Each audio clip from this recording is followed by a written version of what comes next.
What's up, guys? Let's do a little audio test, see how everything comes. Oh, this might echo actually. What's up, guys? Let's do a little audio test, see how everything comes. Oh, this might echo actually. What's up, guys? Yeah, okay, it was echoing, but the audio sounds pretty good. I'm just gonna check one more time.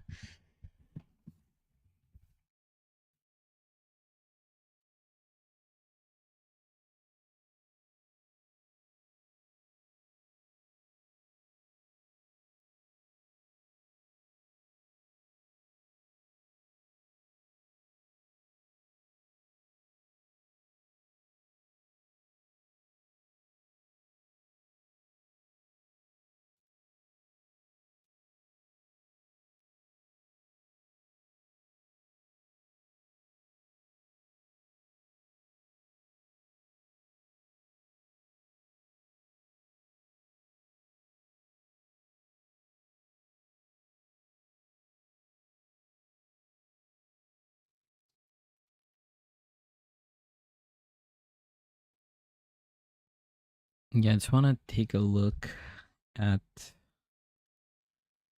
the audio. I'm gonna do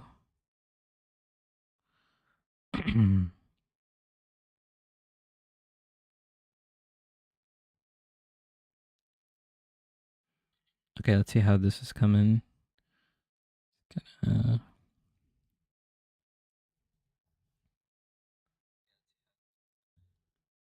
Okay, that sounds good.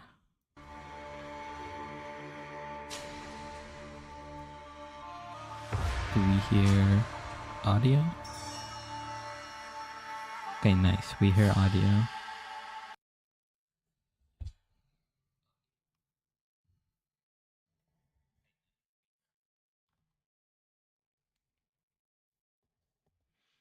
All right, cool. Yeah, I think everything looks good. The audio looks good. Gonna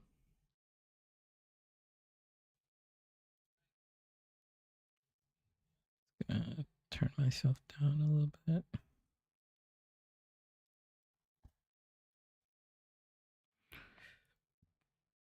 Cool.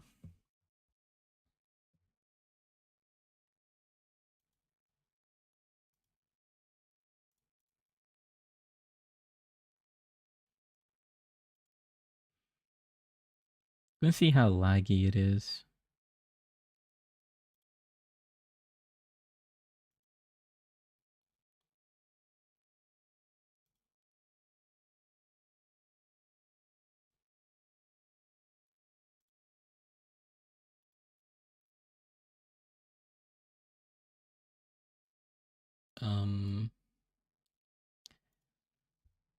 Give me a second.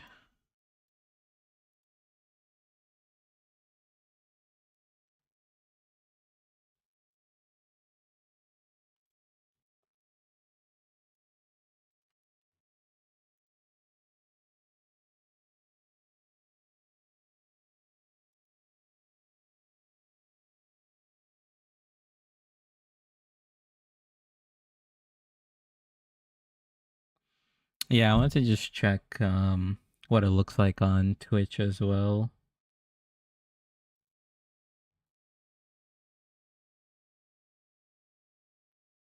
Cool.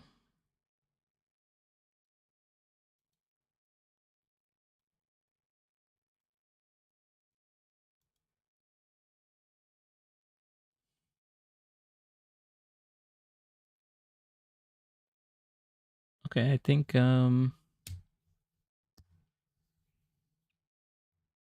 yeah, I think everything looks pretty good. Stream looks good. I'm pretty hyped. Let's see what the new announcement brings. So, yesterday there was a little bit of leak, and there were a couple things, that were spoiled, and it seems like they were true. Like it seems like based on how much of the information we got, it seems like all that information is probably true. But this person was stopped before they could put out more info. I believe GGG reached out to them or something, or there's some sort of communication, and they stopped releasing information. It was like some website with like an article, and they pretty much just shut down the whole website. So we'll see, how much of the information we found out in that is true. The main thing that was leaked that I'm very curious about is actually um, Sprint. How does Sprint work?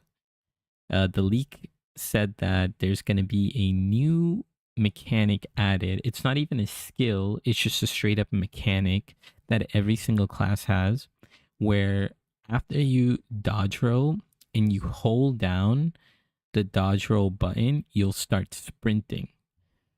How does that work? Right? How much movement speed do you get? How smooth is it? Is it janky? Is it going to be annoying to use? Second thing is figuring out there was a downside to sprint. Okay, like GGG and PoE 2. It seems like everything comes with a downside, and the downside to sprinting is if you get hit while sprinting, you fall down. How annoying is that? How long are we going to be down for? Right? Like, is it a stun? Like, what can you do? Can you animation cancel? There's a lot of like interesting things. Most of this won't be answered until you actually play test it when the season launches. But I would like to know, like, is this a real? Like, it seemed very real. So I'm curious to find out more about Sprint. What else is there? There was leaks about support gems. Now this is an important leak as well, because this will actually change how the game is pretty much played in terms of like player builds, right? So a good way to check up is, I think I have PoE Ninja here. So I was looking at a couple of builds, etc. But let me just show you. Right, so Dawn of the Hunt. We could look at any of these leagues, but Dawn of the Hunt. So what the changes in gems are is you can use a support gem on another skill um as many times as you want. So like if you have 5 different skills, you could have 5 different martial tempos on those 5 different skills. You can't have 5 martial tempos on one skill, but you could have them on different skill. That's what the leak said. Now, the reason why I bring up PoE Ninja here is, like I said, martial tempo, magnified effect, ingenuity, primal armament. These are the top support gems, right? Pretty much what's been happening is people think that having restrictions on support gems made builds more diverse, right? Because now you have to use other support gems. But what ended up happening is just the support gems are pretty much like all the good support gems are just going to all the good skills, right? And all the bad skills are just kind of not really used, right? So it's going to the one button ideology, right? Where you have lightning arrow, lightning spear just dominating everything. So this new support change is very interesting because you're gonna see a lot more martial tempo, right? Because now you could do something like lightning arrow, and maybe you swap to like a crossbow skill, and then you could get like something else over there. Let me see. Let's go to like some gems.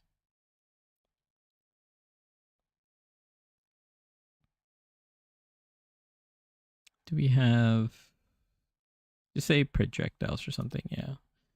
So you could do something like explosive spear, and you could put what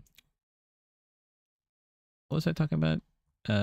Martial tempo on explosive spear, and then you can also put it on lightning spear, right? So now you could do both lightning spear and explosive spear.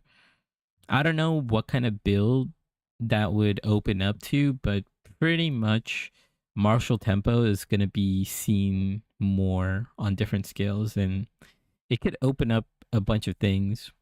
That's also why I think like a weapon swapping would be very interesting now, and it has like much more higher value, and this could like indirectly buff what's it called, um mercenary. So I'm very curious to see what happens there. But yeah, we have 20 minutes for the announcement video.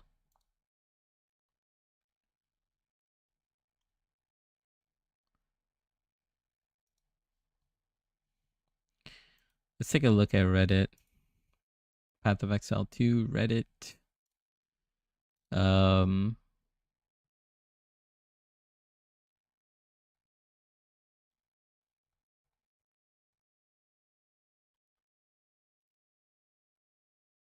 harder maps equals better loot. In general, that makes sense.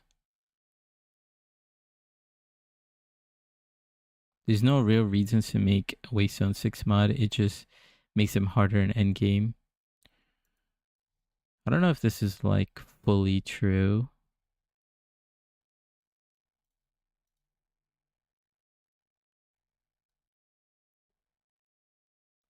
Because I know, yeah, like all the prefixes.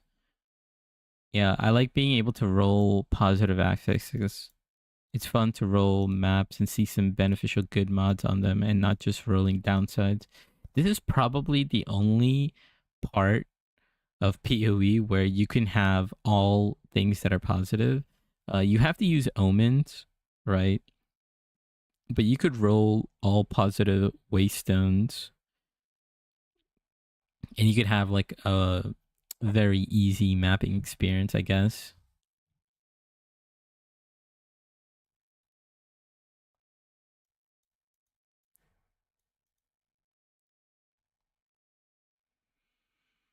Yeah, everybody's worried about axe and stuff. The Act 4, most likely it's coming, right? Like it's pretty much guaranteed. Um I'm curious to see, like the leak said that, what was it? There's going to be like a intermediate act after Act 4. Yo, what's up, Soul? You tuning in from work?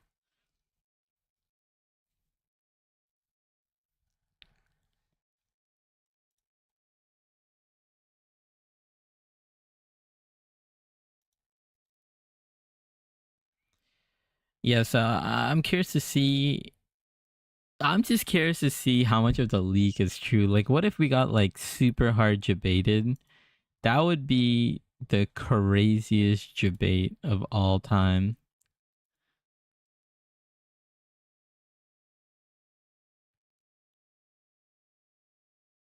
I'm off. I'm on Discord.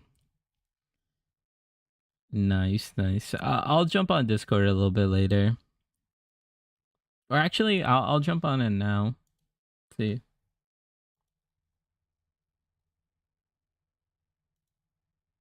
Yo, Yo, this guy, bro. Yo, what up? what's up? Say something. Yo, when's the when? Yo, yo, Okay, yo. yeah, they're gonna hear you on stream. By the way. Nah, it's fine. No, I'm just saying, I'll don't say keep it anything PG. crazy. Yeah, no, I'll keep it PG. I'll keep it PG, bro. Don't um, worry, don't but worry. yeah, I'll keep. yeah. Once the live When's the announcements, when's the new season coming up? it's coming out in 9 days, so it's coming out next Friday, not this Friday. I won't be here. Fuck. Actually, I'll be here. Okay, okay. Yeah, we'll see. We'll see what's Ooh, coming. juicer. Yeah, it seems like Act 4 is coming, so there's gonna be new acts, and there seems to be a hint that there's no more cruel difficulty, so you don't have to redo the acts. Oh, thank God. Yeah. See now we're talking.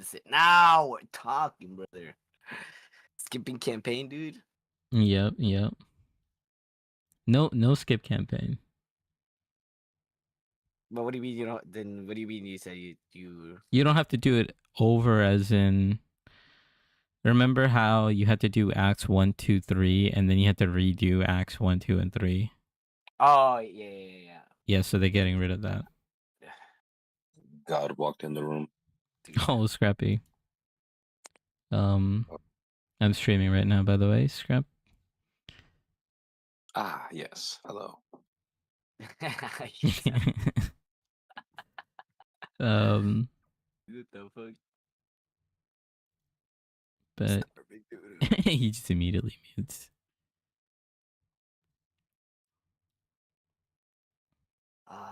It's 8 times. Just read that, Um, dude. but yeah, I'll hop on Discord in a little bit, and I'm just gonna watch the live stream, and then I'll hop in.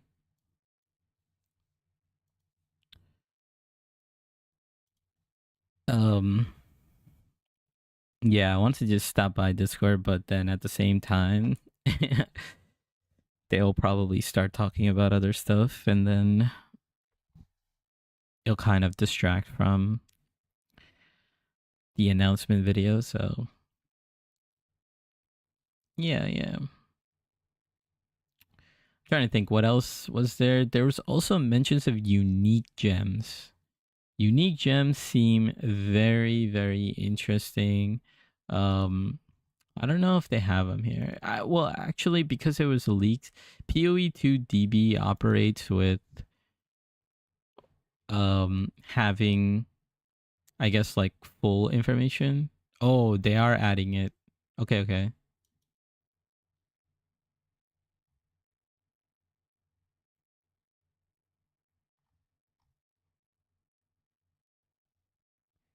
Wait, let me take a look at this for a second.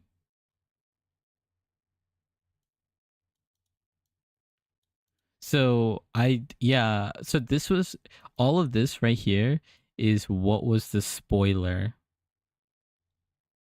Are we actually getting?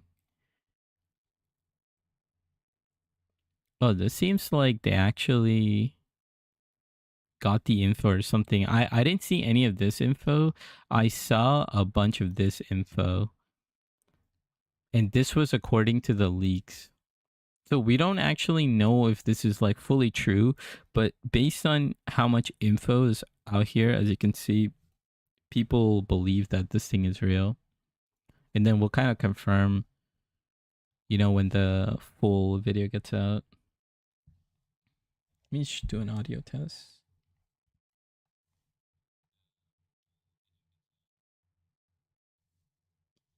Okay. Everything sounds good.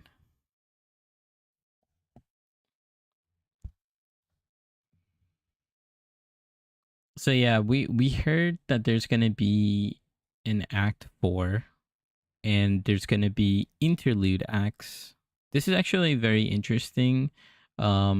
Basically, yeah. So what it was we were running act 1, 2, and 3, and then we had to redo it, and we were hitting around level 65.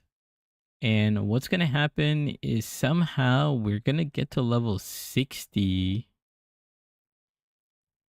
I don't know if this is like true or this is exactly how it's gonna be. But then after you finish Act 4, there's gonna be a little bit of interlude. We'll have to figure out exactly how this works, but it seems like they are on theme with each of the acts. Acts 1, 2, and 3. And I don't know how they did this or what they're gonna do, but if this is how it is, like this seems very detailed. This is kind of insane amount of dev work that they did. Like this is Like, how did they have time to do all this? I feel like putting Act 5 would be faster than doing all this. At least that's my opinion.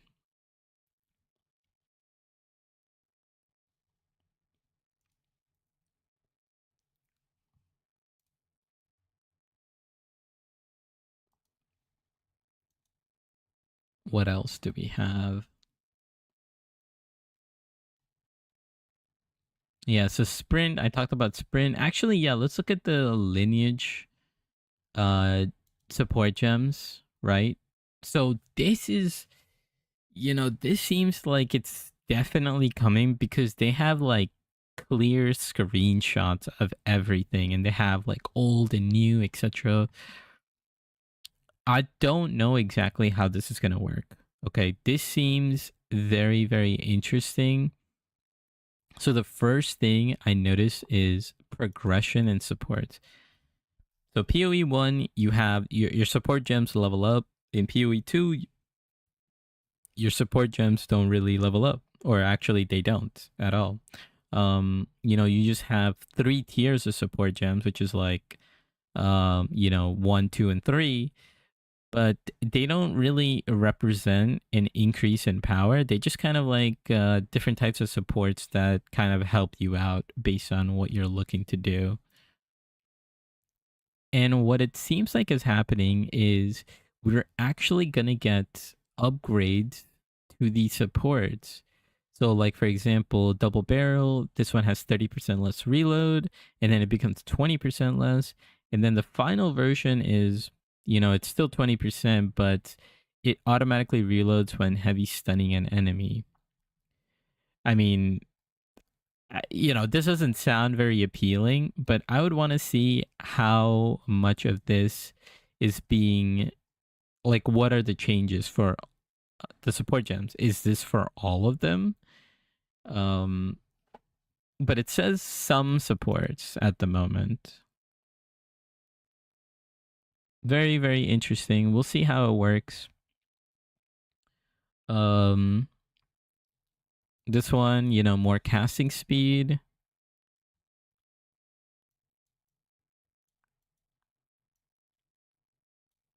Each different spell cast in the last 8 seconds grants plus 10. Like, this is insane for multi-button builds, which is like, what it says here. But especially like early game, well, the thing is, you're not going to get this early game, are you? That's like the big problem, right? Because it's like a level 3 version. But early game, this would be really, really insane because, you're spamming like Flame Wall, Frost Bomb, Contagion, ED, all that stuff. And speaking in terms of which, because that's what I've played for the past 2 days on stream.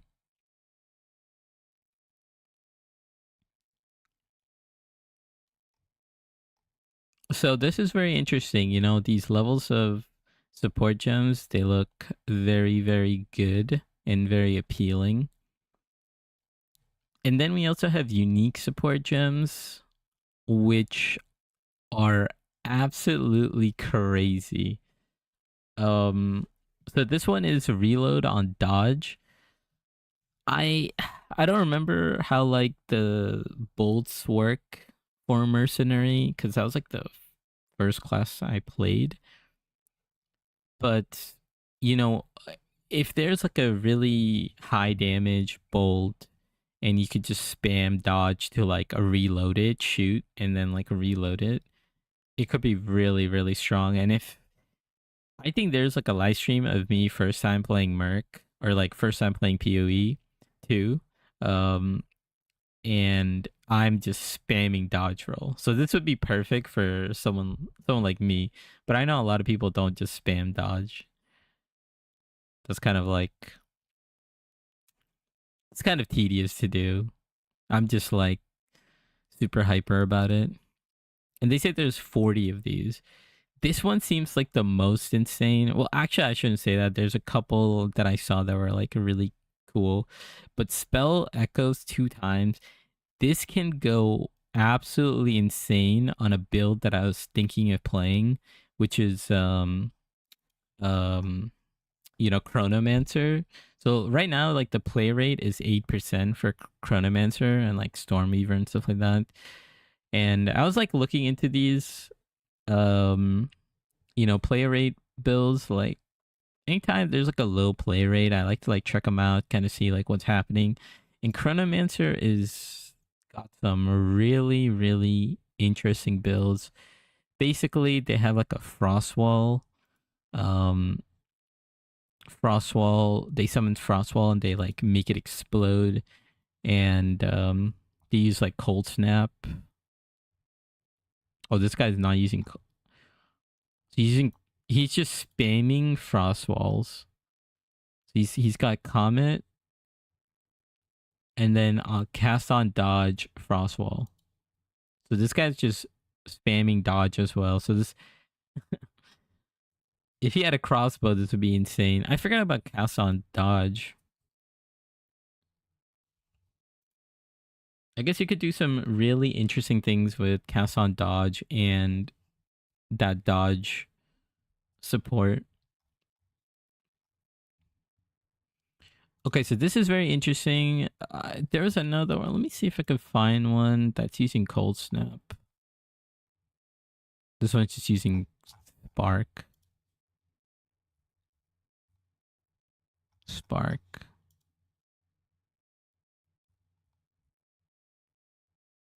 Okay, yeah, so this one's using Frostbolt.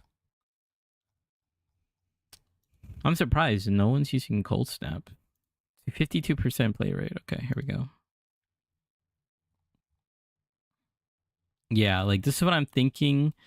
Like Cold Snap, Frostbolt, Frostwall. So the way you use it is like you would use Frostwall, and then it would like echo a bunch of times, or like Frostbomb and it would echo.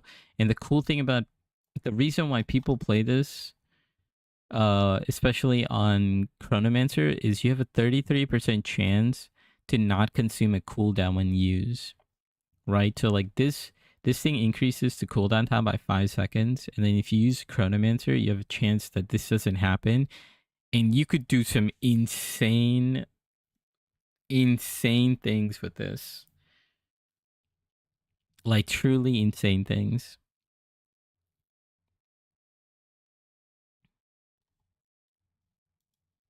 There's like so many different things you could think of. I'm very interested in this one for sure. It seems like it's coming from Zarok. I don't know how to say this name, but I think this is the guy at the end of Sekimo, Trial of Sekimo. Okay, let me not lose track of time. Okay, so we got 4 minutes left. We'll go back to PoEDB later. 4 minutes.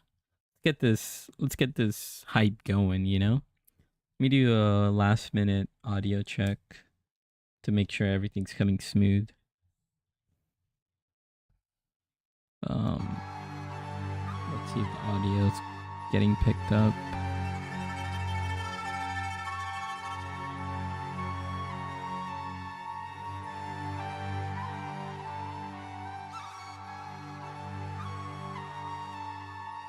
Okay. Sounds good.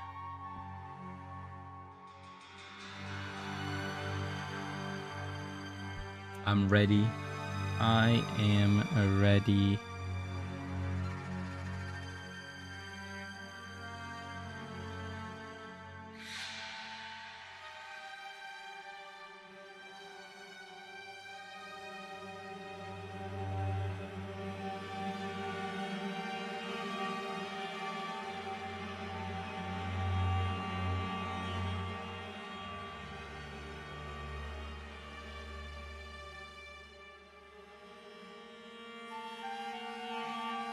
I'm also gonna bring my notes off screen here so I could just take some notes if I see anything.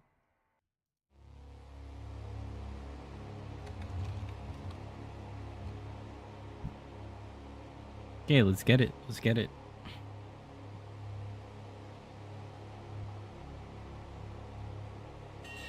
Two minutes. I'll definitely... I don't know if I should have chat or not. Maybe I could do it like this.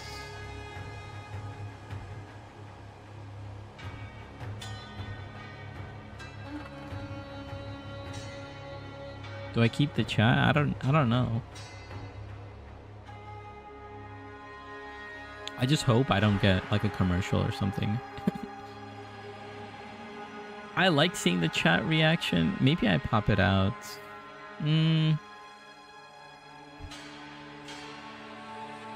Oh yeah, yeah. I should pop it out because I know sometimes people say crazy things in chat.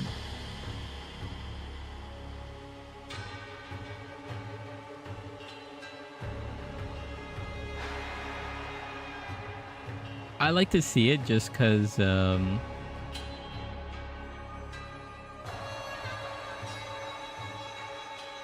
know, people react and they get to say what they think. All right, here we go.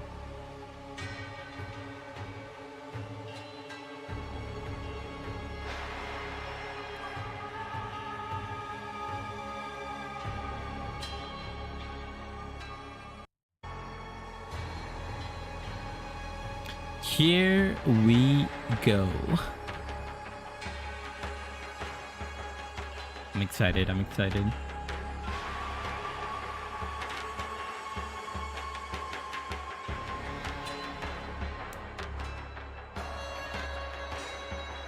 Oh, log in, log in.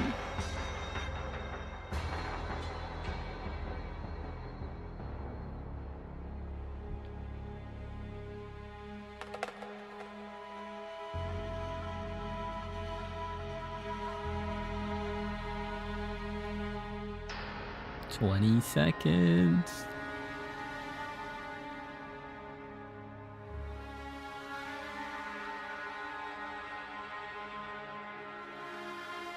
Oh.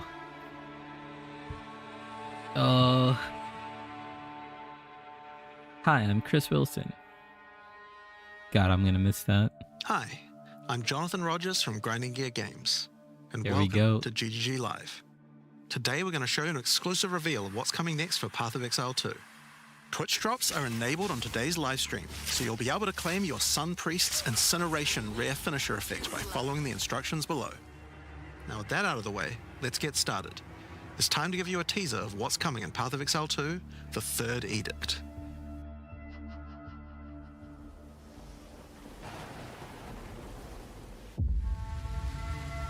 Okay, let's see it. I have called you here to save our people, to save our way. Over the ages, we have known pain like no other, but we endured, and we became mighty. Oh, that's so cool. Now, outsiders dishonor our shores, and we have stood by, doing nothing. Hear my voice, ancestors! Show us your strength! Show us the true way! I like the cinematic. I understand.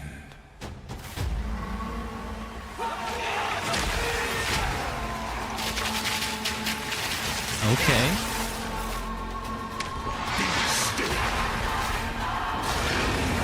Like Gangplank. I'm so excited for new bosses.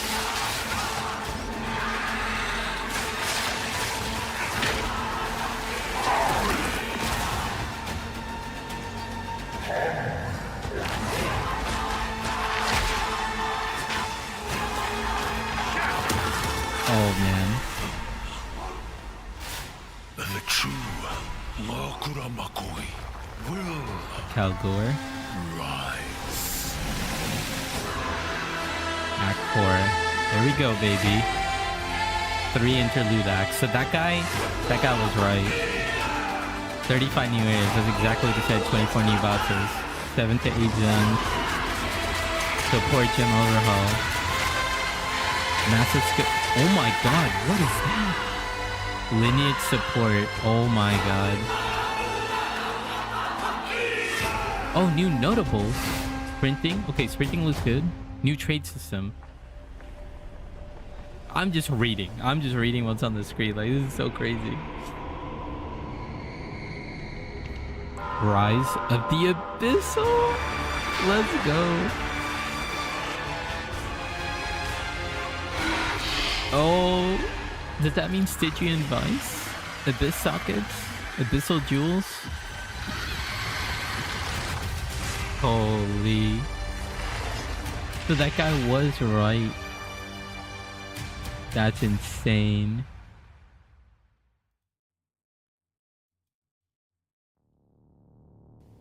Now, as you can see, there's a lot going on, and we have a lot to reveal today. We'll start by going over Act 4, the next chapter in the Path of Exile 2 storyline. Okay. But that's not all. There's also 3 new interlude acts to get you to endgame, which means we're removing cruel difficulty too. Okay. After that, we'll be going through the massive changes to characters. I'm super excited to show you how I've overhauled the entire support gem system, added new skills, and yes, there are buffs. Next, we'll go over the Rise of the Abyssal, this season's exclusive league mechanic, and talk about the new rewards, crafting systems, areas, and bosses that it adds. After that, it's on to changes we're making to the endgame. Then it's time to talk about items, crafting, and oh yeah, trade. That's going to be a big one. We'll then go over our new supporter packs and finish up with a live Q&A session. Why did they do that out of order? Will ask Path of Exile 2's game directors, myself and Mark, your questions from Twitch chat. And after that, at 4 p.m. Pacific, patch notes. They're not quite complete, but they should give you some nice details to chew on. We've got a lot to cover today, but first, another announcement. When the third Edict launches on the 29th, we'll be having a free weekend for Path of Exile 2. That's right, Path of Exile 2 will be free for the first time without requiring an early access key. Progress is saved. The free weekend will end on September the 1st, so you'll have plenty of time to give the game a try. Alright, you can make it let's get started with Act 4. The story continues from the end of Act 3. Doryani has agreed to help you find an ancient weapon that can be used against corruption, the instrument of the third Edict. The weapon was broken in ages past, but he believes that the pieces may be found in the Karui archipelago, the home of the Karui tribes. You will need to journey to Kingsmarch, hire a ship, and set sail. Kingsmarch, that's what I meant to say. When you open the map, you can choose to sail anywhere you like. Act 4 is completely non-linear, and you can visit the islands in any order you choose. Will you visit the pristine beaches of Whakapanu Island? What did he just say? The Karui whisper of a curse that afflicts all who travel there. Perhaps it's related to the weapon you seek. What did he say? Or maybe you will visit the volcanic shores of the Isle of Kin. The Kin have been more restless recently, mining for sulfite and driven by some dark force.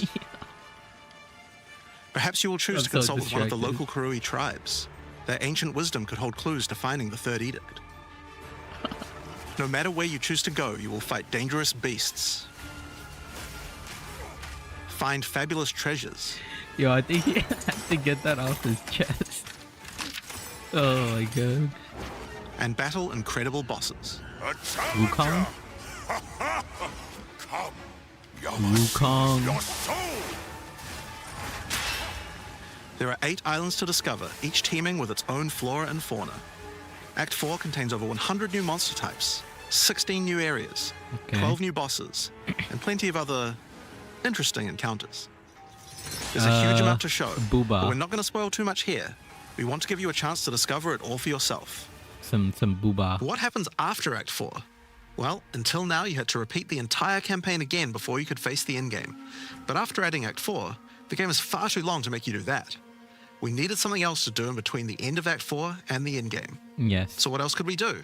Add 3 new mini-acts, of course, and we're calling them the Interludes. The Interludes are a set of 3 temporary side stories that will be included in the game until Act 5 is released, that will take you to level 65 where the endgame can begin.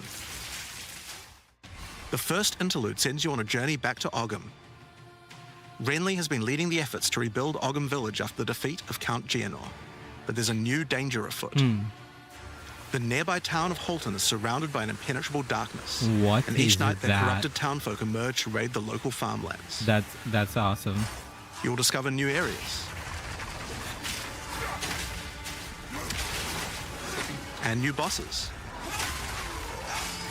Yeah, I want that skill You'll need to gem. find your way through the darkness, uncover the source of corruption, Soon you will serve Oh, our that's sick. master. and defeat it. Oh, that's yes, sick. I shall dance with that corpse. And that's just the first interlude. The second That's- interlude will have you return to the Vasteri Desert, where Asala has That's been well given a designed. sacred I duty. want to fight that boss. When the skies align, the gifting of water requires a chosen Sekima to meet with the Selkari, guardians of the sacred water, but they're nowhere to be found. You will need to track down the Selkari. Find Man, those that responsible for skill gem disrupting is the so gifting. sick. Fight even more new bosses. Discover the secrets of the ancient ritual.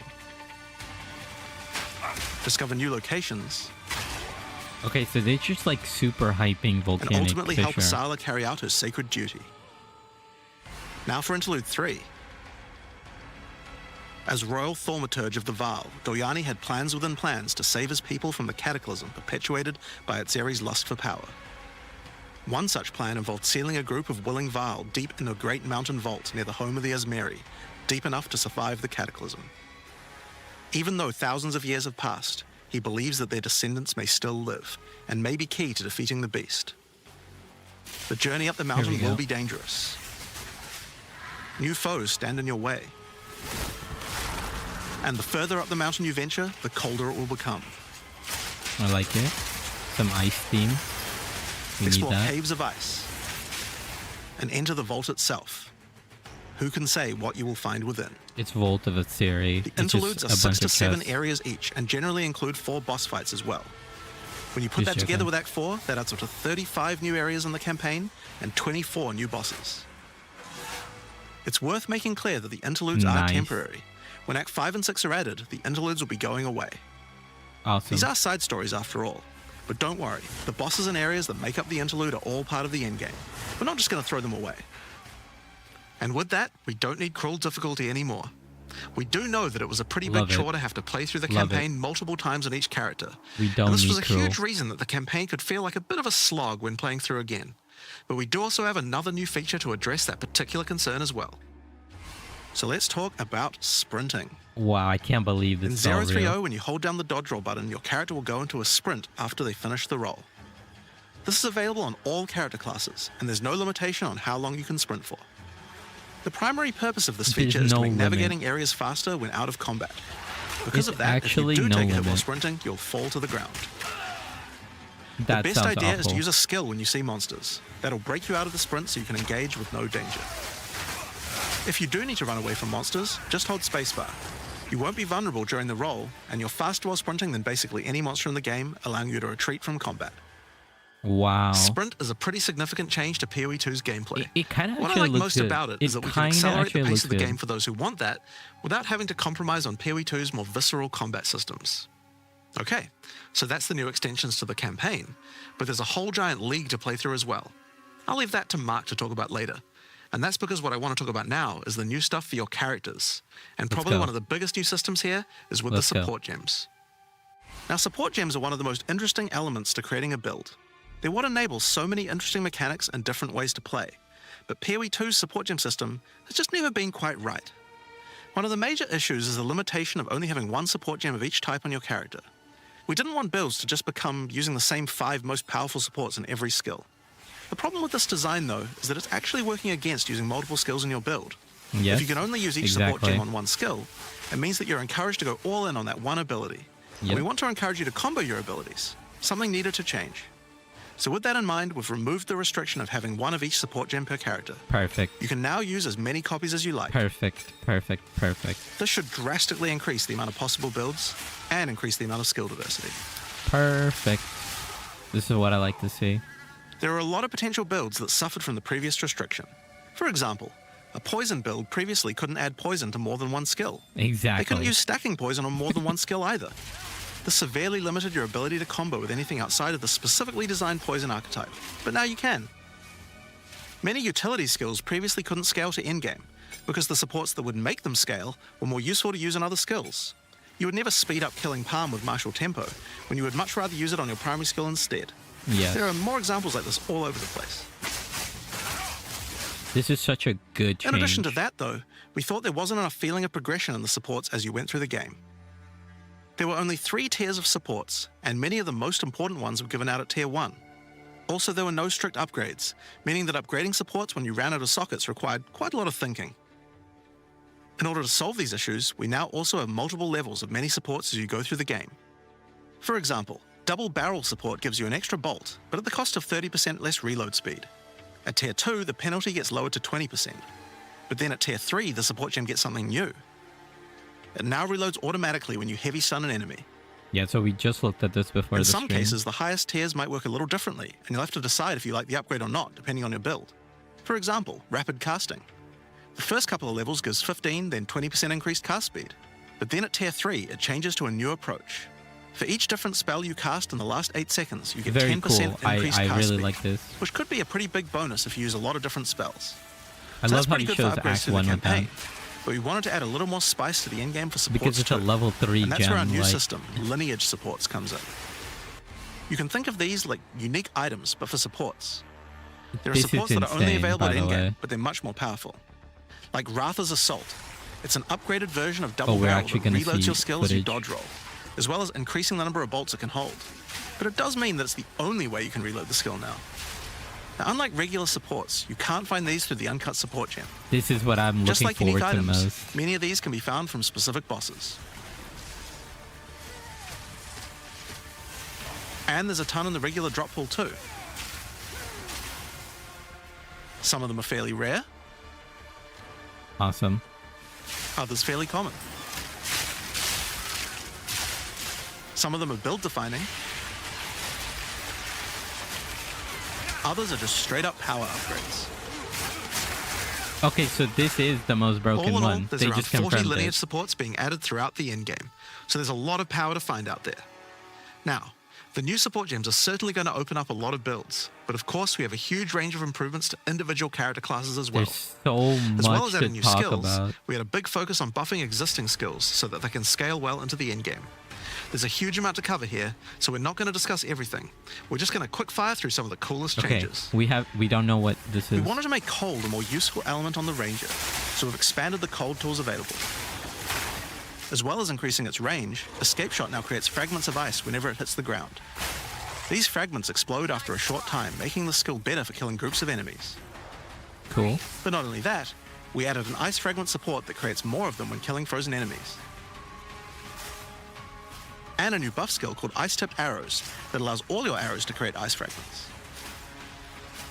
This already gives clear to rangers wanting to use ice, but to take further advantage of the ice fragments, Freezing Salvo has been upgraded to shoot additional cold arrows towards every fragment, giving you a nuke-like ability.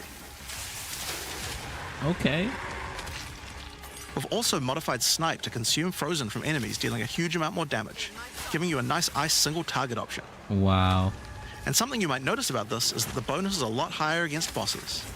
This is actually a change you'll see throughout the entire game. Since it's a lot harder to freeze a boss, you should get a bigger reward for it. Yes. Yes. Another theme you'll see throughout the game is making movement It's so feel good. better. Toxic Growth is a skill that was pretty cool, but a bit annoying to use with the jump that it had. Now Toxic Growth is a rain skill, so you can spam it more easily. Okay, nice. And we've also added a new poison skill while we were at it, called Toxic Domain. It creates a small area around you that makes all your attacks create toxic growth pustules, but attached to monsters. Another skill that was annoying to use was Electrocuting Arrow. It's now just a regular arrow, making it easier to use. But it Okay. also means you can support it with projectile supports. And it now also has Area of Effect, making it a tool for more than just single target, and allowing it to scale into the endgame. We also added a new spirit reservation called Mirage Archer. I can't believe This they is a did meta this, skill by that the way. allows you to create shadowy thing is clones so of yourself strong. to use a skill of your choice. This thing is so Of strong. course, one of the other big problems the Ranger had was survivability. Evasion was the weakest of the 3 defenses, and we wanted to change that. Currently, Evasion doesn't evade all types of hits in the game, so you're still vulnerable to things like slams or unblockable attacks. Exactly. To make Evasion characters more tanky, we're adding a new mechanic called Deflect. Okay. Unlike Evasion, Deflect works on everything, and if you successfully deflect a hit, you take 40% less damage. Items can now give you a mod that gives you some amount of deflection based on your evasion. Okay. And there's a bunch of it available on the passive tree too. Deflection is rolled in addition to evasion, so this is an upgrade for regular hits too. And unlike evasion, there's Okay. no maximum chance. You can reach 100% deflect against all What? hits if you spec into it enough. Oh, Of it's course, just, it's this just is a spell buff that helps all suppression, dex right? characters, so the mercenary This is and the just spell monk, suppression, but especially right? the huntress, are seeing big defense boosts from this as well. Speaking of defensive mechanics, let's talk about block and parry. Now, one of the big concerns So on the much release of the info. huntress was parry feeling unreliable. One of the big reasons for this is there's a lot of hits that are not blockable, and thus not parryable either. So a huge balance change we're making is that now everything is blockable, except for specifically unblockable red flash skills that bosses use. This makes parry much more reliable. And not only that, but to make block and parry nicer to use, you now also move faster than before while using these abilities. This is a massive buff to passive block as well. So to counter that, we did have to lower the max passive block a bit, but overall you should feel much safer. Wait. What does that mean? What did they do? Fire skills on the warrior were not really cutting the mustard, so we decided we needed to upgrade a bunch of them, but also add some more as well. Let's start with a buff. Volcanic Fissure now branches into multiple fissures, giving it much more clearing potential. Okay, so Volcanic Fissure of sneaking is We've Volcanic also added a new Fissure skill in called PoE Forge 2. Hammer. This skill throws a molten hammer that does a slam at a distance. Okay, Thor. You can recall the hammer back by using the skill again if you like, but the cooler thing to do is to use a Warcry near it. Using a Warcry makes the hammer explode, Also, making a that's bunch how of you do the volcanic fissures around. spirals? Volcanic fissures re-trigger when you slam them, so it's a great skill to make a flaming arena to fight a boss. This is really, really cool. We also buffed Perfect Strike to have a much larger area of effect, and changed Molten Blast to not always force you to move forward. Trust me, it feels a lot better to use now. The skill now has massively boosted chance I to never ignite used the monsters as skill. well. Looks cool And you're though. going to want to ignite monsters due to a new glory skill called Ancestral Cry. Ancestral Cry charges up with glory by igniting monsters, invoking King Kaum's favor. After you do, use it to channel Kaum's ancestral Oh power. Every my attack will be ancestrally God. boosted with fire. Your very steps will explode, triggering volcanic fissures. And molten balls will erupt This from your looks attacks. insane. Oh my god. Warrior shield skills were another area we wanted to improve. That looks Now that we've so got sprint, fun. we actually don't need to have a cooldown on shield charge anymore. It now also does more damage the further away you are when you use it. There's no cooldown wall to shield got- charging. Significantly upgraded AoE. Also, you can shield charge right through it to trigger all the walls. Okay. We also added a new shield war cry. Fortifying Cry gives you a defensive buff, but it also builds up charge on your shield that empowers your other shield skills. That looks And crazy. Magma Barrier now doesn't require timing in order to use. Just wait for your shield to charge up and block. Interesting. Seismic Cry now stuns enemies that are primed for stun. And we changed the Sunder interaction with Armor Break. It now also gives a Sundered Armor debuff that makes enemies take 40% extra physical damage. Great for bosses. Is that wait. Ancestral Warrior Totem has undergone some pretty significant So changes much too. to talk about here. We wanted the skill to feel more like using an ultimate. That summoning an ancestor to fight for you was a big deal. So we've changed this totem to require 3 endurance charges to summon, and massively buffed its damage. It also now scales your weapon damage too. Okay, Since I don't there's know no how limit good it's anymore, gonna be. If you build around generating endurance charges, you can summon an entire forest of totems. There's no limit. In order to make that easier, we added some new sources of endurance charges. There's now a support to make Perfect Strike generate charges, and a support for generating endurance charges from heavy stuns as well. Speaking of totems, That's we kinda wanted to hard, upgrade though. the Warbringer. Among the other changes we've made to this class, Answered Call now gives an extra totem, and the spirits have just been generally buffed in many ways. Use it with your limitless ancestral warrior forest to make an army of Karui that would make Tukahama proud.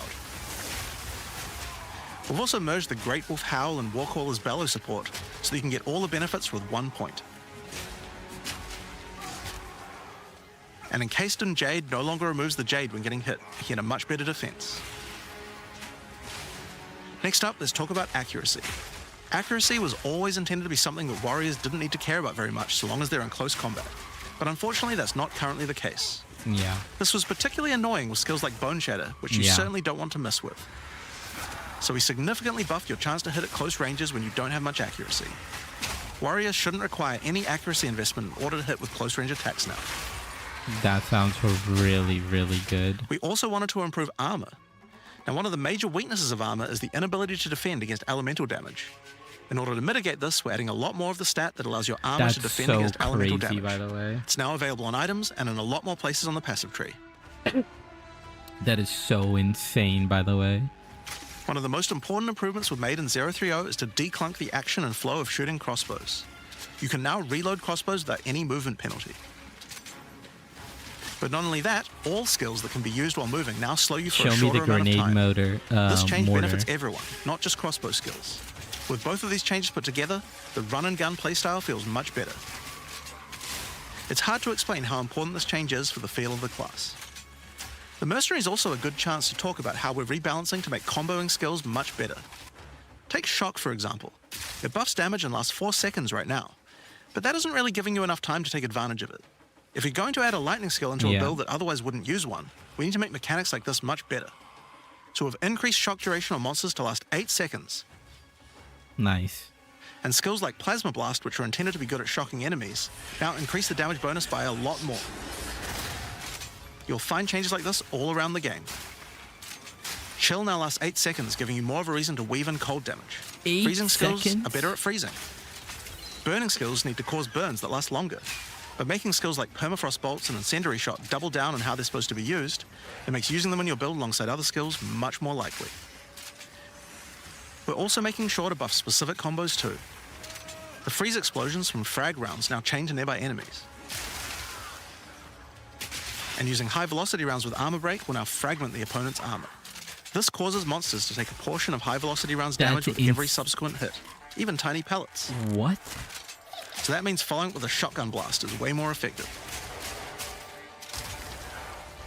Now there's a lot more buffs to crossbow skills, but for now I'm just going to talk about the new one we added, the Mortar Cannon. This is so crazy. This one lets you socket any grenade skill. I really want to play and using this. it will summon a cannon which loads and then fires the I grenade you really want to choose. play this. I really want to play this. Another issue on the Mercenary were banners. They were just not very good, so we're doing a big upgrade to them. They now last longer, don't disappear when moving out of them, and we removed the Valor mechanic. They now just give a much more consistent and stronger buff, and you can use them when you get enough glory. Dude, I hate banners. On which, one of the main focuses was making various minion types more useful to use together. Melee minions in particular were just not that great compared to ranged ones. As a starting point, we just straight up removed the requirement for minions to have accuracy. Yeah, that's actually insane. Attack minions now always hit, which makes them way better. Yeah. Minions are gonna be crazy. Fruit's got some good numeric buffs, but we also added a new command skill where they do a war cry that intimidates enemies and detonates any frozen monsters and allies around you in a big cold explosion. We've also changed the Frost Mage's command skill to an ability that adds ice armor to your other minions, adding a layer of defense. And it makes them deal cold damage back to the attacker as well. The ice armor also makes the minion count as frozen, so the Brute's war cry can detonate them too. That's Unearth insane. was changed to work on corpses of your dead skeletons, allowing you to summon the minions more easily in boss fights. Yeah, so this is what I And was they also talking got a new about in jump ability, my allowing them to get into combat test run faster. yesterday. Ray's Spectre was also feeling pretty weak for the spirit cost they have. To be honest, we were a little afraid of these when we first balanced them. We've both decreased the spirit cost for a large range of monsters, and have significantly increased Spectre damage too. They should feel a lot more impactful. Okay. There's also a lot of new spellcaster weapons with newer cult skills. But I'll just talk about one of them that I thought was particularly cool. The Reaping Staff is actually a wicked scythe that gives you a new ability called Reap. When an Wicked. enemy is low in life, you can dash forward and rake enemies with the scythe to cull them instantly, healing you. It can also inflict critical weakness on enemies too. Now, there's a lot of balance changes in the Witch's Ascendancy classes, but I'll just talk about 2 of them for now. On the Blood Mage, you were previously required to spend your first points on Sangomancy, which really was supposed to be the downside for being able to access the powerful abilities on the rest of the class. In order to make picking the Blood Mage a better early option, we've made Sangomancy free, unlocking the power of the rest of the class immediately. On the This is Infernalist, the insane. Demon form wasn't something people were really using because you lost your weapon stats while transformed. Well, you no longer do, so it's a much better option now. This is really cool. On the Monk, the Wind skills needed a big upgrade for sure. Staggering Palm can now stack up its duration if you use the skill multiple times in a row, so you can keep the effect of all your skills throwing up wind much more easily.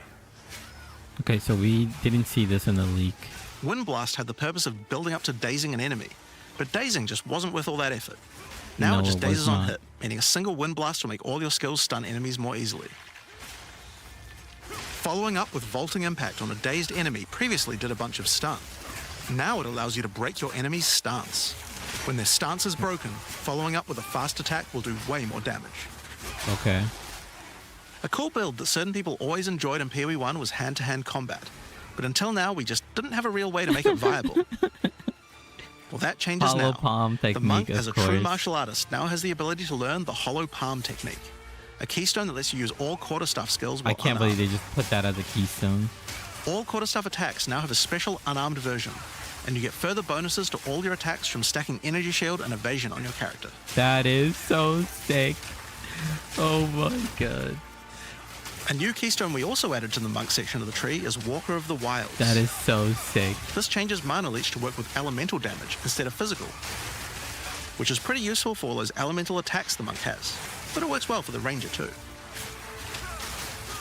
Now, one of the least used ascendancy classes in the game is the Acolyte of Chayula, so we knew we needed to make some changes here. Yeah, they gotta buff this One guy. of the key things we had to do was make the chaos damage that the Acolyte can do much more useful. So we've added a new skill, allowing chaos damage to ignite, shock, chill, and freeze, embracing the elemental prowess of the monk in a truly That's chaotic fashion. actually insane. In addition, Really? he can make all of his chaos damage leech. And we've buffed Into the Breach and Embrace the That's Darkness insane. by moving the effects of the 4-point nodes into the base skills. Oh, He nice. also gains a new notable, Grasp of the Void, which leaves void illusions behind you as you dodge roll.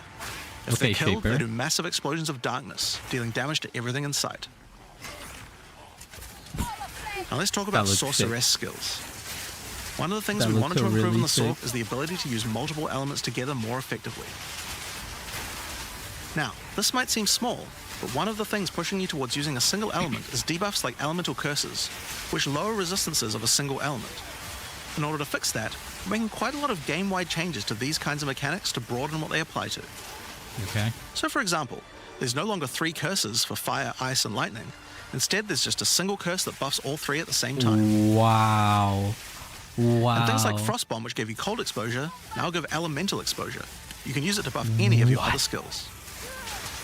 Oh my god. We also wanted to make switching between different weapon sets smoother, so you can use different elemental staves more effectively. To do that, we've removed the weapon switch time, and now happens instantly. Oh This my applies God. game-wide too. Oh my god. Now, we didn't just want to stop there. We wanted to add some specific mechanics that work between different elements, and that's where elemental infusions come in. Certain skills can now drop elemental infusions. For example, when a frost bomb explodes, it leaves behind a cold infusion on the ground. Okay. After picking it up, you can spend it on one of any number of different skills to transform how they work. Okay. Spark will create a nova of cold infused projectiles. No way. No way. I'm playing Sword. Ice Nova will leave a chilled what to area on play. the ground. I'm playing Sword, so. And we also added a new low-level skill that fires ice shards. Use it with cold infusion though, and the ice shards will explode. Oh my Orb god, of this is Storms all. now generates lightning infusions when you cast enough spells near it. And that's all spells, by the way, not just lightning. Once you have one, you could cast a lightning flame wall, which adds both fire and lightning damage to all the projectiles that pass through it. Oh my god. Or power up Ember Fusillade with lightning, which will generate arcs to nearby enemies as each fireball hits. I really want to play this skill. Or maybe go lightning on lightning with arc. This skill is now a projectile, and by infusing it, you can go full Palpatine. Okay. Get Okay, fire infusions DM. by blowing up monsters Okay, with dark living bomb. microtransaction. Then use them with Comet to summon a giant fire meteor from the sky. That's insane. Or use it with Firestorm, which transforms it from a small area into a much bigger one. Firestorm is unique in that it can be infused by multiple different elements at the same time. Add an ice infusion to rain down ice at the same time as the fire. And add lightning to add deadly strikes from the heavens into the mix. Oh my god, this is so cool. Or use it with all 3 to generate a storm that is truly apocalyptic. Cold Snap has been simply turned into Snap. Previously, you could use it to shatter ice, but now it works to detonate all of the different elemental ailments, and makes them leave behind infusions. No way. And just like how you could previously use it on Frostbolt, you can now also use it on Orb of Storms and Solar Orb to detonate those as well. Which That means is you can create many insane. infusions at once. We also have a Spirit Reservation skill and a support gem to help generate them too. Okay, this On is the kind passive of tree, crazy. we've added quite a few new keystones to the Sorceress section. Okay, here we Here are go. a couple of examples. The Black Flame Covenant keystone converts your fire spells to chaos and causes your ignites to deal chaos damage. Your fire spells and ignites will also turn purple. That's insane. The Ritual Cadence keystone causes your invocation skills to trigger more times, but makes them trigger periodically over a longer duration instead of one. Great for those auto bomber builds. Now, in addition to skill changes, we've added That's a actually lot really, more really options for cool. the passive tree for each class. Overall, there are more than 100 new notables on the tree, 100. usually around 20 per class, along with smaller clusters as well. Check out the old version, and here's the new version. Wow. It's a lot more dense, and there's more interesting nodes than Wow. before. Wow. Wow. Now, we probably can't go through too many of these in the live stream, so Yeah, I'll just show me show you some. one from each class's area of the tree. Yes. We tried to be a lot more thematic with the new nodes. So, Totems. for example, the Molten One's Gift. It lets the benefit of Armor Break apply to your fire damage. Okay. Or how about Last Stand, which gives you lots of stats as your situation becomes more and more desperate. Okay. No flash. A lot of these have Okay. themes aligning with ascendancy classes. Like for the Gemling Legionnaire, for example. You have crystallized immunities, which makes you immune to different status ailments, depending on which What? support gem color you have socketed the most. What? Another ascendancy class aligned notable is Sanguimatic Rituals. It allows arcane surges to generate life instead of mana, No unlocking that support gem way. to be used with the No Blood Mage way. Ascendancy. That's insane. In the Sork area, you'll find these Archon nodes that allow you to convert all of your elemental damage to a specific element. You become a Lightning Archon when you spend enough mana, after which all your skills will be converted to lightning, and you will do extra lightning damage as well. We have ones for cold and fire too, with different triggers. Here's another cool one. Okay. Elemental Practitioner gives crit bonuses if you've triggered a skill recently, while also making crits generate more energy for triggers. Okay. Or maybe you'd like the Great Boar. It gives you a reason to stack dexterity to make you tougher, giving a bonus to life and stun threshold. Okay. Or the Cunning Fox. It straight up gives you 5% quality to all your gems. Okay. Now, another major change is attribute requirements. We felt like players probably had a few too many nodes and attributes Yes. and not enough in interesting passives. So we lowered attribute requirements by 25% across the board. 25%. Okay. That means you'll have we'll more take points to it. spend on interesting notables rather than just needing to allocate more strength, dex, and int. We'll take it. We'll take it. Now, there are way more changes than just these. These are just some of the cooler ones we wanted to show off. That's pretty But cool. I'd say that's just about enough for now. We're not even half done yet. So I think it's time that we talk about the League, the rise of the Abyssal. And to do that, I'd like to hand things over to Mark. Oh, yo, what's good, Howie? As you just saw, even though there are major changes to the campaign for this update, we want to make sure that every time you come back for an expansion, each area feels different with something extra going on. It is really important to make sure your experience when returning between expansions is fresh and filled with new content. We're and the way watching we did this was the through announcement for leagues. the new league Every launch expansion we make has a league, for which not Path of only has a Exile fresh 2. economy, but also has new content exclusively available in that league. So, let's delve into You the came at the details of perfect what time. Path Now of they're Exile gonna 2's first official league is bringing to the table. The Abyssal are a Announce race that the have first mastery league. of forbidden magics and necromancy. They were thought to be extinct, but have merely been biding their time underground. You first encounter signs of the Abyssal in Clairfell, where you discover that during the night, weaker members of the Undead Haxor. Legion have been attacking the encampment. The townsfolk require your help to investigate where the monsters are coming from and put a stop to their attacks.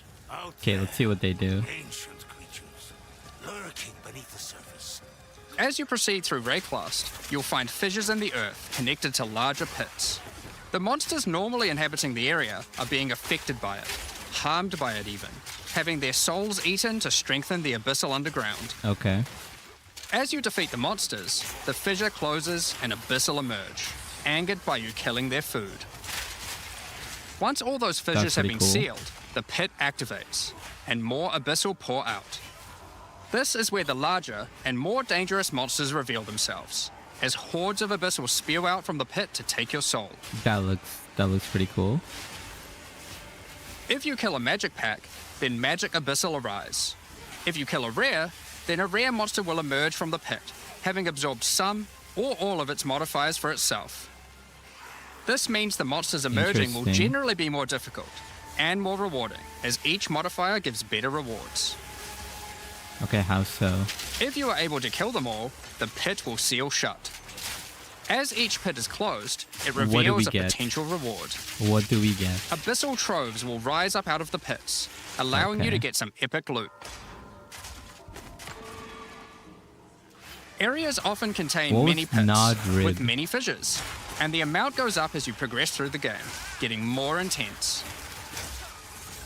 It doesn't stop there.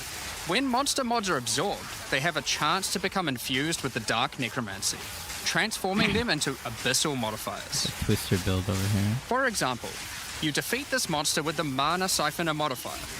Their soul is eaten by the pit, and a rare monster emerges. Okay. The Mana Siphoner modifier has transformed into Soul Siphoner, and is now amplified in danger and reward. This game is crazy, Howie. Abyssal pits The also changes they interact with did other monsters and For mechanics. this patch, looks If you defeat a rogue insane. exile that's near one, it'll be revived as a Lichborn that has multiple abyssal modifiers. What? Lichborn exiles even have their own unique jewel they can drop, if you are What? lucky enough to encounter and kill them.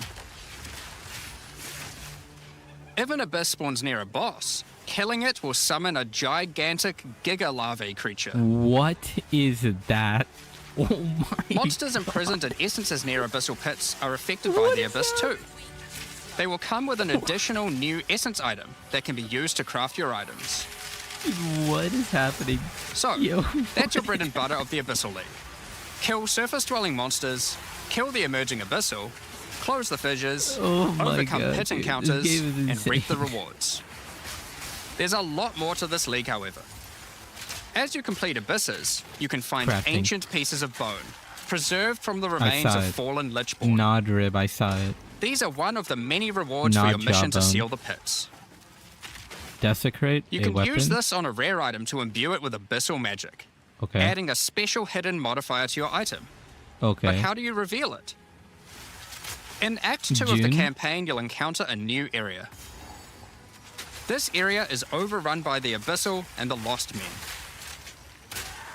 After clearing through this area, you'll find the Well of Souls, Okay. a giant cavity with a massive vortex of souls swirling beneath you. Yo, what is that thing? So how do you reveal the mods on your Abyssal-infused items? Obviously, just throw them in, right? Yes, that's exactly what you do. Before throwing it in, you are given the option of how you want to transform it, in the form of a choice of 3 different modifiers. Okay. Once you've chosen your desired mod, throw it in, where it will absorb the power of the souls, and the ominous creature will then retrieve it for you. These modifiers can be ones from the core mod pool, all the way through to specialized modifiers that cannot normally appear on items. Okay. During the campaign, you can use it as a way to more easily add useful existing mods, but during the endgame, there is a whole set of new and powerful mods you can add to your items. Like this mod for crossbows, that allows you to place an Oh additional ballista totem. My God. Or this one, that adds spirit to your staff. Oh. Or this one, that allows you to generate more combo with your quarterstaff skills. That's insane. And speaking of endgame, you can also use the system to On your craft map. waystones. With a preserved vertebrae fused into your waystones, you can get some new modifiers that push difficulty and rewards to new heights. Here are some examples of those mods. You always get a choice of 3, so you can avoid anything you don't think your character is capable of. Okay. With this modifier, the natural inhabitants of the area 9 are all pits. spawned near abysses. And there are up to 9 additional abyssal pits in the area, making it just a full-on abyss ruckus. Yeah, that's like Or this chaos. one, which causes the final abyssal pit in The the area boss. to always result in a boss encounter, be it either one underground or one that emerges out. Oh, you can go in. There are dozens of these waystone modifiers in total you can get from this crafting.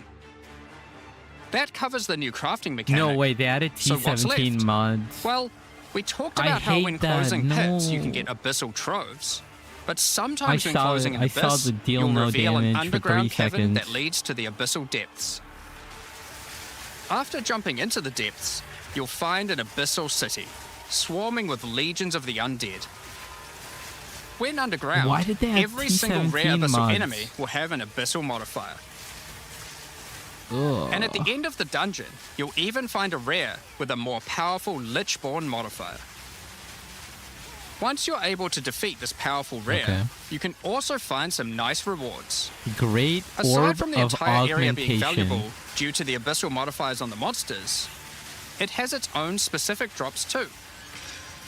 What One is that? example is a set of lineage supports that can rarely be found in these depths, like Kurgel's Leash. This support empowers both you and your minions when you command them, granting unholy might to you both. That's pretty insane. To you both?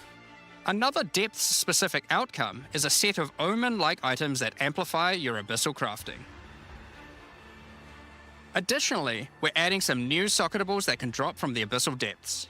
Take Ulaman's Gaze, which can be socketed into your armor. Prevent deflected These are a damage. bit special, in that you can only have one equipped at a time, but give some pretty powerful effects. Think of them as almost a unique socketable for your equipment. In the Okay. endgame, where you can still find depths, you also start to find a different type of underground chamber. In these areas, you'll find an ancient spire, a device being used by commanders of the abyssal factions to plunge Rayclast into a lightless void.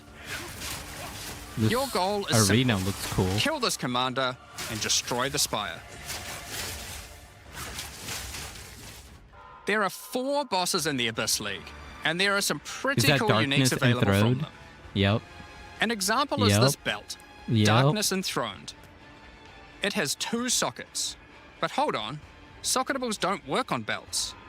Well, this belt has a special mod that allows it to count as a different slot for the purpose of socketables. This one, for example, counts as a helmet.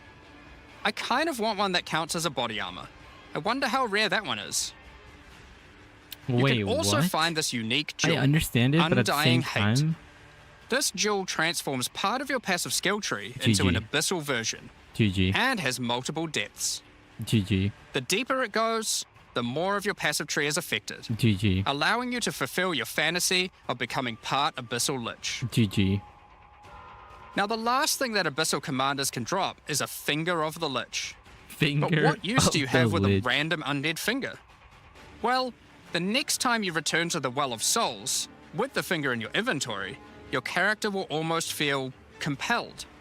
To do what, though, you might ask? Jump To in. jump in. Of course. Of The course. items you threw in came back more powerful, right? So, what's the worst that could happen? Well, you will just have to find that one out for yourself. Oh my god. You're Along saying with the we're gonna introduction get of a Act buff? 4 and the Oh, here we go. interlude, Endgame. Here we we go. will be adding Endgame. 25 new in-game maps. Oh my god. These maps will contain all the new Alright, I'll monsters and talk to you bosses later, we're Howie. adding, improving variety and giving you opportunities to experience the new boss fights many times. Let's take a look at some examples. Rock Pools is a map where you explore a shallow rocky coastline, surrounded by coral and filled with sirens.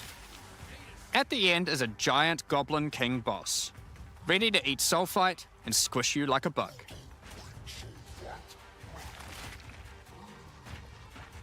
Holton is an Ezomite township which has seen better days. Explore and clear the township to find a gothic, Reaper-like boss, with the ability to manipulate storms and fry you with both lightning and wither you with chaos. Okay. Given some of the new bosses added are a bit more epic, such as the Act boss and final bosses of each interlude part, it would be a bit of a waste to just use them as regular map bosses. Instead, we'll be adding some new mechanics to the Atlas that use them.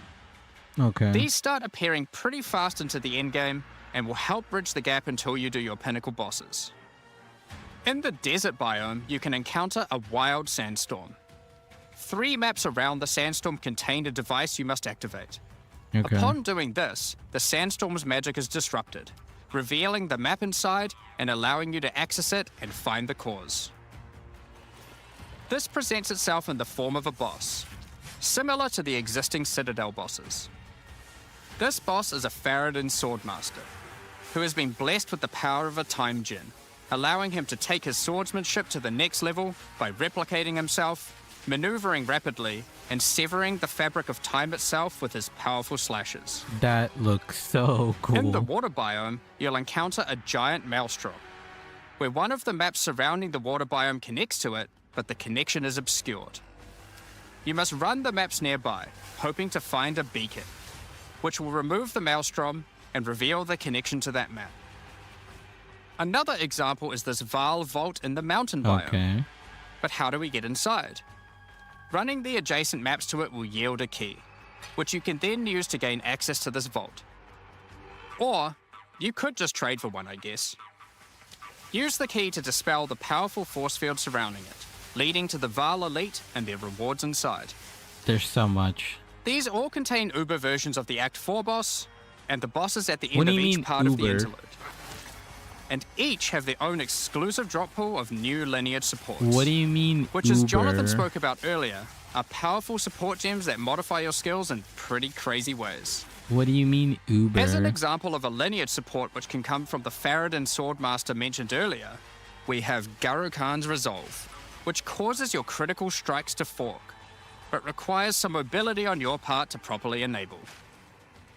From the boss sealed in the Vaal Vault, we have Paquate's Pact, which supports your war cries, causing them to inflict massive amounts of corrupted blood at the cost of your own life.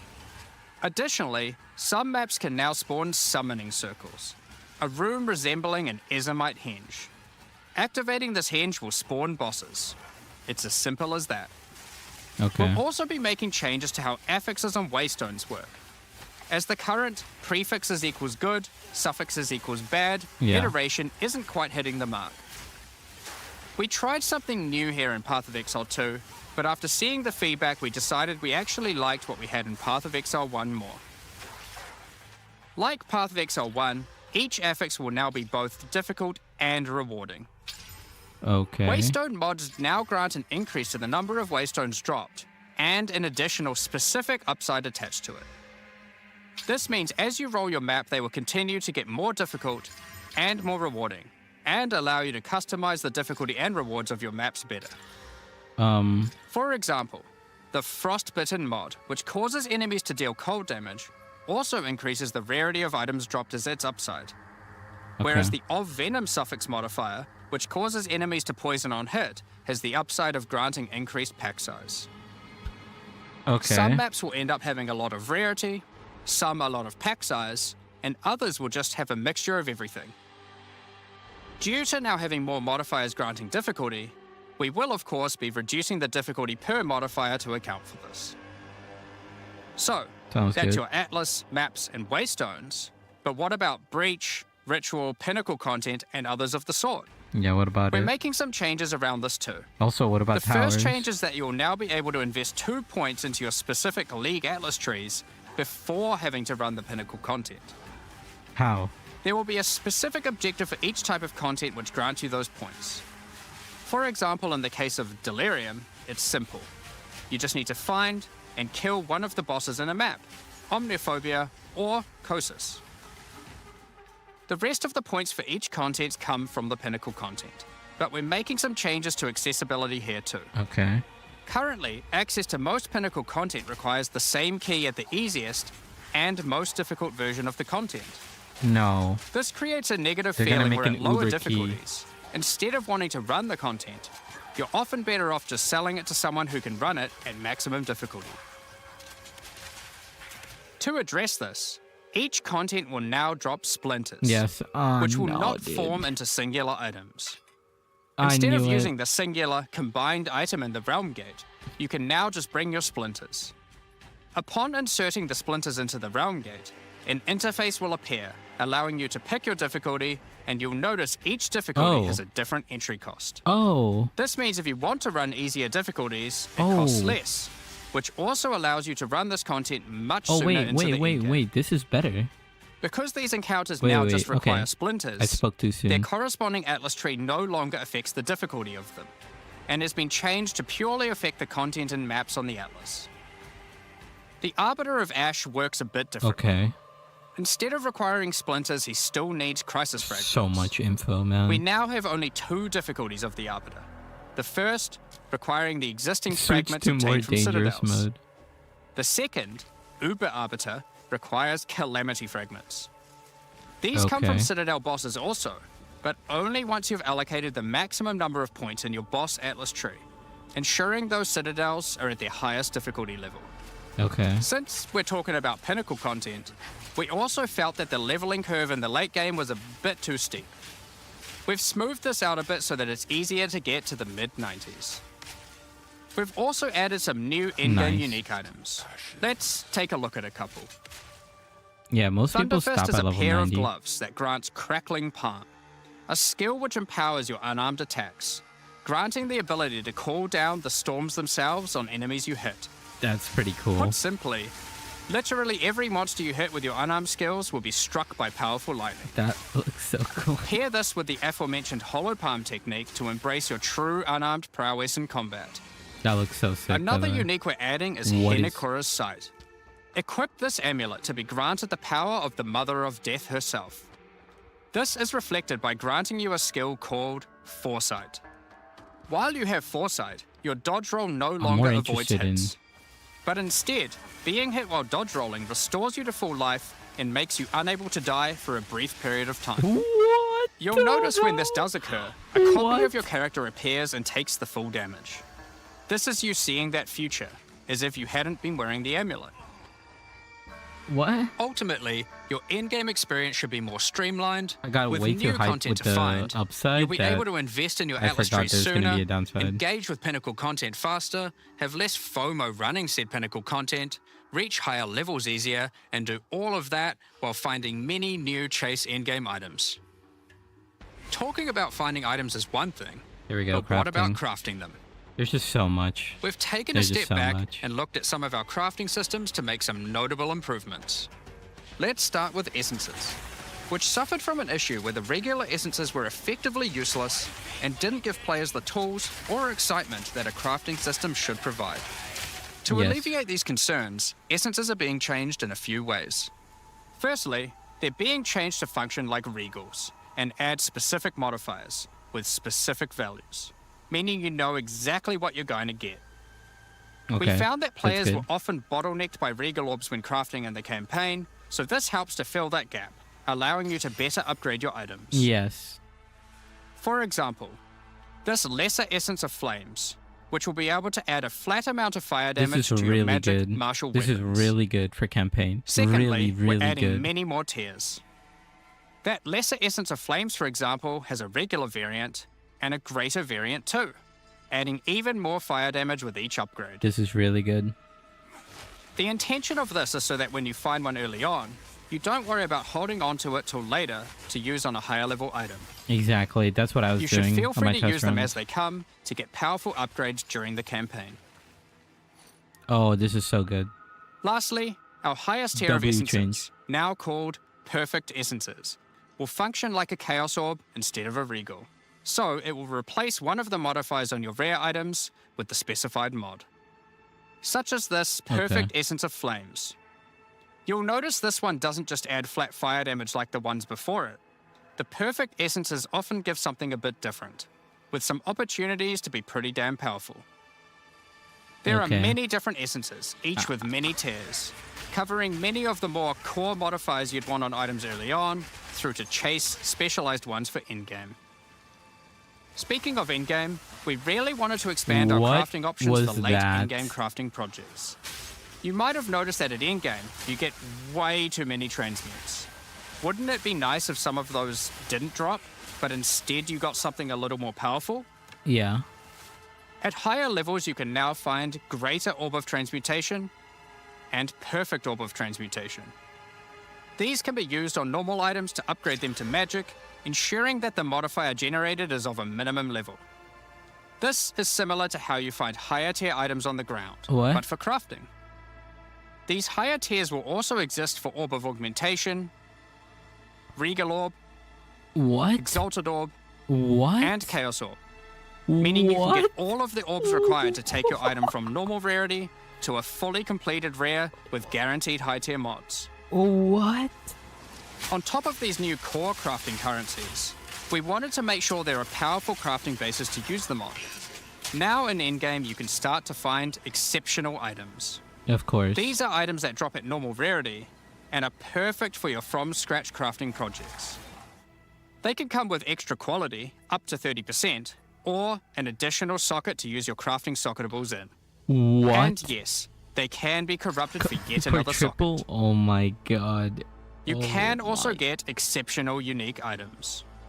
unique items? To add even further to your crafting arsenal, we've added a whole suite of new omens to ritual content, and removed some of the more unimpactful ones that weren't being used. Okay.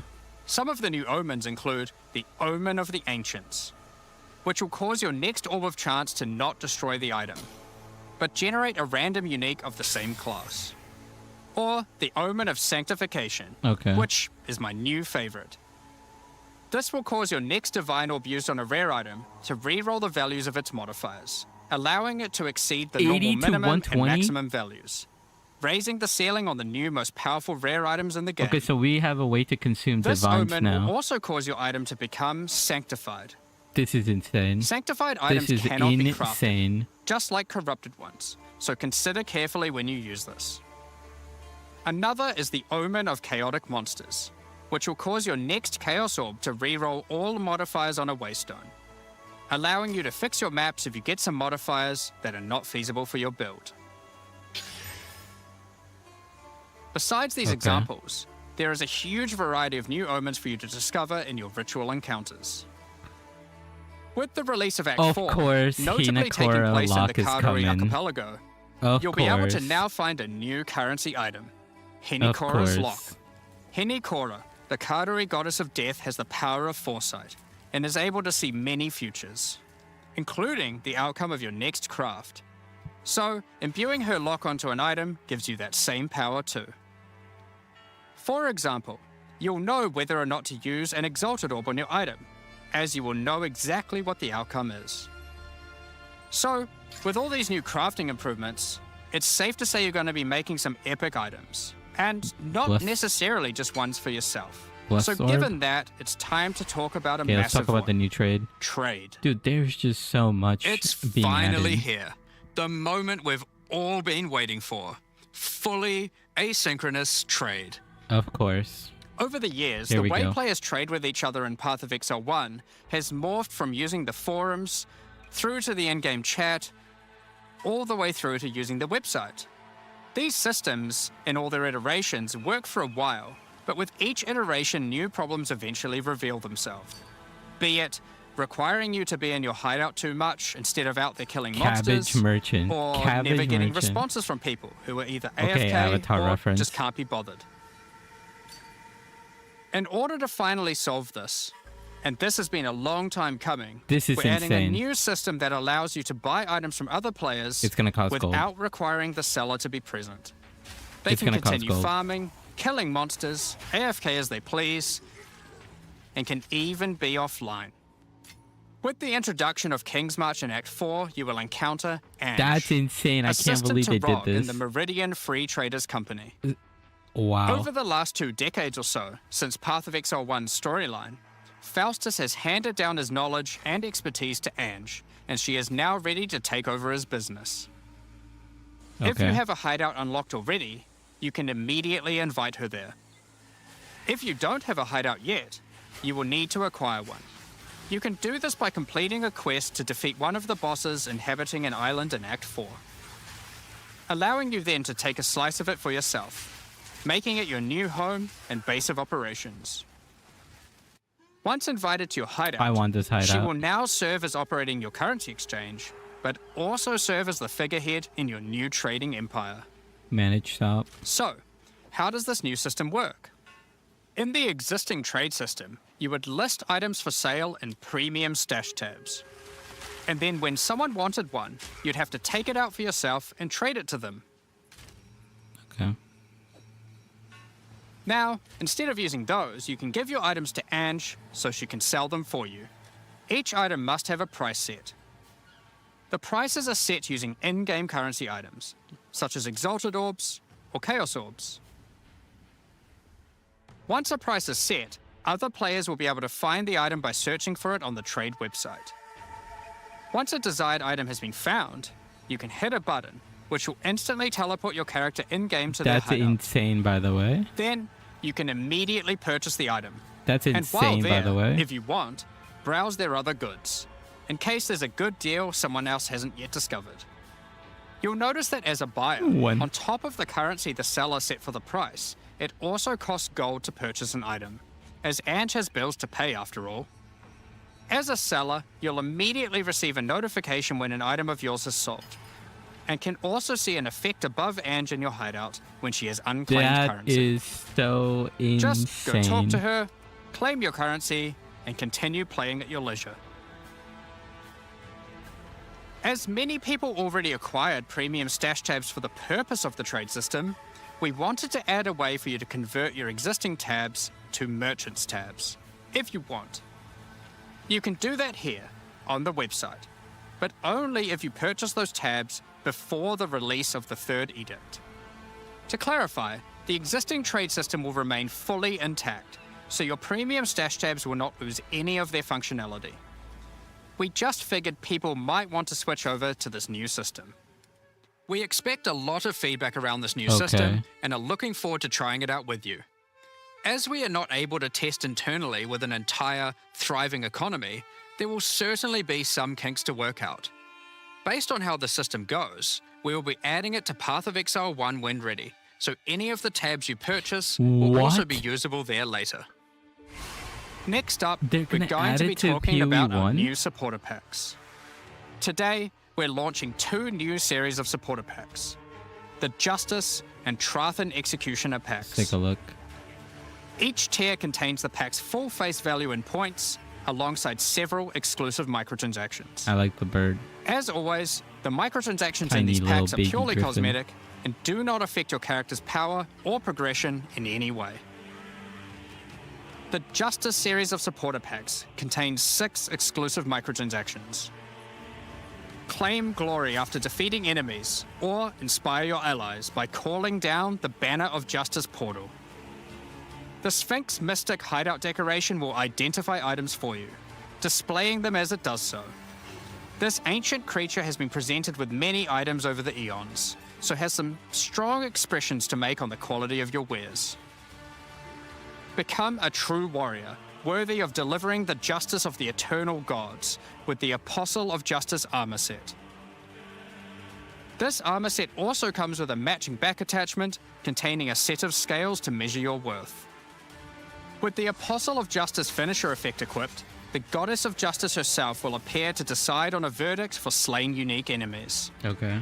Witness as she decides the fate of your slain foes. Will they ascend to be amongst the gods or be banished to the underworld? The Griffin fledgling pet will be your courageous companion as you journey throughout Rayclast. Take your place in the skies in the Plateau of the Gods hideout. This hideout comes with many different sections for setting up your home or base of operations. In order to travel between them, you simply just need to walk off the edge. Like a true eternal god, you can float between the mountains on the clouds themselves. Yo, this is so insane. The Trathan Executioner pack series also contains 6 exclusive microtransactions. Of course. The Trathan Executioner finisher effect is a brutal display of Trathan might, crushing slain unique enemies as if they were bugs beneath your heel. Oh my god, that is gory. As a Trathan Executioner, you're the perfect master for the ever-hungry carrion raptor pet. It has taken a particular liking to the taste of other pets, and at your command it will swoop down and eviscerate them, proceeding to satisfy its hunger by feeding on their corpse. What? The nobles of the 4 major pets? Trathan houses had their mercenaries, but if their hired hands became notably irritating, they'd have to call in the Trathan Executioners. You can now embrace their methods and become brutality incarnate with the Cruel Trathan Executioner armor set. Okay.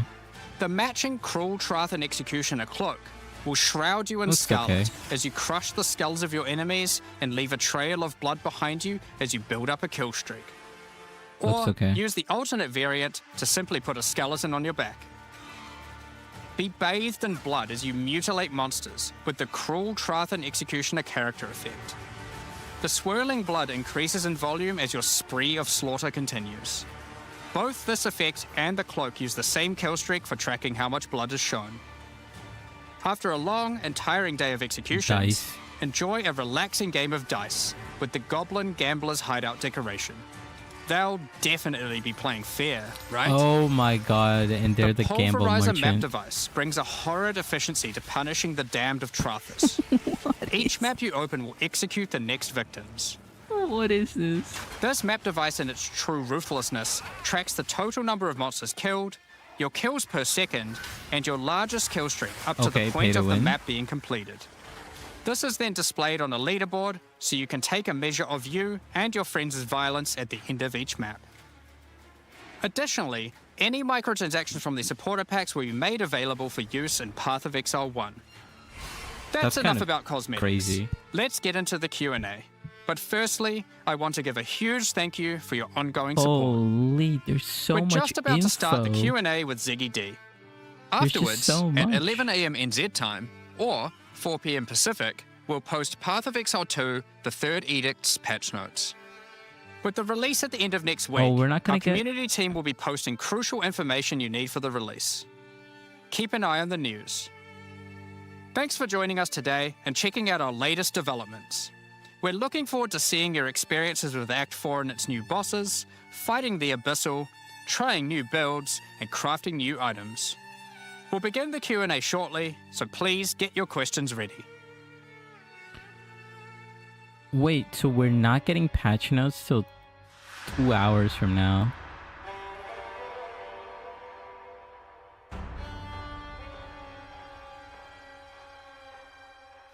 Yeah, so no druid, no ascendancy changes, or sorry, no new ascendant. There are ascendancy changes, but no ascendant. Back Exiles, after Okay, a there's absolute audio's just gone. Reveal. We now have a suitably juicy Q&A session for you. Probably like 2 hours or something. So grab a cuppa, grab a snack, and settle in. I'm joined once again. I'll let them fix the audio issue. We'll watch a little bit, but waiting another 2 hours for patch notes is kind of crazy. I thought it would just immediately show patch notes, but oh my god, some of the changes are crazy. I just wanna look at some of them. Did they fix the audio? Feel like They haven't fixed the audio yet. that we don't have answers to a lot of the things that people have been unhappy about. So, you know, like, yeah, we really tried to do as much as we could in one go to kind of do everything. As I said, didn't get to literally everything, but we got to quite a lot of it. And I'm thinking that people will be a lot happier with this release than they were with the last one. Yeah, I was pretty shocked to see how much was in this one, especially given that you've moved to this kind of like 4 and 2 cycle of, you know, you just feels like you just released the Path of Exile 1 expansion, which also had a lot of pressure on it to be a big one as well. Yep. So yeah, I mean, it's certainly hard. I mean, look, the really hard part is, you know, having to make an act at the same time. Like that's a really huge commitment. So I'm certainly going to be happy once we finish the campaign because we're going to be back to normalcy again. But yeah, it's a like, you know, what it does do is it means that there's like a huge amount of content to draw. I'm just from. looking on the There's side obviously to a see huge if the amount for patch you notes are. for players who, you know, are not necessarily the in-game players as well, because you've got all of the, Okay, you they know, fixed the audio stuff. issue, So but it's they like a seem to pretty big turn deal it for that up. stuff. But it also meant we could take a bunch of that stuff and move it into the end game too. So the end game kind of sees a big expansion as well. So yeah, it's been quite a good one. Yeah, I remember early on we had the process. Actually, we just literally grabbed my whiteboard in my office and we just wrote down every single problem. Yeah. And I'd say it's not a strategy we've done to this degree, this methodically before. Right, where right. we were like, okay, we have to solve everything on this whiteboard. Literally And- made a tier list up there. Yeah, like this is we had a T1, tier this list. is T2. We did. Like, The Q&A section is pretty good. The problem is they just talk about so many different things and it can go everywhere. I'm just gonna quickly go over like a recap of what we just saw and then maybe tune in a little bit for the Q&A, see if anything's interesting. But just to do like a quick summary, yeah, like this, Act 4, it looks really cool. All the islands you can go to, really, really nice. New bosses that come along with it, they definitely look cool. I'm interested in that. And then the 3 mini acts, which very interesting, right? So there's no Act 5 or Act 6, but they're adding 19 new areas and 12 new bosses to this. And I think there's 12 new bosses in Act 4. It doesn't say. So I know there's, I think, 24 new bosses. So this seems very interesting. Like, I'm very interested to see what Act 4 is going to be like. I saw some footage, from early, before PoE 2 was even released. And Act 4 definitely looked the coolest out of all of them. So I'm very interested to actually play. The Abyss looks kind of crazy. I don't know how Abyss is going to be. I don't know how strong the monsters are, how they're going to be tuned. That is a big part of, trying to like experience the campaign and stuff like that. Because from the looks of it, right, like if it's like every league, Abyss is going to be in every single area. So the fact that they're just going to be out there could be problematic for campaign runs. The CL stuff looks cool. The item drops look pretty cool. You could do all of this stuff, which is, it's just like a different way to do Jun, but now it's on Abyss, right? So now you could get all these modifiers on your items. I'm thinking, is this going to be good for campaign? I am not sure, because it's going to be annoying, right? Because you have to go to that spot. It looks like this location is in Act 2. Yeah, in Act 2. It looks like, based on the layout of Act 2, it's in like the Macedon Badlands, and you have to find this place, and I'm assuming there's going to be like a waypoint there. So I think this might be something you have to do in the campaign to unlock, and then you can go back here and I guess do this type of crafting. I don't know. So yeah, you need these things. You get these like bones basically, or fossils, which then apply this effect, and then you have to toss the item into the abyss, and this guy comes and gets it for you. Definitely interesting, right? Definitely interesting. I could see it being useful for the campaign for sure. You just don't need this in the campaign though. It's gonna take too much time to do all of this. You have to kill enemies, and then you have to go to this part where you have to fight a mob, which gives you this trove, and there's a chance to get one of these. I think once you are strong, maybe like Act 4, but Act 4 is going to be new, right? So we're not going to like understand. But if your build is very strong, then you can have access to this. If your build is weak, you're going to have to like skip the mechanic for a little bit. But this is strong. This is very helpful for items for sure. New bosses and a new pinnacle. Now this is very interesting. You get the finger. I actually can't remember exactly what the finger does. Oh yeah, the finger allows you to jump in to fight the boss, I'm assuming. Right? I guess that's what it's probably gonna be. Right, and then you fight the boss and you can get these uniques. Darkness Enthralled. This seems very strong. So now the cool thing about this item is the socketed items count as being different types of equipment. So like body armor gives you different effects, right, for socketables than helmet, and especially weapons do. So this I don't know. Isn't there one for blockchains? Or am I missing that? Because you could do some crazy like max block with this. I need to look at like socketables. There's so many socketables. I don't know how to really use this item, right? So I understand the deflect. Deflect mechanic is very interesting, right? So deflect mechanic is basically spell suppression, but it actually applies to physical hits too. So it's a more powerful form of spell suppression. Kind of insane. Kind of insane.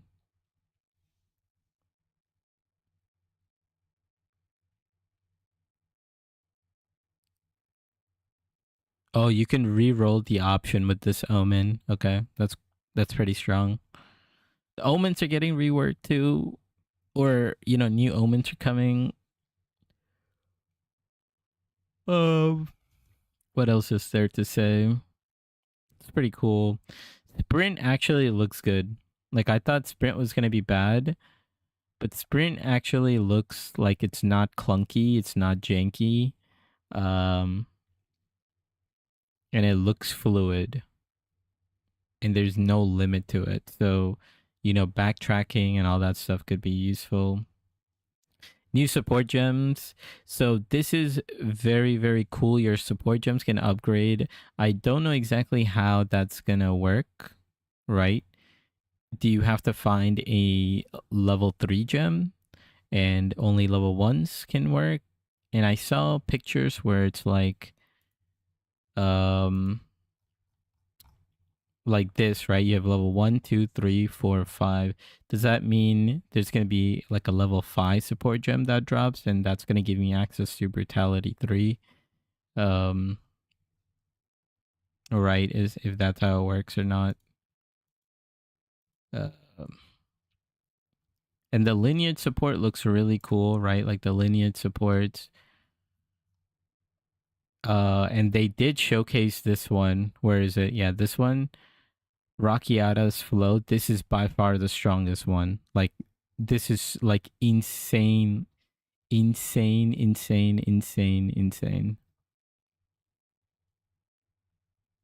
Pretty cool.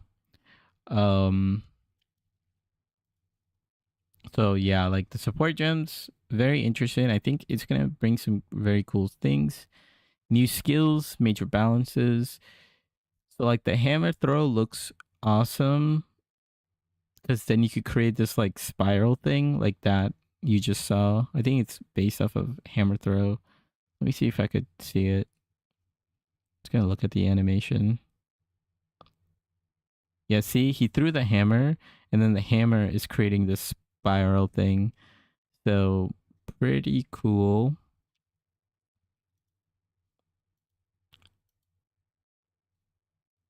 Okay, let's take a look at this crafting upgrade, because I was very confused exactly what this does. I mean, let me read it. There are now higher tier versions of all basic crafting currency, including transmutes, augmentation, regals, exalts, and chaos.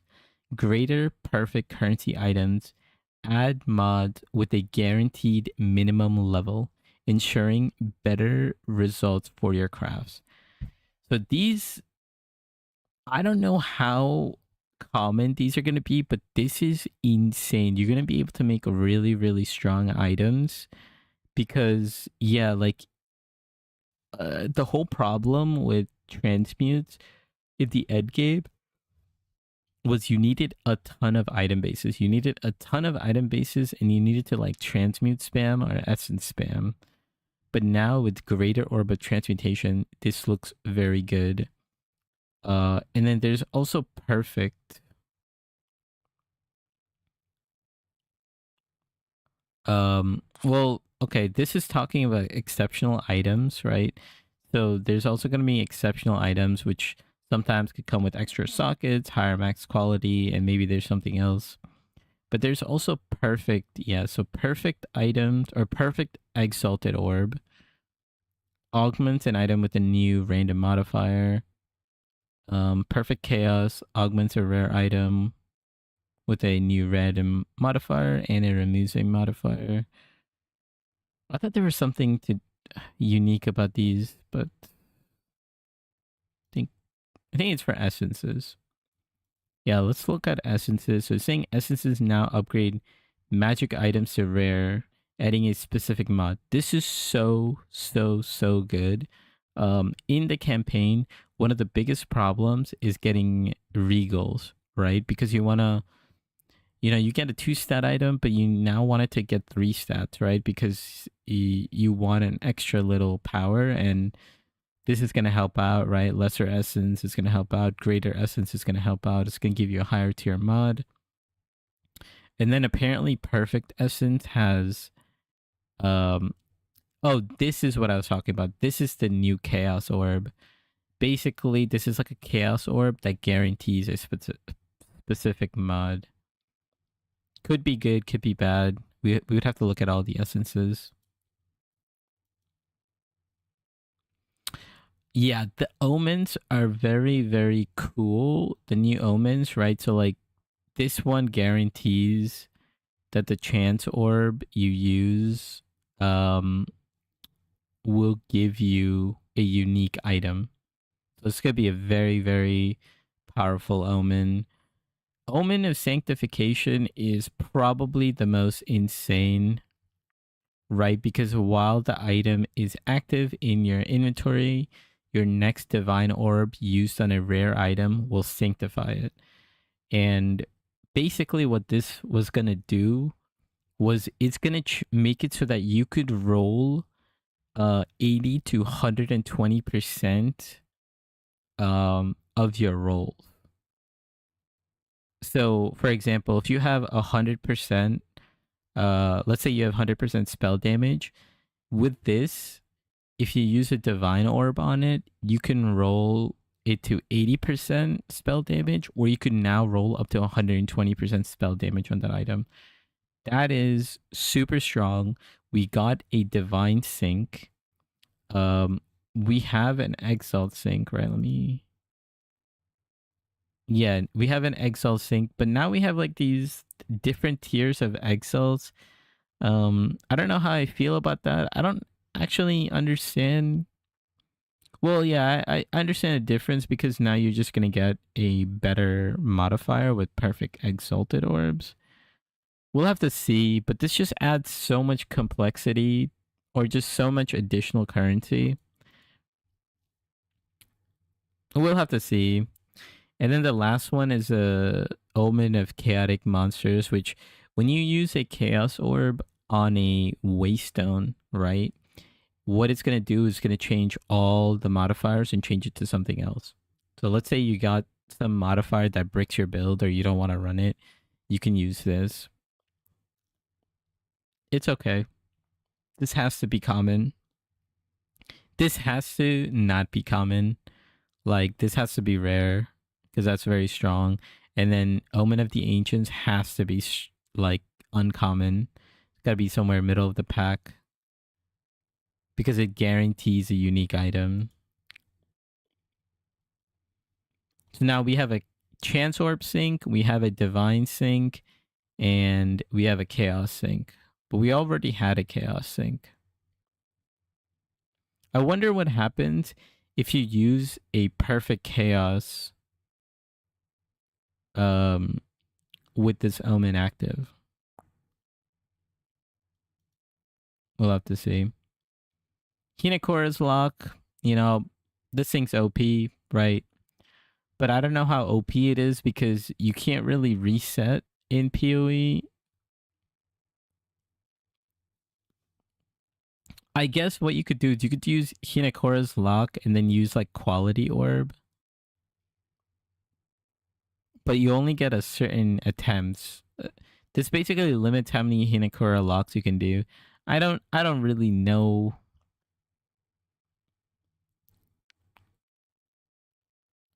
I'm like thinking about it, but yeah, this is like high level crafting anyways, so like I don't know. It could be good. I mean, it is really strong and powerful. I just don't know how it's gonna work in PoE 2, how people are gonna reset the item with like maybe like quality currency or something like that. New items. Oh, this is pretty strong. Crushes enemies on hit. Like that basically gives you more damage, fizz damage. There's an ascendancy for it, like crushing blows or something like that, but that's cool that there's an item base. This looks really cool. It says it's gonna like do lightning damage if you hit someone with unarmed melee attack. Seems kind of cool.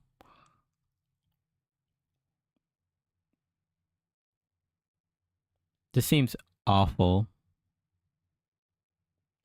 but there's probably some purpose for it. Oh, speaking of the first line on this item, it says 150 strength requirements. That's another thing they changed. They made they did a 25% cut on all spell gems for their requirements. It's pretty interesting. All the new endgame maps look pretty cool from the showcase. They showed a lot. Like they just straight up showed a lot of stuff. I don't even remember some of it. Yeah, like you have like whirlpools, sandstorms, and stuff like that. Looks like the tower system is staying. Looks like the node system is staying. But they're adding new things for you to do. My thoughts on this is that it looks cool. It's probably going to be fun for the first like 1 or 2, maybe 3 times you do it, but then it's going to be annoying. Like for example, the way the sandstorm one works, right? So this is blood, this is whirlpool, and then the sandstorm. The way it works is you have to travel to the surrounding nodes and open up the sandstorm. Again, annoying, right? Like fun for the first time, but annoying. And that's going to lead you to a boss fight on that node. The whirlpool, it's RNG, right? So it's like one of the nodes next to the whirlpool is going to have a entrance to the whirlpool, basically. Like, I don't know, but like endgame just seems like there's just so many chores you got to do. It could be fun, right? Like it could be interesting. We'll just have to see. Yeah, all the lineage stuff is insane. Like actually insane. Supported spells echo 2 times. Very, very strong. This is by far the most broken one, right? Hits with supported skills treat enemy monster elements resistance values as inverted. So basically, all bosses have 75% resist. If you don't build any sort of penetration, right, you're gonna make it so that the enemy bosses have negative 75 resist. It's so broken, like so absurdly broken. You're gonna absolutely delete everything.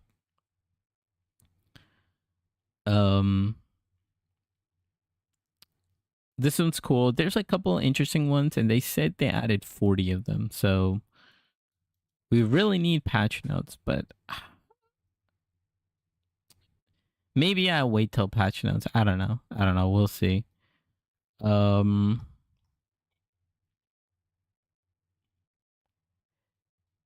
This thing is very, very interesting, right? So now this thing is super, super good. The only downside to this is it costs gold, right? Of course, they have to add a downside to something like this. They have to add a fee, right? Otherwise, people would just go insane. Where what I mean by that is people would like buy out items, right? They would like snipe items like crazy. The game is going to turn into a trade simulator though with this. This is really cool. I think this will help a lot of the newer players for sure. I don't know if you can still trade without doing this though. I wonder if that's possible.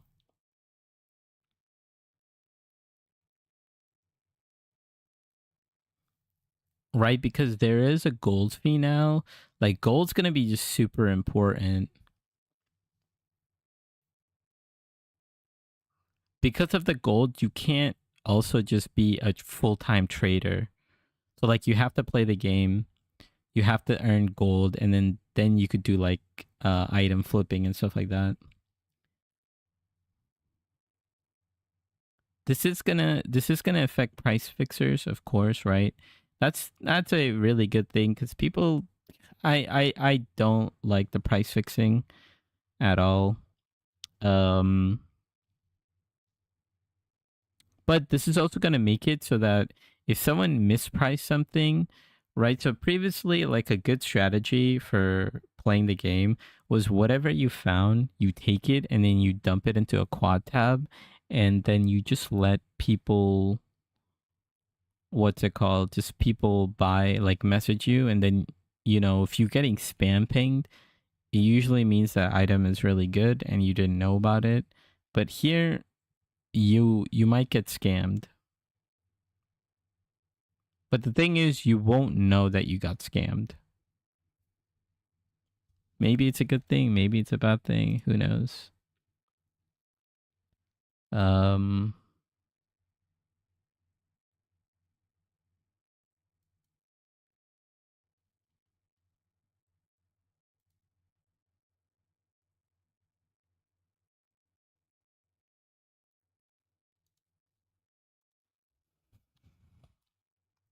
Yeah, so trade, we'll see.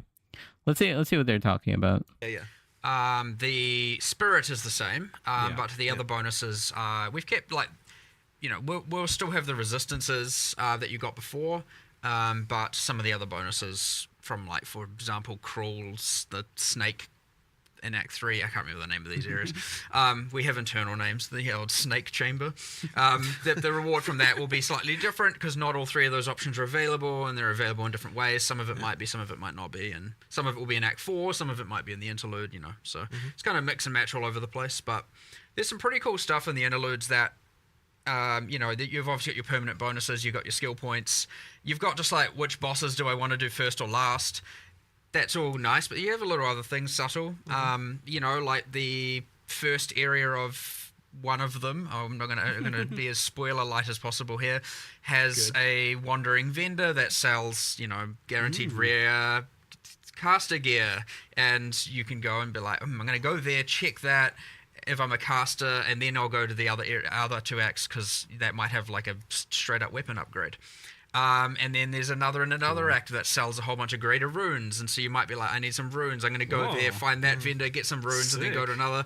And then one of them has, and you're going to have to find this for yourself, one of them has a nameless seer in it, and so go for it, find that. And I'm not going to tell you which. So do you know in advance some of these rewards so that you can make this decision? Like maybe not those kind of secret ones. But... I think it doesn't. Does it say it on the? Does it show it to you on the world map? You generally see the icons on the world map up to the point your character and the NPCs could reasonably know about. Yeah. Okay. So it depends on the act a little bit. In some cases, it's like no humans have been there, so you can't know until you've opened it, and then it will, or until you have been told about it or know about it or advanced the quest, and now you see all the icons. So. Some yes, some not, and It'll be a bit of a discovery process. But look, it's gonna players are gonna share information pretty damn quickly. But yeah, it's actually quite fun having all this different choice and different axes, and we haven't had this level of like, sure, you've got Path of Exile 1 Act 2 is go left or go right, and you got a little bit of that in like Act 8, but you don't. Yeah, get this much like parallel things going on like this in a kind of interesting way. So it'll be. I suspect it'll actually last a little bit longer than we anticipate, given how we had to put this kind of 3-part thing together so quickly. Last a bit longer in terms of like players finding it fresh and interesting. Yeah, that's the hope. Okay. Good. All 3 interludes kind of appear on one world map, so you kind of got 3 parallel tracks you can see on one map. Cool. So yeah, that's how that works. It's cool. Decision paralysis is going to set in. What do I do? Oh, I guess you pick So one. I think a lot of people will just pick one just because it's the first one. Yeah, probably, left to right. I bet that'll be the most You'll common choice. see stats on that, I'm sure. Yeah, it's yeah, like, 60% pick rate for the first option. Yeah, probably. Left to right's most likely. That makes sense. The order of the islands in Act 4 a little bit less predictable. Yeah. One of those islands, like, there's four permanent bonuses kind of going on in one area kind of thing. It's like because go there first. I'm not going to tell you which ones, but Okay, we'll have to figure that one out, eh? someone will do it, figure it out. Make the progression guides. But I like the idea that it could be different for different builds too. That would be very cool if that ends up being the outcome, because that will keep things fresh long term. Yeah. There's a good reason to do it differently and doesn't just get kind of immediately solved. Yeah. So Act 4 was planned to have a new way of ascending, but that wasn't mentioned here. So Yeah, what happened didn't to quite the get time for it. ascendancy? It'll be coming a bit later. But you can still, there's still a quest to go to the place where that is happening. But and we added like a kind of another reward there, just for the time being. Yeah. But yeah, later on there'll be that. The amount of work required to make that trial just unfortunately wasn't quite compatible with making all of the other stuff we made. Probably if we hadn't made the interlude, we would have been able to do it. But I think the interlude was more important just to get rid of Cruel. So we ended up making that decision. Yeah, but we'll get to it. Thank goodness. I'm like so stoked Cruel's gone. If it's Okay, what very most of us imagine it's interesting. going to be, I can imagine where a lot of that work comes in. So Right. hopefully you guys, is it something that Okay, you'd like yeah, to we get ready could for next chat week? Then, now. it sounds like. Well, I don't want to promise anything because at this Yeah, point fair we're enough. in the mode of like we'll cut stuff if we need to make the release happen. So I wouldn't want to promise anything, but that would be nice. We'll just have to see. I guess the other question then is, do you think it'll be like different enough and appealing to people who don't necessarily want to ascend the other ways? Well, it's certainly different than the other ones Yeah, by a very very significant different. margin. So I think that'll be interesting. And what's the vision for how ascendancy works long term then? So is it the idea that you ascend once in Act 2, once and then again in Act 3, and then again in Act 4? I mean, you will You'll be get able to do 6 it that points way, but if that you way? want to do other, I mean, yeah, that's a way to do it. But if you want to, just if you like a certain trial better, doing it that way is also fine too. It's just interesting because there's like not as much of a gap as there usually is between those first 6 Guess not. months that way. I Like they're guess quite not. rapid fire. So and then it would be a big gap until the end game, and you do Yeah, your yeah. choice of fourth one. Yeah, I mean, I guess we see that as fine. Like you kind of want to get your build locked in to some degree by Yeah, the time you get to that sort of I level. kind of like it. It's just Yeah, yeah. different to how it's been done in the past before. Right, Where Yeah. we had, whereas like right at end game, you did that third Yeah. one. So that's interesting stuff. So a big part of this obviously is then continuing the campaign slog kind of discussion was just the speed of the campaign, how that tied in with difficulty, zone sizes, and things like that. You guys did a whole bunch of big changes a couple weeks into the Yeah. last league where you reduced zone sizes. Yeah, and things yeah. like So we that. did a bit of that. That's one of those things that's a bit hard they're to reducing zone see sizes? exactly until you've played it a couple of times. Yeah. So I like, for example, right now, like the first time you play through Act 4, I doubt you'll be worried about zone size. Second time, then it might then start to realize like what places are too big and what places aren't. So Yep. there'll probably be a little bit of adjustment to that, even as we do the first couple of patches in 030 as well. Just because, like as I said, it's actually a bit hard to appreciate until you've kind of played it a few times. But the sprint helps a lot. Like sprint is a big deal as far as like changing how the game feels in this regard. So if you're fast and you know how to use it well and that kind of stuff, you can motor quite a lot more than you were. It'll be interesting to sort of see how how many people are using that all the time versus how many people are I've been kind of just using it using all the time. You have, well, yeah. But the thing is, you're an experienced PoE player, right? Like you're gonna be But like like, there's a fun risk reward to using it that way, though. Like, Yeah, sprint if you are looks just actually using it to pretty cool. traverse Like, or it doesn't look- backtrack or something because you go the wrong way or something like that, then it's pretty cruisy and it works well Right. for that. But it also is a very powerful like combat tool. You can use it like a boss is doing something, you can get further away than you could for before. boss stuff you can, although it is dangerous, right? Like Yeah. I mean, if you screw it up, then you get knocked down. yeah. But I think the thing that I find kind of interesting about it as well is that like you can skip monsters now more Yes. easily, Yep. and that means that if you are overpowered due to getting a good item drop or something like that, you can kind of like motor through a couple of areas a bit more, like sort of then catch up to the point where you sort of feel about right as far as the difficulty, and then keep going from there, like more specifically. So you've got that kind of tool at your disposal. Not something I'd expect like new players to do, or like players who kind of don't want to engage with that stuff. But if you're talking about like like the person who's playing through the campaign the fifth time, Yeah. certainly that's an option that you've got that can kind of speed you through a little bit faster. So that's something as well that it kind of does, just because you are faster than basically everything. So you can skip past them if There you want. were a bit of like Okay.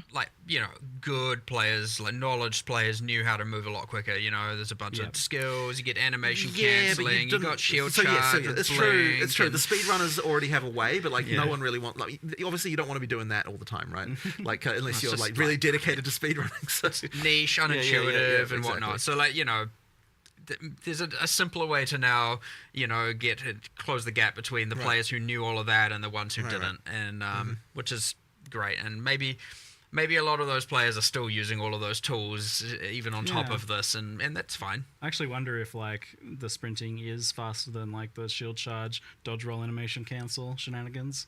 Haven't exactly done a race. Yeah. I think it's close. I'm pretty sure it's relatively close though. Yeah, the difference there.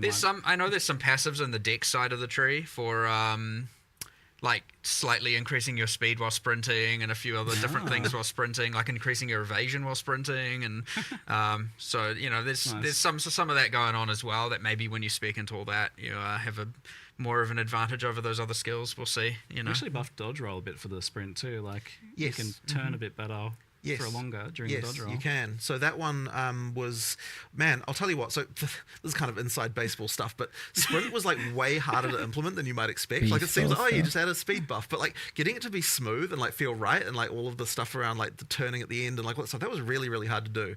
Like it was like there was like a programmer for a very long time just working on sprint issues. Like holy crap.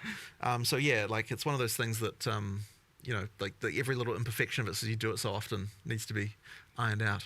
I'm looking forward to stacking move speed and dodge roll distance in Sanctums and using sprint. I use sprint in the Sanctum, and I was testing earlier, and it's so fun doing some of the things with sprint. It's like we're like mega long dodge rolls into sprinting is gonna so fast.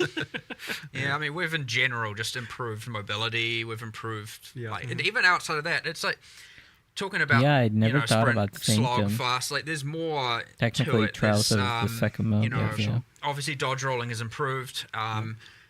The mercenary, like slow while reloading, but also something like Jonathan and I both just randomly did one day, just logged in on live. We played mercenary, and we were both just like, what happened? What did we do? What has gone on here? Well, I believe this feels terrible. It was the 0-0 change that related to like contact points or something. There was something like that I think broke it. Because the thing is, it wasn't actually feeling like how it felt before we released.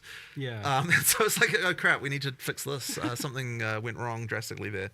That one really improved it. But we also made a change where you're a little bit faster coming out of when you're using a skill while moving. Yeah, you're a little bit faster coming out on all classes. That actually affects the ranger and the sword as well a little bit. It's not like at first it seems quite subtle. Like but when you play it side by side, it actually makes quite a difference, even though it's a relatively subtle change. Like it worked as well. And then you've got things like with the block being faster, like you're just overall more mobile, with a lot of the stuff. Like I think it's helped a lot. But the nice thing is like we still didn't have to compromise on like making sure the combat still was right.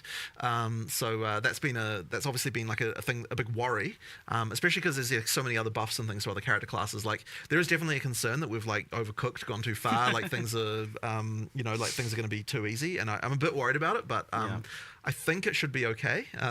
We just have to. You mentioned like the way you've designed this, not meaning you didn't have to compromise on like combat and that, and that was a big hesitance for you. Like you really wanted combat to be not optional in the past. You were talking about before, for sure. And things like that. So why does it feel like the way you designed this lets you not compromise on that vision? Because ultimately, the actual combat itself still works after trying it. Like. And generally speaking, like even though I may not necessarily agree with something, I'm still willing to try these things. So we tried it; it works. That's really what it comes down to, right? So that as long as that's the case, then then I'm cool with it. I just want to make sure that we don't end up in a situation where we're just it's all just like. Even during the campaign, it's just one button, don't have to worry about anything, like there's no challenge anywhere, like that kind of stuff, because I just find that boring. I just don't enjoy it at all. Like I feel like you need to have some level of like actually, having to think once in a while, during a boss fight or something like that. So there just has to be a little bit of that left over. Sometimes it can be the situation where... This was a good compromise, like 100%. It again, he spoke about how long it took for this programmer to work through it, let alone, there's heaps of iterations of these kind of things, trying to keep things feel grounded, kinetic, realistic, that kind of stuff. So you're not just like, and animation-wise as well, there's a whole bunch. So, when you're taking a chance on a thing like that and, it feels like a compromise and you're uneasy about it, I'm glad we did pull the trigger on this one and give it a go because, yeah, sometimes it is like knowing how much resources this is going to take. If this fails, it's a massive waste. Because I mean, there was another one that was like hugely contentious, which was removing the limit of 1 per support gem. Yeah, was something that change. took a bit of convincing to even get people to want to try out. Like that was definitely a worry. Yeah, like the concern there is just that, you know, isn't it just going to be that everyone's running the 5 same supports on every single thing? But I was kind of like the amount of, I think what we're losing over this is much worse than what we were gaining. You know, like it's something really important, and so I actually now that we've done that, I wouldn't have it any other way. I think it's really, really good change, and that one is, in my opinion, the most important change we're making in 030. I mean, obviously you got a bunch of content, but like in terms of like, you know, like what single thing is going to affect gameplay the most, like in terms of character builds and like build variety, that change is a huge one. So yeah, I'm really looking forward to seeing what big change. I was skeptical when you showed me this change, because I was definitely in the camp of defending the decision of the 1 support limit for the logic of it making you think about how you build each skill differently, not just building every skill for damage, but rather like, okay, which of these damage dealing skills am I going to make more utility or do something else instead? But playing around with it feels like it kind of just lets you use it on 2 skills, like something like Fist of War, and that's just a really big improvement. Like that's a lot more fun having 2 Fist of War skills than 1. But like the skill design is nuanced enough, and the supports themselves are nuanced enough that you do still seem like you end up with a lot of variety. Yeah, it definitely works. Like it's funny because in the end, it feels like the concern that we had was more theoretical than it actually was real, and that's why it's really important to actually try these things. Yeah, like and I would say that if the supports and skills were designed like how PoE 1 was, then you totally would have ended up in exactly the place that we were worried about. Right, yeah. But because there's a lot more going on with the way the skills, or just like there's a lot more thought being put into like the exact ways the skills interact in PoE 2, you kind of end up being fine, and it just ends up being better. So yeah, like I'm really glad we tried that one because it's super important. Yeah, and it seems like lineage supports take over the role of this 1 gem a bit more. They do. So basically right at the end, you've got the thing where you can only have 1 of each lineage support per character, but that's kind of like none of those are like okay, so you know, something like multiple projectiles or martial tempo, like these things are super important to kind of make skills even viable at endgame, whereas the lineage supports don't have that same thing. So we effectively get to keep a little bit of that like interesting decision stuff, but only right at the end when you're kind of at the top end and you're thinking about like hyper optimizing specific stuff or like with interesting mechanics. So we still get to retain a little bit of that there. It's a huge buff though, like this change. Like I've been playing Warrior, and I almost feel like saying the new Warrior because it's not any one specific thing. Like the support gem change, the sprinting change, the faster while blocking, being able to block everything, it was way more impactful than I expected. Weapon swap instant. Weapon swap is huge. That's like it's the sum of all these small individual things, and honestly, it was quite hard to design the live stream what we were showing for this reason because it's like it kind of ended up being just like a huge scatter shot of like all sorts of little things, and it's sort of hard to appreciate the sum of it all, like adding up to a much better experience. But I mean, obviously, there's like really big things, like you've got the infusion stuff on the Sork, which is like, you know, like radically, visibly, obviously changing the class. But it's like when I'm making a case for like why is the Warrior better, it's kind of like you got a few new skills, you got like a few different mechanics, but like together it just kind of comes into something that's like way better than it was. Yeah, I've spent the better part of 2 days trying to put my finger on what it is. I actually don't know. That is making that, because you were asking me like whether I'm worried that the Warrior is a bit too strong, and I'm like, I'm definitely a lot stronger, but I'm trying to figure out what it is exactly, and it's like a bit that, a bit this. Everything. Everything. Definitely feels like way more fluid, faster, smoother, chunkier all at the same time, because, you know, I've got more Fist of War skills going off. Like the instant weapon swap thing is huge as well. Like that seems like a pretty minor change, but all of a sudden you're not thinking about like there's no reason to not. Right. There's no reason, removing all the reasons why people wouldn't use combos is exactly the focus that we had for a lot of the stuff, right? It's like, what is preventing someone doing a combo here? What can we do to fix it? So you've got like the shock change where that's longer. You've got like the change to chill and that kind of stuff. And there was a whole like thing with, we never even talked about Ignite because there kind of wasn't room for it, but Ignite has got a whole different thing where that it does now, where there's like every time you fail to ignite, it builds up flammability. That means your next ignite is more likely.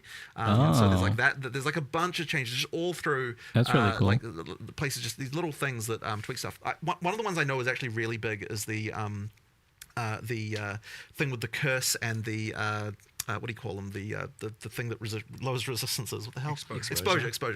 Yeah. So exposures, right? Like it seems so tiny. Like, oh, let's make it so that you don't have individual exposures This is so for different crazy, elements. by But the it's way. like I it don't actually even know changes what. the gameplay so significantly because the moment How that we're there's gonna something that's trade gonna add items like 30% Like, more what is damage gonna be in the case there default was before, currency? that you don't have access to if you're going to use Perfect cross element. exalt. So you're never going to use cross element, Cross. right? Like Yeah. you're never going to do it. So it's like really, really important to just remove every single barrier that's getting there because We merged and we merged cast on shock ignite and freeze into single. we did. Single So yeah, gem. there's no more cast on shock anymore. It's cast on ailment Oh, for that wow. reason as well, right? Exactly, right? So literally we're like, let's find every Holy. single reason that's going to stop you from wanting to be able to use multi-element builds and actually try to improve that, right? Yeah. Oh, that's Guess really what? cool. You can still just play one element if you want. Yeah, you can, of course, right? but yet now if you're doing multi-element, there's just no That's reason so anymore not to. big, actually. I was so stoked looking at what you were doing with the elementals because You it put feels that into- for the first time it actually is like an elemental. It's like there is Right.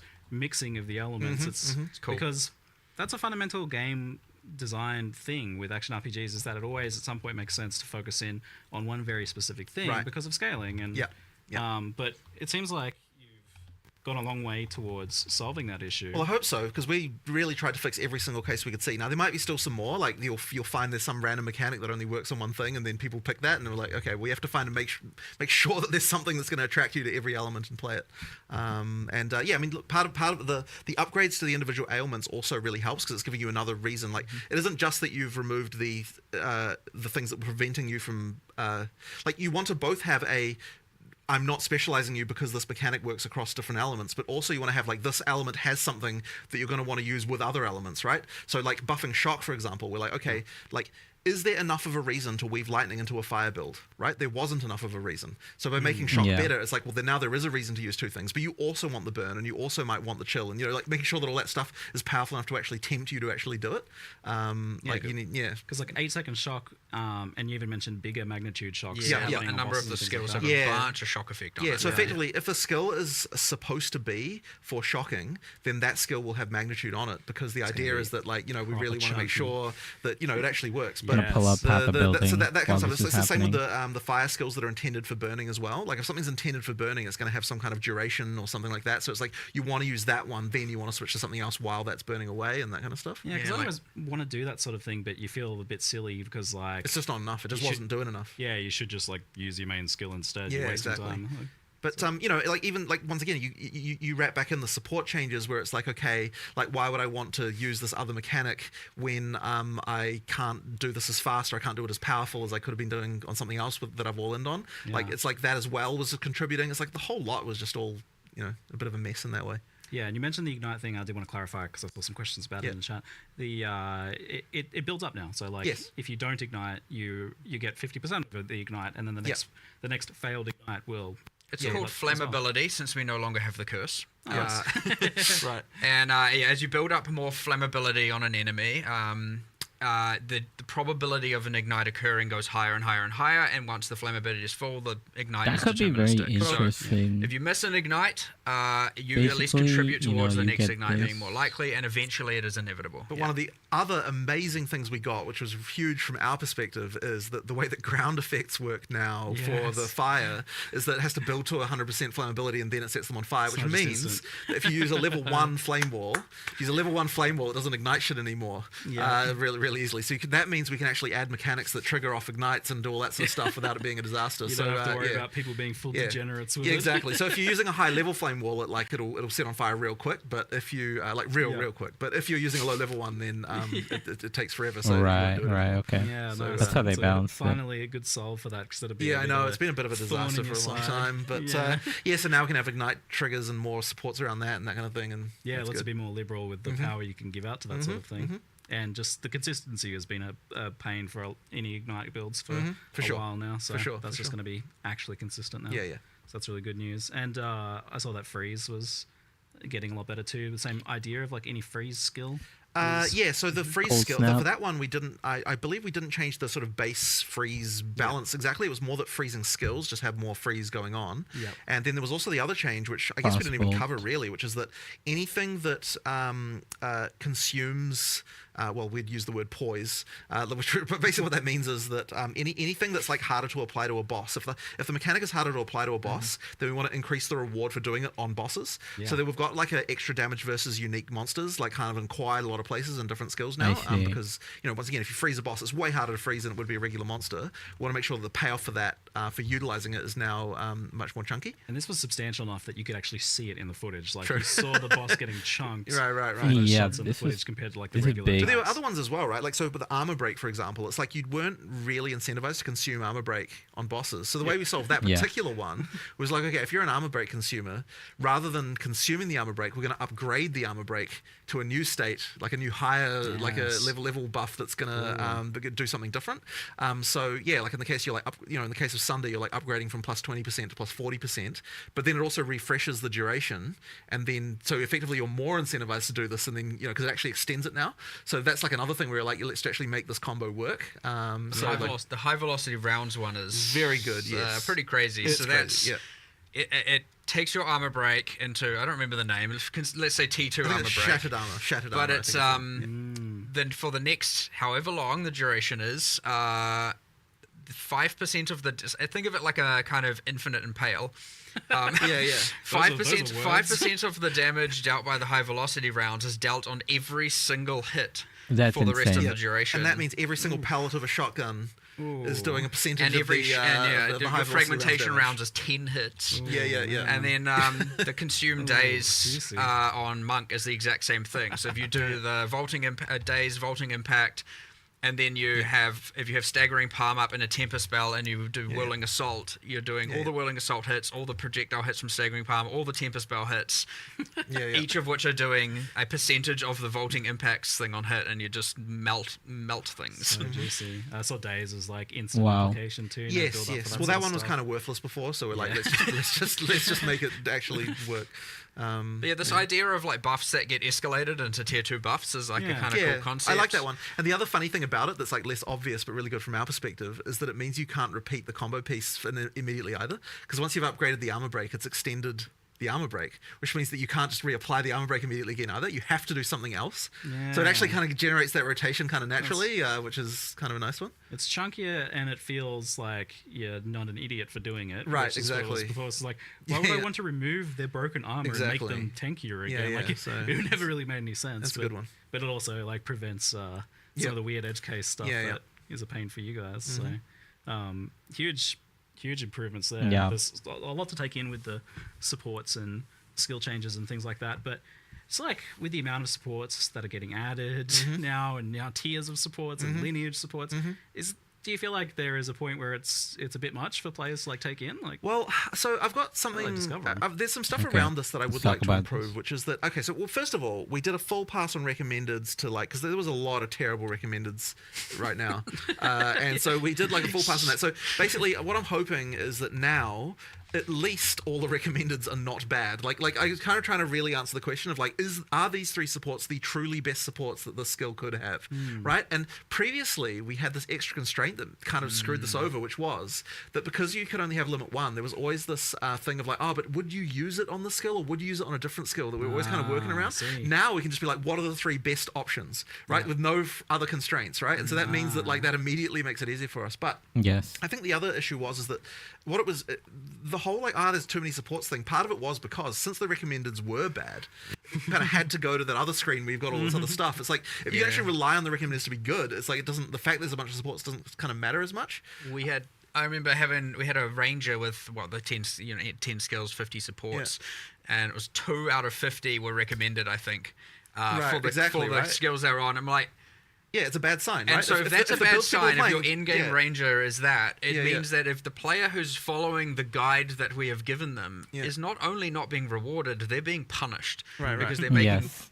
we're making them make wrong decisions. Yeah. Yes. So, And, I'm sure there'll still be a few that are incorrect on there, but like hopefully it should be way better. And the other thing as well as I'd really like to do is I think that we might want to get into starting to recommend more stuff, or maybe even like recommending stuff based on the previous stuff that you've already That's done. crazy. Which might be just get a bit complicated, but I'm kind of I feel like we maybe should start thinking about that. Sounds like a nightmare to code. Maybe, but then it's kind of like, or maybe like if you've got this other skill on your build, then this becomes an option, or there's something like that we might have to do, because I think there's more we can do there. But whatever. For now, it's just at least we're like, here's the 3 best shit. Oh, but also the names. I know. The names are so much better now as well. Yes, right. So we did a pass of like making the names more obvious. Like, because there was a lot of supports that just kind of weren't like search for, there's this thing that does a thing. I don't. What is it called? God, I don't know. Yeah. You're just, I don't know. Impossible. Whatever. Yeah. Google it. Yeah. Like, there's something that does an explosion with armor, but what's it called? Well, that one should be obvious, I think. But armor explosion. Yeah. Yes. But yeah. That's what it needs to be like. No, I'm pretty sure it is called that now. Yeah, good. But yeah. Excellent. I remember just being like, if I'm struggling with this, Yeah. so many people must be struggling with this. Like I remember we went to build Execrate or whatever. Right. Yeah, it was not the most intuitive of systems for sure. So massive step forward in the UX, the understandability, all of that stuff for sure. I'd say as you play it and as you take it as it comes, it's not overwhelming. It's easy to look at it in this context and go, oh my god, 100 in support and whatever the numbers are, lineage supports, and oh my god, there's so much going on. The lineage supports really should be treated more like uniques, so they kind of just go into the big pool of like, stuff that at end game you're kind of like, potentially working on. But I mean, a lot of the lineage support things will end up probably being like, oh, this build guide says, this is the thing to use here, so and here's the boss you need to farm to get it. So I suspect that it obviously ends up a lot of that way with uniques a lot of the time. But there being so many options for this stuff, actually, kind of like, so there's this thing that ever since kind of the internet, we're spoiled, right? We're inherently spoiled for everything. We have the build guides and all that, and there's a lot of fun to that as well. But we obviously lost some of that kind of mystery of your own self-discovery. But I feel like you're almost forcing us back to that age a bit, because there's just too much for guide creators to really cover. I don't know about that. Like, people will still converge on things. But even if a guide creator creates a build, even if it's quite well optimized, there's usually a few other options. Well, that are ideally, almost as I mean, optimized, that's part of the fun, right? Like, over time, people come up with more stuff, and ideally, since we're shaking the meta up each league as well, there's still new stuff to find. I mean, that's I think that Path of Exile is actually a game that still has that, because of the fact that there's enough stuff and there's enough meta changes to actually cause it to be that there's still cool stuff to find that no one's discovered yet. Which is, there's not many games like that really that still I don't really think I get that as much from PoE 1 anymore, but PoE 2 is getting that. I guess so. But I mean, that really just comes down to the amount of meta shake-up that happens, Yeah, I guess so. Yeah. For sure. So with the sheer amount of supports and things, have you taken a look at how we obtain sockets and get a 6-link, and how hard it is to do that, and how many we get? So there have been some adjustments. Actually, this is probably a good time to cover a topic that was probably not obvious in the live stream, which is that we now have a system that allows us to effectively. And I don't have a good way to phrase this really, but it's so I'll take the transmutes as an example, right? Okay. So in the live stream, we're it's dropping too many transmutes. We want to instead drop these more powerful ones. The way that actually works is that as you get higher level, it specifically takes some of the juice, if you will, of the transmutes that would have dropped, official term, and then instead drops higher level ones but less often. So the idea is that it's we're getting rid of the crap you don't want, and kind of making higher better stuff that you just get less. So good. And we've actually changed over some of the ways that, for example, the way that uncuts now drop as you get into the end game as well works that way. So it's it effectively turns. You're getting less uncuts, but you're getting more of the but they're turning instead into higher level ones, and that kind of stuff. So that'll change the game a little bit. Now I don't know if we're going to have that exactly perfectly right in the very first. It seems like version, it's a pity system. Effectively, that should mean that you that the way it makes that feel is kind of better in terms of getting those upgrades. So I'm pretty sure that I'm not 100% sure of this, but I'm pretty sure that the jewelers have also been changed to use that system instead. For the very top one, I think. You did the change. I wouldn't know.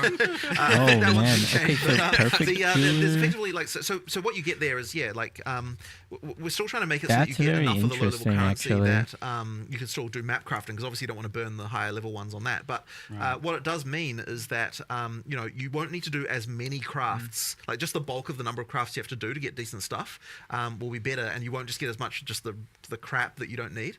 Now, I will say that the perfect exalts are not common.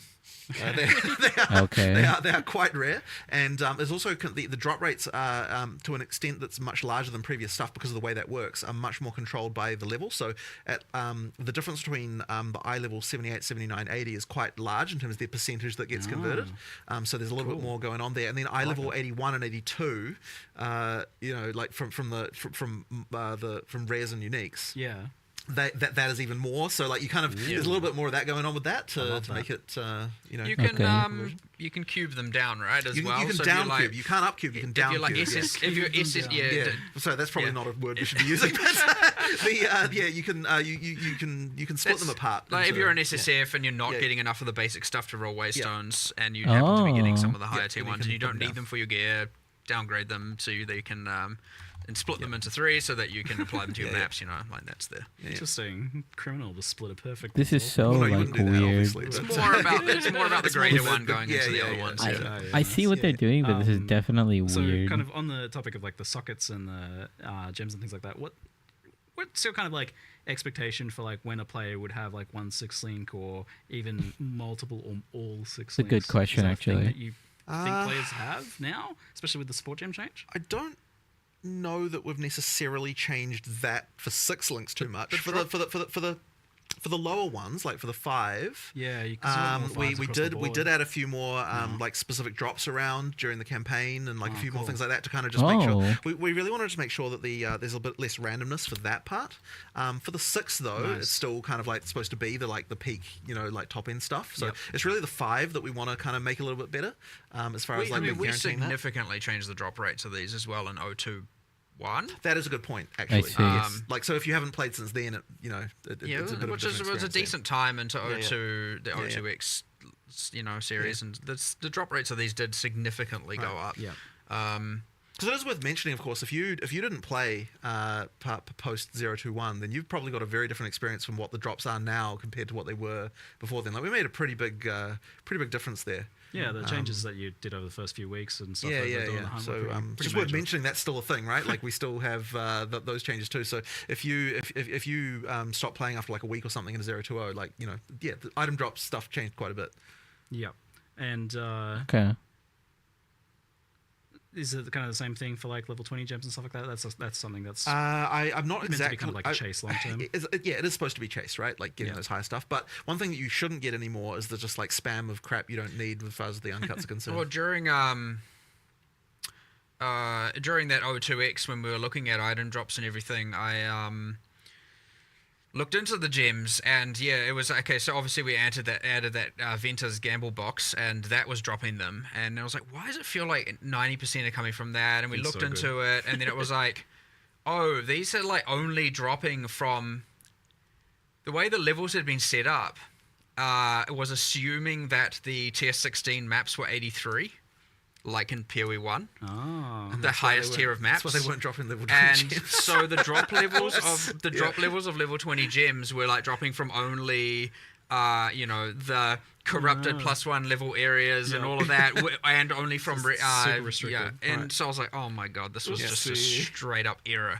So we went back and we were like, it's in a -3 levels from everything there. But that was a 0-2 exchange, to be clear. That was already fixed. That's why it was very hard to get those. That was a bit of a disaster in the last patch. But also, inherent items. There was another change. Just speaking of gem levels, it just like clicked in my mind. We've actually what we've done is taken all the wand, staff, skills, and whatnot, and we've effectively balanced them.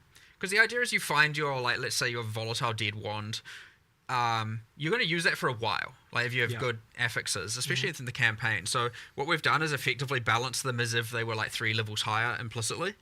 And you can now get up to level 20 gems dropping 20 inherent skills, even on unique items, for the ones that did level up. From the ground as well. So like those are playing to add to the sorceress and other classes' arsenals. Those are playing more of a role as well. And then you can get with the uniques. You don't get to a point where they all drop level 20. You get to a point where some are 18, some are 19, some are 20, and so you're gonna get this like kind of you want the perfect unique with the perfect level 20 gem with the perfect plus that kind of thing going plus on. exceptional. Sockets. And but they the inherent skills should be a lot more impactful and a lot more meaningful now as well on the wand. And we've added a whole bunch more. I think we ended up adding like 10 or so new wands. I think it's 8. Something I think like there's that. 8 new inherent skills, I think was the number. Quite cool. There's some quite cool stuff in there as well. Right, immediately. Reasonably. Yeah, The they Unleashed, added got the the- Unleashed staff finally back the in. Reap. It was for those who were at the OG or the from back second in the day. Exile Con. Yeah, from way back in the day. So that's been removed off Chronomancer, and a new passive's been added there, and so since There are a bunch of other Ascendancy class changes, by the way, that we didn't cover. Oh, in yeah. there, like just balance things and so. All the existing stuff seems to have gotten touched quite a bit. Yeah, man. Yeah. Like, can I Especially in, please like, get the patch Ranger, notes? Warrior, and Elementalist, it seems. every class got changes. Yeah. I think. Every class. I don't think there's one big that we patch were notes coming like some later less, today, sure, some less than others, but I'm pretty sure every single class got a change. That's really good. So I think it seemed that They just you didn't get mention the it. access to the level 3 uncut supports pretty quickly. Like it was like Act 3 I found one. Yeah. So effectively, you get So now those there's are rare. effectively a tier per act. Those are rare. Oh. no. Yeah, like so because that's what I was thinking. Okay, like, yeah, I oh, was these wondering tier 3 about ones that. Yeah, but bear in have, mind like, we've sort of different rearranged effects. everything, right? Because Um, what we've got is we've got things that level up. So effectively, in tier 2, you're often getting things that are level ups from tier 1, and so then we can push a couple of those up to tier 3. But then in tier 3, there's some of them as well. So you kind of it's sort of spread out a little bit more evenly, and the extra levels kind of mean there's more interesting upgrades. He's talking about one of the this. other things I just wanted to mention is there was this, and part of the issue with the This. supports before is that there was kind of this decision fatigue you had a little bit with them as well, where it's like you didn't want to remove something. To add a new thing, like you'd more likely wanted to just all in on the thing you already picked. So having some level ups like that kind of actually just eases that a little bit, where it's like there's a really obvious upgrade sometimes if I just pick this, and sometimes it's just nice to have that. Gives you a little break. Yeah. I really like the new Um, tier per act. I actually what really he's saying value is- the fact that no matter what, when you get to that new act, obviously the interlude is kind of considered one and a bit act. So Yeah, it's not, this you're is not getting Act 3 1, Act tiers 2, of Act support. 3, and you'll get those Yeah, tiers but, of support. That's what he's I talking really about. like that no matter what, obviously you get to the new act, you start seeing all the new base types, and That's now you have this new really tier of good, supports. And so actually. every time you get to an act, you're getting just like straight up like, all right, let me just get a bunch of power upgrades straight away. Yeah, it seemed like there was a much better breakdown in the progression now, in terms of both skills and. Actually, I would have to look at so many skills now. Like every second act, you get new rune tiers. Every second act, you'll get new. runes, Every essences as well, can't remember doing how a bit that's more. split. I feel like that's 1, 2, 3, 4, and interlude, and then end game for essences. So like, there's a lot of like, you get to Act 4 and you get a new tier. You get a whole bunch of new base types. You get a new tier of essences appearing, and so on and so forth. Even It's like, essence tiers work just that feels way. really good getting to a new act and getting all the power from it. We'll talk more on specific archetypes then, but first, so like on the skill topic, thing that comes up often from Chad and earlier questions I've gotten is like about the overimportance of plus levels across the board for a lot of things, and also the impacts of mana costs on that. Like you guys did a pretty big adjustment on that recently, but how do you feel about where mana costs are at and plus levels We in have lowered the exponentiality of mana costs like pretty drastically. Especially level 20 plus is going down a lot, like an absolute Okay. huge amount reduction. Mana costs. We're trying to keep the campaign relatively intact. Awesome. There's another. You were talking about the importance of plus levels. Like one of the reasons for this is that a lot of end-game builds, especially, ended up Such a big using change. something that was using flat damage and thus scaled strictly from gem levels and not from your weapon's damage itself. And as a result, what a lot of people were using was, what's this magic weapon with just plus whatever the number is 7 or something. We've actually changed quite a lot more things to be weapon-based scaling around the place. Obviously, not on the sword. What's but- kind of like an example about Yeah, that? like totems, for example, all you needed was plus I 7. mean, everything like, that was flat damage, all those unarmed reduce skills, all requirement. the obviously different. Right, yeah. With Hollow Palm gives you damage a different way. Yep. But with Shockwave Totem, all of Yes. this stuff, we're just generally That's going what I was like, talking we about, just Shockwave want Totem. weapons to matter, and this whole just using a single affixed weapon at the end is. It's not going to fly. Exactly. Now that being All you said, needed was plus just gem one level affix. still pretty important, and especially in Two, the case of technically. casters. But yeah, the mana costs just got kind of out of control. Manageable in some cases with some builds, with others, nah, not at all. So yeah, that's come down like a lot. I don't have the exact numbers. We were looking at a lot of the models yesterday of what the numbers were. changing too, and I was like, look, I'm happy with the 21 plus, but there were some changes towards the later campaign that I was like, no, I don't do those, undo that change. So we're fiddling with the numbers a little bit so that the intent was to obviously have it so that when we post the patch notes, we have something that's relatively correct. But of course, we like to tweak these things all the way through to the end based on testing. So we'll see how it goes. But yeah, Hex 20 plus in particular, mark. way down. Cool. It got out of control, like actually out of control. But I know that conversely, you do want mana to be a thing that you actually interact with. So where do you kind of want mana to be on a build by build basis? Like, I don't even want to talk about Hex expected kind of like player solve. Or and as you can see from something like the new keystone we added for Leech applying to Elemental, like ideally, especially right side of tree, you can spec into some Leech. You got your monk, you got your ranger kind of thing. Ideally, being able to just solve your mana problem with Leech almost entirely. Nice. You know, you have obviously attackers in general are meant to have cheaper costs and do have cheaper costs. It is something an int character is supposed to have to deal with to at least some degree, and I'd say that is relatively the case most of the time, especially when you start to get gem levels. It's just part of that puzzle for those characters, and that is intended. Now, it was to extreme, obviously. So that's come down, but it is still, you can't just get away with not investing into it at all. I generally, when I try and play on live, try and play the thing people will play in the least, so that I'm most equipped to be able to deal with the rebalance of it. So I just played a sorceress for the last league. I actually enjoyed the solving the mana thing, but yes, then once you have your plus. I can't remember all the values, 6 on your wand and 3 on your amulet and all that stuff. You're just like, this is insane. And then certain skills just become completely non-viable. And, all of a sudden the triggers are just like, goodbye all your mana. And then you have, all that. And I was like, I had mana on every single slot, mana regen on every single slot. I had probably a third of my tree in mana, and like my damage wasn't a problem, but I was like, okay, this is just going too far. And like, and I'm still doing far less damage than, whatever, some other build that's had to not care about just it in say the lightning slightest. sphere. So, missed the mark for sure on that one, but it should be a pretty drastic course correction on that front now. Yeah, I like when you actively suffer in game for us, Mark. Good.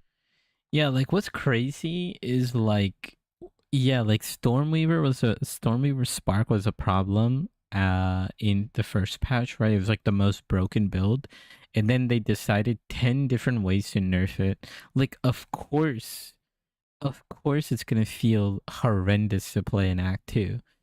And like if you nerf mana in 10 different ways, you're gonna have to find 10 different ways to get the passives to work. A long time coming, much asked for. It feels like we don't have a thing to ask for now. Like, I don't know. I feel a sense of loss almost. Are you talking about Druid? For now. We'll find out. Every trade system eventually becomes a problem somehow. So we'll see what happens. But yeah, obviously the intention was to try and fix all the problems that people currently have.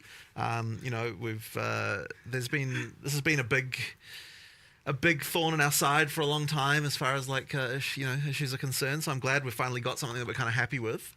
I'm really hoping it's going to turn out well. Obviously, one of the things you just can't really test because you can do every theory that you want, but when you actually needs to be real. Economy needs to be real for it to actually make sense. So yeah. And I have been thinking about it nonstop since you've told me that the trade was happening because it seems like it can have so many follow-on effects. Like, for one, all of a sudden, the amount of available items to purchase is multiplied by a huge amount, like times 4 for the amount of offline players that are now available at least. And then I'm going to list items that I wouldn't have listed before because I couldn't be bothered leaving them up. So that's doubles it again. Like, what's 10, 20 times more items available to players? Like, that's a big thing. It is, and that's part of the reason why we need the gold costs to kind of offset that, because that will potentially drive down prices in some cases. So you need something that's kind of a barrier so that people aren't like buying things too easily. But at the same time, what I'll say about this is that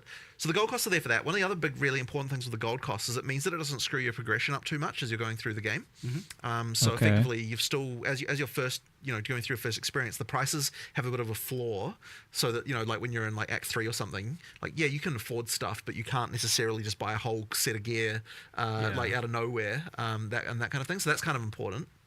And then the other thing as well is it stops any kind of well, maybe not completely stops, but the hope is that it'll stop botting of like high frequency trading, that kind of thing, because that in order to be able to flip items you would need to run maps to actually get gold, right? Because you can't get any other way. So effectively what that means is that you can it's going to prevent that kind of thing from being an issue too. So the hope is that there should be a situation where we don't get like catastrophic hyperinflation or something annoying like that. And if we can achieve that, that'll be really good. We did pitch the gold prices on the high end to start with, because we're a bit afraid. If it turns out everything's fine, we can lower them down a little bit, but they'll be a little bit high to start, just because we're a bit afraid, and we don't really want to have to jack them up after they're like when they were low. So you said this that they were pitched on the high end, but then when I ask you about how much gold it actually costs to buy something, like what amount of gold does it cost in terms of time or maps? The discussion was that buying a rare should cost you about 1 map worth of gold. That's like seems like nothing to me. That doesn't seem that high. That's not nothing. It's you enough end up with a lot of gold. It's a lot for a botter, but it's well, not exactly, much right? for a It's a player, lot for a botter. That's the thing. Yeah, sounds perfect. A little bit earlier in the game, this a little bit different because you want to make sure that you're not screwing with the progression too much. So it has to be a little bit adjusted. But effectively, that's kind of the goal. It's enough of a barrier to stop the flips, basically, because you still actually. That sounds low enough that the currency cost of the items is more likely to be a. Well, it's going to be an issue in week 1. Want that to be People are going to be so mad with how much gold they have to spend. The floor shouldn't be too bad, but it's going to be very interesting to see how it develops. Like, I honestly have no idea really. Like, I don't know whether the prices will be lower or higher on this system versus the old one. Like, I actually don't know whether that's what's going to end up happening there. Like, I've got theories, but it's like there's counterexamples too. Like, it's very interesting. I don't know what's going to happen either. To think about that. So normally you have this effect where like prices bottom out for like usable, decent to bad items. Like they go down to 1 alc. But the problem is then at the same time people don't want to make those trades, so their minimum price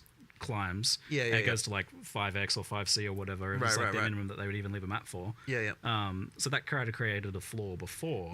But then on the other hand, kind of gone now. On the other hand, if you're just filling up all your stash with a bunch of crap, like that's like as a seller, you don't necessarily want to do that either. So like you've got that element going on. And this is something I love. But about you do want to do that it's early. It's going to give you a very real feedback of how things are selling, because you're going to get in real time those. A bunch of people are going to turn up in your hideout. If you underprice something, a bunch of people are going to turn up instantly.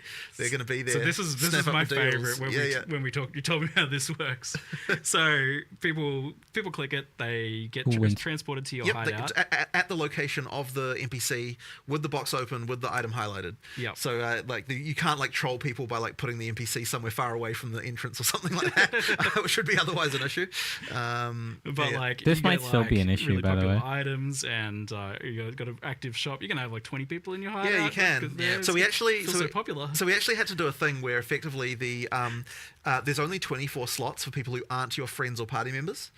So effectively, that means that there are some extra slots that are dedicated so that someone can't stop you from being able to map or something just because you had a popular item that people are looking at. So we pre-thought of that one at least. Like, I am sure that there will be other random trolls that people will discover as a way to do this, and we'll have to iron them out. But one we did think of immediately, of course, because it was really obvious, is like once you've set a price on an item and put it in your stash, there is a cooldown on being able to take it out again, just to give people a chance to can't be sitting there going, oh my god, too many people are joining. Remove then the remove item. it again, right? It has to be put in. And I think it's even got a thing where it refreshes the cooldown when someone joins. That's the kind of thing you need to be thinking about. So once again, I'm sure there'll be exploits or like stupid shit around this that people work out. Like, but we at least thought of the really obvious ones. It's going to be a really like physical, tangible way to like learn the price of things. Like, because you put a bunch of stuff there, no one's coming to your hideout. If there's a lot of people standing in your hideout, you know you're probably doing things right. But yes, no change of none of that repricing. The bait and switch is gone, right? Because like when you put the item in and you price it, you are committing to that price, right? Like you must sell for that. Someone's going to buy that thing, right? Never again am I going to message someone and be like, I want to buy it, and then they raise it by 5c. Right. I still want to buy it. But 5c again. On the other hand, still want to buy it. On the other hand, you have to actually be careful, right? Like you could accidentally sell something for real cheap, and nothing's. There's no. It's a great way to learn. I know it is, right? It is. It's a good way to learn. Yeah. It's cool. So that wait, so price flipping would like be even more extreme now, as long as you have gold. The item acquisition part, which is like the economic side of things, was the losing the player interaction side of things. That was often mentioned, memed about a little bit.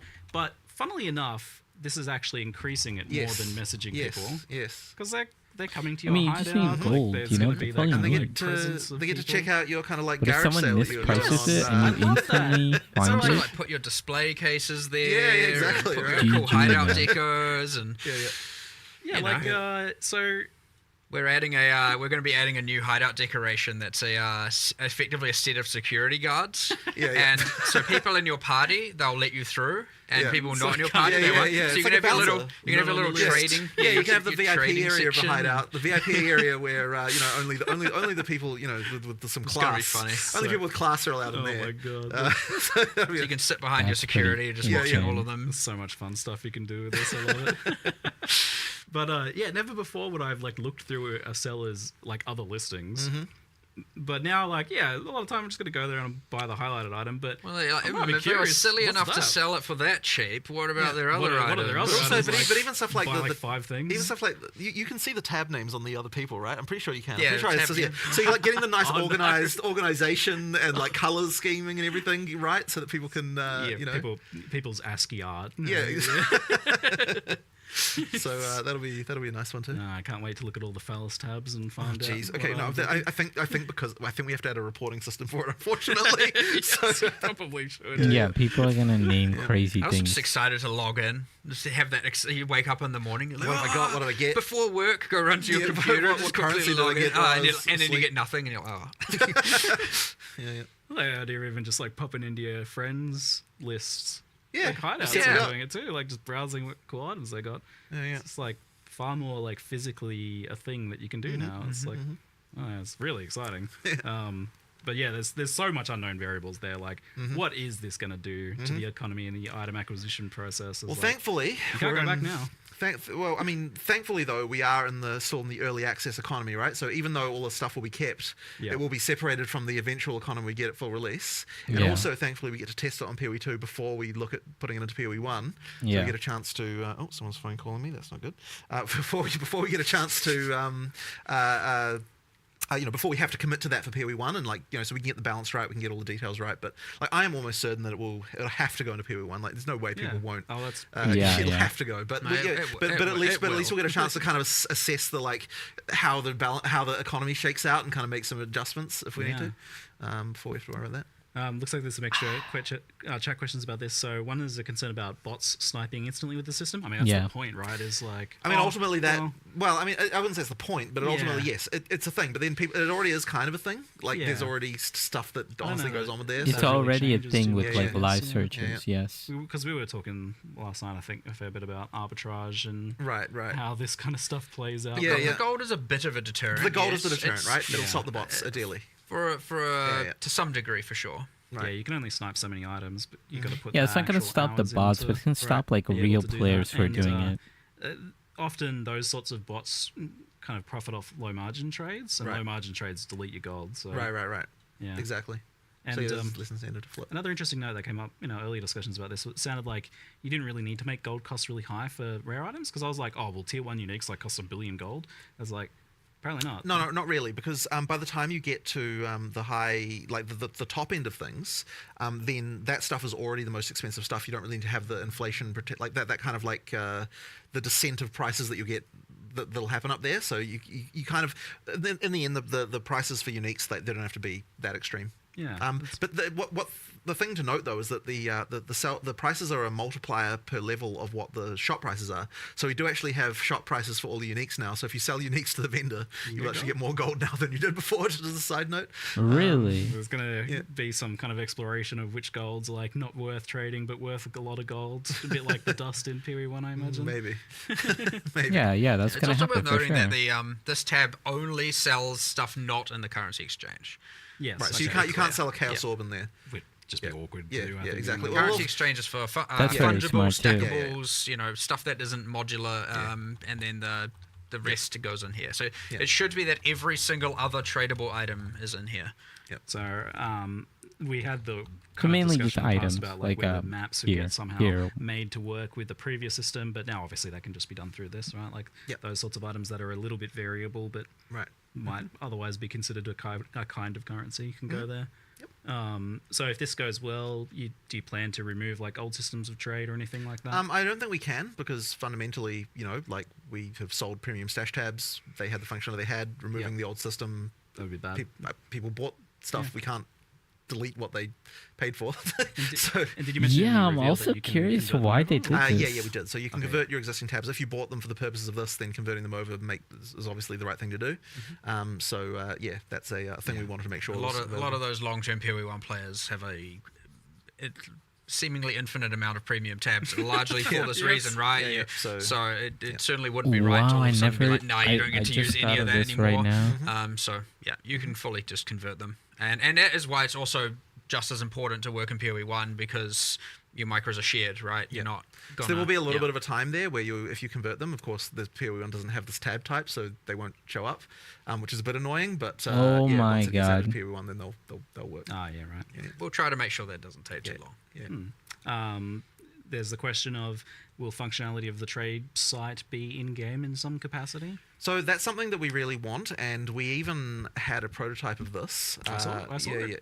Yeah. So it's a thing that we are working on, but unfortunately didn't quite make it for 030. There's some stuff we want to do. I am personally still a believer in that the website's going to be a better experience, because the typing, web stuff is sort of designed for this kind of thing. And ultimately, when you click the button on the website, your character in game still moves. So if that's a thing. But on the other hand, for discoverability for new players and that kind of stuff, it is good to have huge something for in console. And here's the thing. I reckon for console, it's still better to use the website, because you can use your phone and you can search for stuff on your phone. I suspect a console controller, typing text with a console controller is just fundamentally crap, right? So typing with a phone is just easier. Often you don't have to type anything in text in these. It's true. But look, we are going to do it. It's just that it isn't quite done. A bit of each to their own as well. Sure. A lot of people are very excited about the idea of an in-game one, and it is a feature that we will do. It is a feature we will do. We just haven't. It's in progress and it's close. Yeah. It seems wild to me that I can like. Oh my god, that's actually a really good question by PubGun. The internet, I guess. That's a really good question by PubGun. You mentioned that like there's more things on the horizon that you would potentially like want to do with this as well, like in-game features of things. I mean, yeah, like obviously the first question people will have about once you've got in-game trade searching, when's Awaken Trade coming, that kind of thing. I mean, look, maybe one day, it certainly opens the door to it. Like, I wouldn't want to say that it's not going to happen. Like, there's stuff that we could do there, but there's a lot of UI issues to sort out. There's quite a lot going on with that. Like, it's kind of one of those things that I'd look at a bit later. But yes, obviously something people want. It's all under consideration though, which is for sure very cool and very. Okay. The reason why this thing is a really, really important question by PubGun is you would no longer need a mirror service, right? So this massively affects TFT if you can do a whole mirror of an item without actually trading the item, right? Because the whole mirror system relies on trust, and that's why TFT exists. But one step at a time. This is a big step, but we'll see what's next after we test this out. Let an economy test it for us, get it to PoE1, all that kind of stuff, and then we'll take it. As I said, every trade system reveals its problems. Maybe that's just the next problem. So we'll see. Another question here is like, when you click like secure item or like buy item on the site and it's going to take you to the hideout, it's like, is that locked in and other people can't then click it? Or no, they multiple. It is technically a race. Yes, we'll see how that goes. Like, I think it should be fine. But that is just worth understanding. That's going to be interesting for like those mega deals and see like 10 people loading in all at once trying to grab it. Who can click the fastest? Who loads faster? Thankfully, the loading time should be a lot better. In this version than they were in the past. We're doing a bunch of engine changes, which I'm hoping is going to go well. Obviously, when you make changes, there can be worth bringing up stability and performance. Yeah. So, we've done a pretty big amount of rewrites to the engine this version. We've the goal is obviously making the game faster. It should be quite a lot faster in terms of frame rate. There's still some kind of one of the load times is definitely a lot faster. There's still some concerns around shader pop-in type issues, which we're kind of working on at the moment. Yeah. But ultimately, it should be better, and we've also unlocked a lot more optimization opportunities for the future. So things should be better in this regard, I am hoping, especially for consoles, where we've seen a pretty good performance uplift. And I don't really know if that's true. Yeah, still more to do. But yeah, that's definitely something that we're taking really seriously. And one of the other things that I'm really hoping we don't run into is another stupid operating system bug like we've been having with the damn freezers, right? Like we've made changes that I think will work around those, but fundamentally the Windows 11 scheduler is completely broken. So dupes happening. Maybe there's a way dupes would happen. Yeah, I know, it's very annoying. That'd be kind of crazy. That's the just the life, unfortunately, of a game developer to deal with that. But yeah, hopefully the full OS freezes will, like we basically managed to fix them for almost everybody, but they were still happening to a few people. So I'm pretty sure we should be sorted out now. Yeah, and the EU servers and things like that have been right. So that's the other thing, of course, hammered. is all the DDoSing problems and everything like that. So yes, that's been a huge focus of our server guys. They've been working pretty much non-stop on trying to deal with that problem. So effectively, what we've done is we've actually retired some server hosts that just weren't able to be sorted out. We've got a lot more anti-DDoS protection stuff going on. We've been working on that. Like it's been a huge amount of work to get it to the point. But effectively, as we go into this free weekend we're about to do, it's huge. We made sure that every single server provider that we have is armored up. That we've got things in place for it. It does mean that there's a couple of locations that we couldn't find an adequate solution for that had to get cut. But we've tried to make sure there's other options with just almost as low latency nearby. And overall, things should just be significantly improved over what we've had in the past. So yeah, like it's really sucked that the previous launches have been so decimated by this stuff. So I'm hoping that it will be a big improvement for that stuff. Are you feeling nervous for that free weekend? Certainly, it's a concern. I mean, one of the big things we've been doing recently is we've been DDoS. A lot of people actually have no idea what price fixing is. Like, it's like we don't have to deal with price fixers.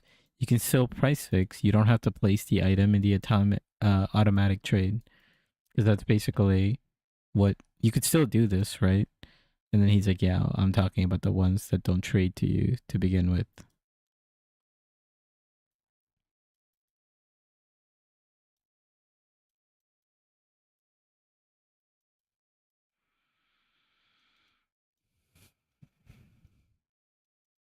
I mean, it has a gold cost. So whenever you see something that doesn't have a gold cost, you can just assume that it's not being automatically trade, I guess.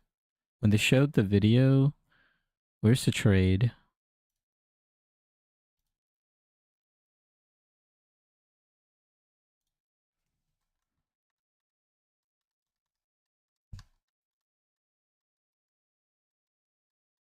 Let me show you. See, it says it has a fee, right? So when you see the fee, then you can like teleport to it. But I'm assuming if it is not being traded like this, it's not going to have a fee. I don't know. I have to think about that. See, the harsh reality of tutorialization is unless you put a big red wall in front of the player and say, no, you have to learn this. Which you literally then they literally won't. So, Yeah, I always appreciated the kind of lighter tutorialization. I do as well, but sometimes something that's so good. Tutorializing the trade system will be a little bit more intuitive and easy, at least for the sake of purchasing. Once we have an in-game search, I would have even said to do it before. Why would you use it? Doesn't cost gold. You go to this site and do this. But also, if the tutorial tells you to go buy a microtransaction, it's probably not the best thing in the world. But for purchasing, right? Like, I mean, ultimately, once we've got the in-game version, it's way more easier to tutorialize that, because then you can be like, look, here's the place where that is. So. Okay, that makes sense. Kind of on the economy thing, I can't stop thinking about it. So another thing is, in PoE 2 at the moment in particular, there's been some pretty wild exchange rates of currencies and inflation and things like that. Let's talk about this. The current price of apologies is a little bit off. It's a bit hard to track down exactly. It's like 2,000 exalts to a divine. Right. That's quite a number. I want to hear Yeah, what I they mean, have to like, say and about this. part of the, when we were looking at this, actually, one of the reasons why we did the whole like higher tier currency thing was partly to add stuff in the middle between, more stuff in the middle between Divine and Exalt, but also like absorbing some of those Exalts into other things by having the higher tier ones be dropping and that kind of stuff. Like there was a little bit of thinking around that, but also the implication of this is that we're not syncing enough Exalts. So there's some that we'd have to think about whether or not we want to start doing some more syncs for that. Exactly. It's about syncing I'd say that's Exalts, probably the not main thing, is like Divines. that Exalt exchange rate would be the. I'm curious from your perspective, like when do you look at something like At this least they and consider understand it an it. issue I'm not and surprised why? And that I think it was up to understand it, but a lot of, 969 like, content creators have before, been and then saying, we were like, we need a this is- divine sync, and now I we need an specifically Exalt remember the sync. screenshot that was sent to me of the exchange rate, and I was like, oh okay, this is bad.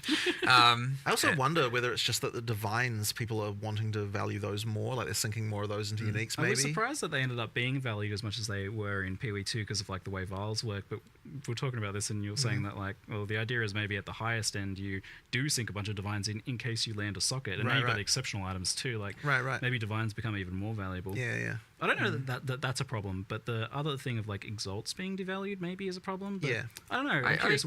I expect exalts will be not that valuable still, and that's fine because ideally the more common, especially in-game high trade rate, will be the higher tier ones. There actually will be a slightly more sync for Exalt in the way the map mods work now, because you've actually got a reason to go up to 6 mods every time. Yeah, so that'll sync a few more Exalts that way. So I guess we'll see how that works out too.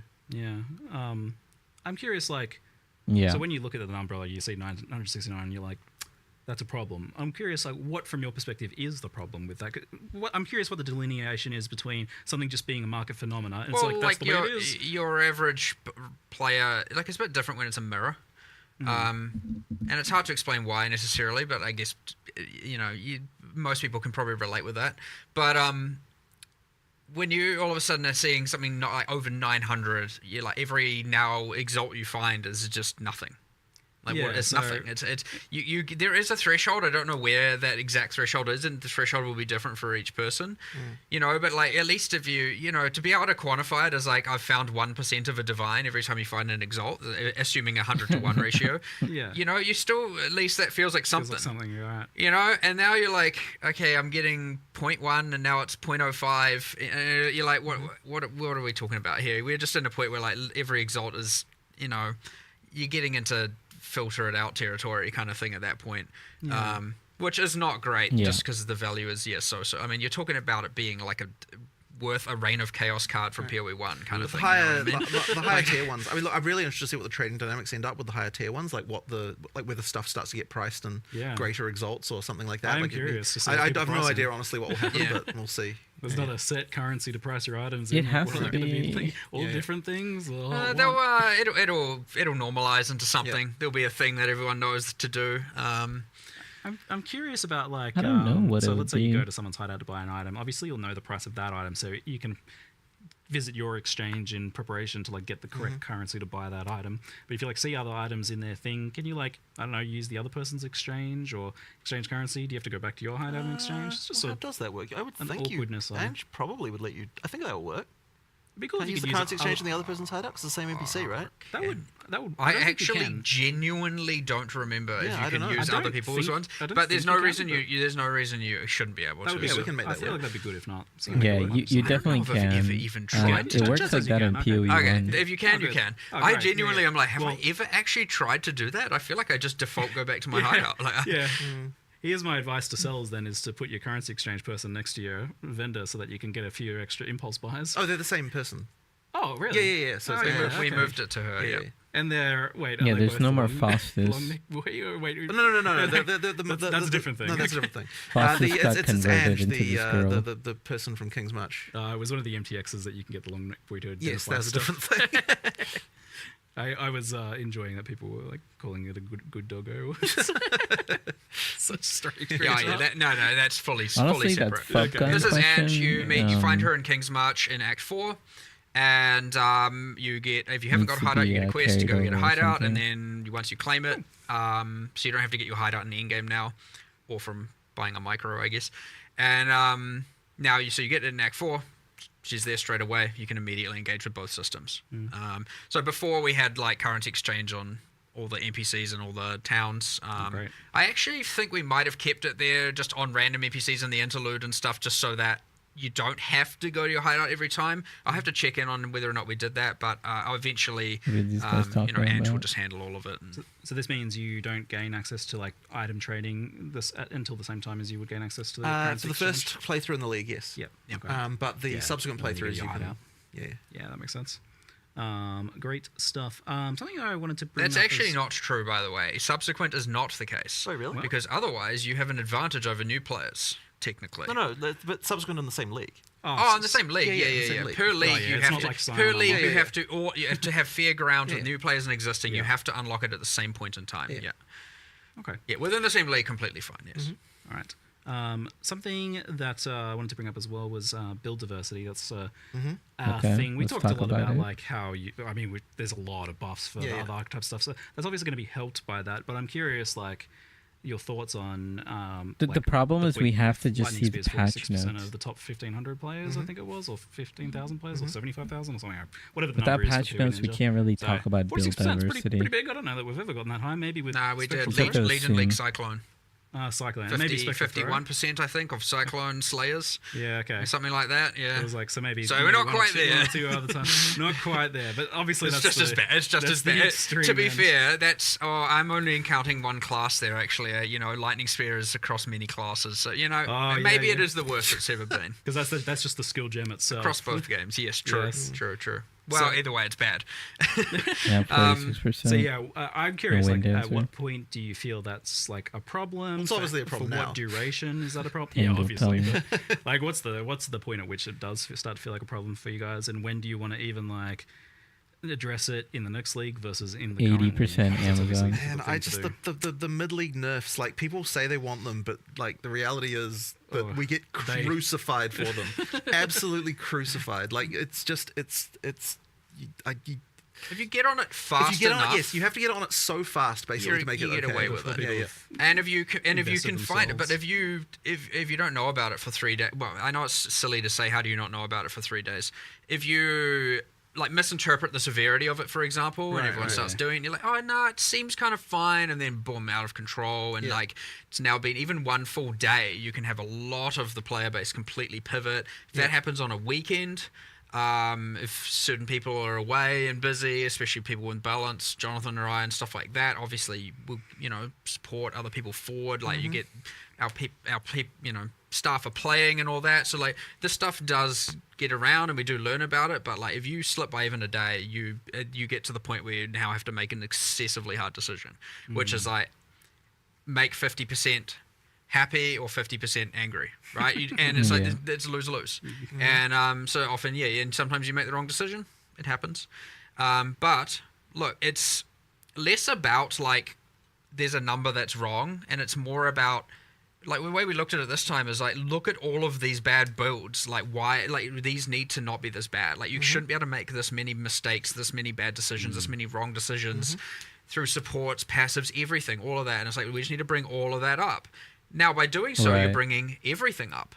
You can't just have Lightning Spear go up proportionally to everything. There's no one's gonna swap and play all this other stuff that's now, in that kind of same level of balance. So yeah, the outliers have to come down. It just has to. You do it, and in this case, we definitely thought it would be best to, some people will say you should have done it in the league. Yeah. Maybe they're right. Whatever. We're doing it now. We're bringing down those outliers. So yes, Lightning Spear is nerfed. Let's just rip that Band-Aid off. And honestly, if you're surprised by that, come on. But like there are, an insane amount of increases to bad things, wrong decisions. They all should be brought up in line. There should be a lot more viable options, a lot more good things, a lot more viable different classes. The hard part's going to be that the support gem changes are certainly going to find like going to result in a bunch of new exploits. 10 more minutes. And that's going to be real rough because we're going to have to then make all those hard decisions again of like, do we nerf this, do we not, kind of thing for each of those. You eventually get to a point of stability, but when you're adding this much and having to change this much, you're going to have a number of things still go wrong, a number of things still be abused, and we will try and stay on top of them, and we will try, but There'll still be some stuff I'm sure we'll have, and hopefully it's not 47%, and hopefully that number's less. And over the time, you get more stability, more equality in the classes and the balance and the different skills and all of that. And but it's mostly honestly important to not just be like, I want to play a caster, and then you go and later find out that you picked the worst class in the game. And sure, there are still some builds within that are you could say competitive to some degree, within some threshold, but it sucks to learn that like you get to level 65, which for some players may have taken tens of hours, and then you're like, oh, you're telling me I literally picked the worst class that no one's playing, and I could have just been throwing a lightning spear this whole time and doing 5 times more powerful. That is a real terrible feeling to have. Making it that you don't like, if the worst was only slightly worse than the best, slightly, so within some margin that you're still at least feeling powerful, you're just not, I feel like then at least you don't feel absolutely terrible about it but when people are just like, you made the wrong choice, like you have to reroll, you're just like, well, that's demotive. Like, I'm demoralized. How are you supposed to know that at the start without doing a bunch of research, right? And so yeah, that hopefully over time, and I'll say this is a huge step towards that, we eliminate as much of that just really wrong, bad choices as possible, make things more obvious and intuitive and all of that, and bring up the floor really, and yeah, keep bring up the floor, not bring up everything, because again, otherwise, what is a 0.1 second boss fight when it's now 0.09 second boss fight? You know what I mean? Like the ceiling has to come down when they're that extreme in particular. So. I wish you guys didn't have to worry about balance so much, but the reality is that unfortunately you do have to get it to a certain point so that you can even assess that whatever changes you're making or new systems matter, that they are good or fun or whatever. You just can't assess that when something's too far out of alignment. So do you think, like, if something is looking like it's getting to the point of a lightning spear again in the future, that would be a mid-league nerf, despite not being like a bug or anything? That you can't necessarily tell, because at the point where, like, it's what Mark said earlier, like, you look at it and you go like, is this actually that bad? And it's very easy to be wrong, and you don't, like, by the time 20% of the community is playing it, it's too late to nerf it. Well, it's because they've invested items, they've invested their wealth stuff, right? Like, you and now you nerf it. Like, you have to make the call before that point, and it's tough. You drive a portion of those players to then quit by taking away the fact literally that, all of them will. Yeah. Probably, yeah. Well, you could argue the nerf is in line such that it's still competitive and good, but they won't feel and see it that way necessarily, right? Like, they put all their investment and their wealth of the league into that, and they're taking that away as brutal. So it's like, who do you make quit? And that's it. It's a ultra terrible decision. So, but again, eventually they will taper off, and you won't get that level of extremity occurring that often. Like, I'm excited for you guys, because on the flip side, like, I imagine the PoE1 went through the same thing. Still happens there as I well. think part of the thing though is when we were going through it, there were less tools for everyone to see what the like disparities were. And so, like, I feel like as more information is there, like, people feel worse about their bad choices than what they previously did. I can realize just how bad I am. Exactly. So it actually, I think, does exacerbate it a little bit. Like, we're going through this now in a bit of a different time than what we did initially, when we had, because like early PoE1 had tons of terrible balance going on all over the place. Like, I remember like some of the stuff that was happening here. So, but yeah, we just can't get away with as much now these days. The old guaranteed crit flask. Yeah. With your 1500 crit multi charges on crit. Right. Oh no. On leveling, so leveling builds just are kind of waiting for the patch notes in general as well. Like, do you guys are you looking a lot at like leveling build diversity within each class, or even across classes in some cases for something strong enough, like Rake Stomping Grounds, where spellcasters are doing it? Is there a point where you... I mean, I want to look at things all through the game, really. Like, I just want the fundamental underlying skills to just be fun. Like, so I'm not really necessarily looking at a skill as, like, this is an in-game skill versus a leveling skill. Like, to me, they need to serve both purposes. And, like, when we're looking at skills, we're like, can the skill to in-game? But, of course, it also has, is it fun in campaign? Like, both of those need to be true. I wouldn't like, classify one skill or another as fitting into one of those categories. Yeah, do you kind of, like, aim to have at least a few for each archetype that feel good then, so you're not kind of like feeling like there's only one way to level a certain character? I mean, as I said, ideally all the skills feel good. I mean, I know that we need to improve some of them. That's part of the goal of what we're doing, right? Not always the design makes sense. It's like with the monk, for example, you lightning, ice, clearly better than the wind physical version, right? And so may make changes to that subcategory. Ice archer, so, and then there's the clunkiness with the poison ranger, and so because most people are leveling as lightning when they are playing archers instead of lightning spear, they're which whatever. They were playing lightning, and the other things, like, sure, there's a couple of things that are still good, but there are clear things that are losing comparatively to the others within each of the classes. And so we focused on a lot of those. We looked at, like, look, these aren't being played, and why. Let's see if we can get them to be played competitively with the things that people are playing on those classes. So yeah, and I mean, things like Sorceress, where you have at top 15,000, 0 to 0.1% play usage on literally one of 7 classes, not great. Like, so that gets something way more drastic. So that's not just like bring up cold a bit. It's kind of like, all right, we need to do something crazy here and just like shift everything and pivot. And now we've got something that's a kind of promoting this multi-elemental, and honestly, playing each of the elements is probably still just better anyway. But yeah, now you got the multi-element and combining a lot more and passives and everything. Yeah. It's all, there's like so much going on there though. It's like there are so many variables changing that it's almost impossible to predict what is even going to happen here though. So yeah, but we already know might about come out of Rake this and stomping now the ground. classes at 0%, maybe. Then we have a new goal to fix. You know what I mean? Like, but that's not by design. Like, you don't want that to happen. Yeah. But we'll see. Yeah, I don't know. It's exciting. I don't know what I'm going to play. I'll tell you that. I have no idea. I'm like, I don't know. I'm struggling between the unarmed. Yeah, I'm struggling to figure out. Well, I said I'll play the worst class, so I need to know what the worst class is so that I can play it. What people aren't playing. Yeah, because I have to work on release day, because trying nerf to make sure everything's please. stable Dude, and people. fixing anything we can. I get that day to see what's the worst class, and then I'll jump into that just so I can experience it and see how we want to. That's very good. It also makes it more challenging. I like it. You like the arbitrary challenge of play the worst one. Speaking of worst ones, on 4 more minutes. topic of like defenses, we had a lot of discussion about armor and how good it is, and it got a pretty hefty buff this time around in terms of it being Armor able to got a apply to elemental damage crazy through buff. modifiers and nodes on the tree and such, and that looks really, really good.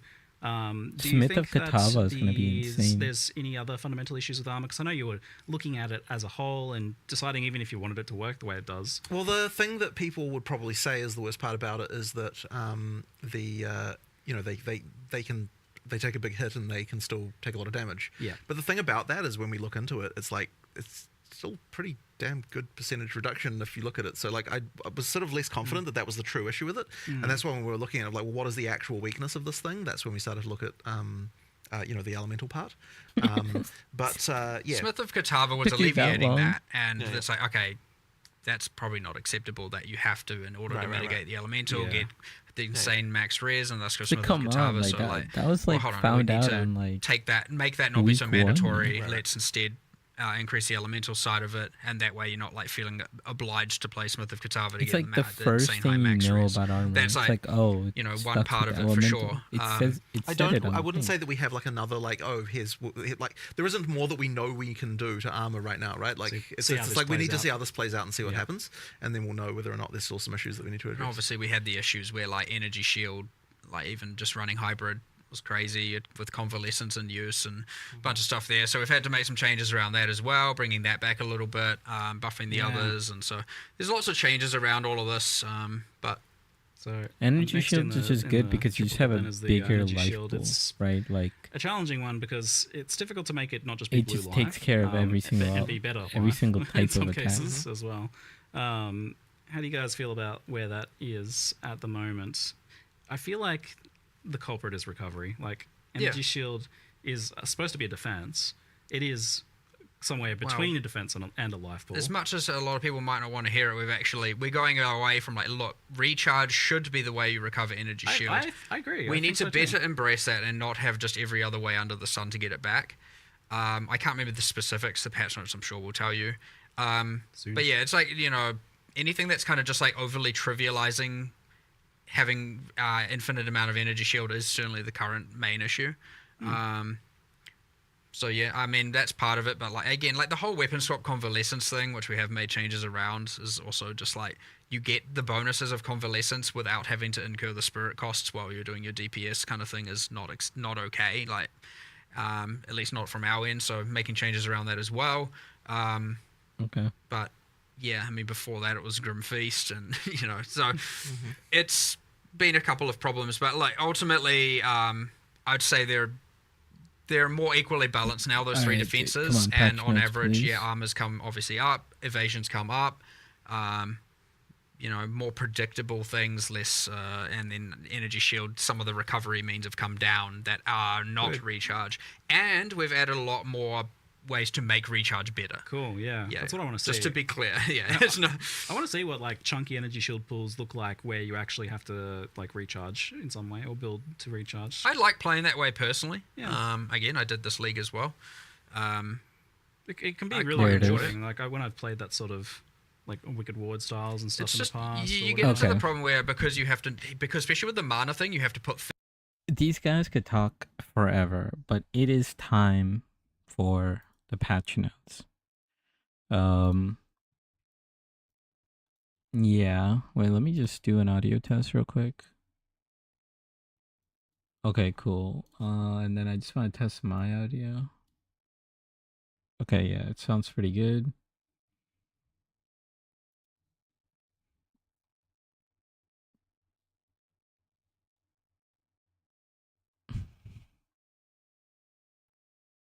All right, I was quiet.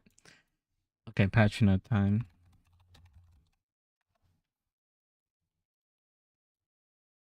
This has been like a good live stream, but patch notes time.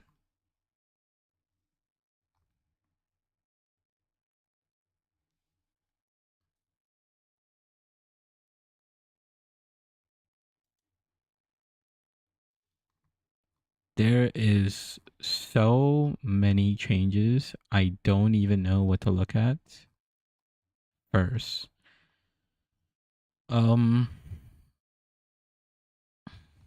So I'm not gonna go over everything. I'm just gonna go over things that I know more about.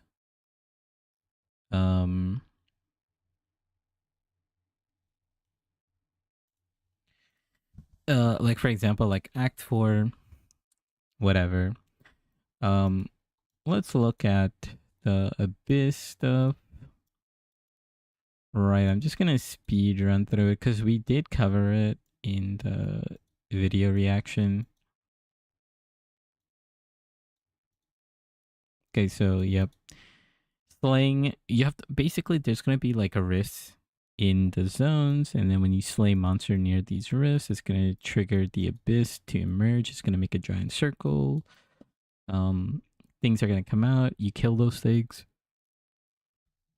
and then you either close it or it opens up, and you can go underground.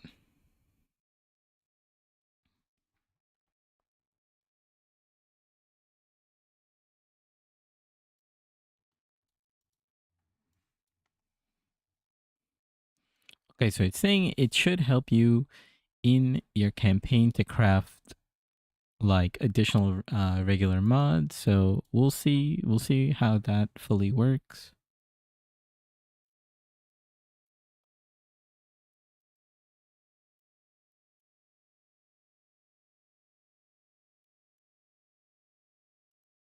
Okay. So we got to remove restrictions. Okay. Okay, we got the tiers. We also have 11 new complete support gems, and we have the lineage support.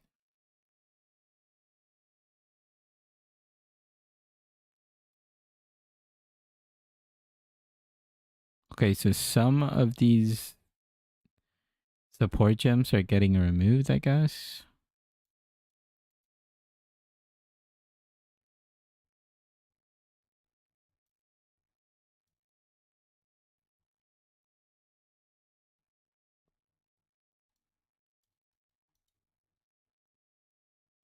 I wonder if they're gonna actually show what this. Oh, they are. Okay.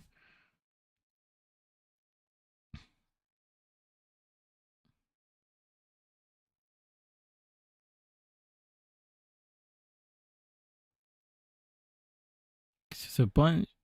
Oh, so these are the 11 new support gems they're talking about. I'm not gonna go over them at the moment. Some of them were shown.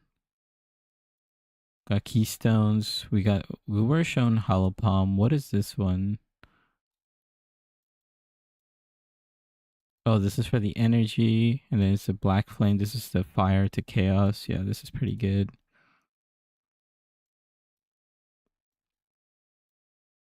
Okay, mana leech. Okay. Okay, new currency. New unique items, new base type, new endgame maps, new omens.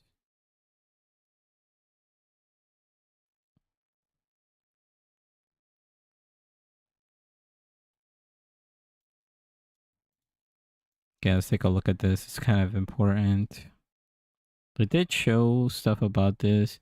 So things are going to be based on splinter cost, which is pretty cool, I guess. You don't need to get like a breach stone. You don't need to get like a simulacrum. You could just get the splinters.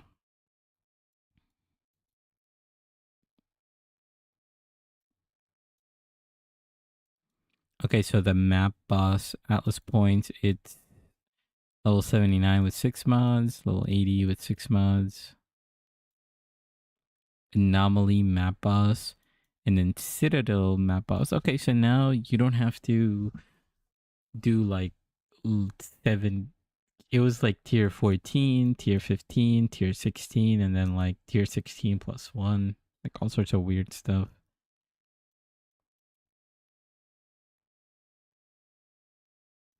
What is this?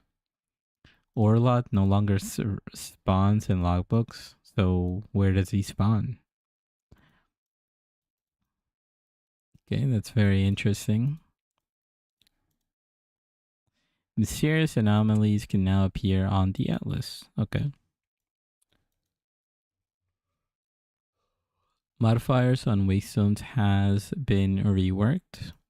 Now every modifier comes with a downside. Yeah, so we saw this.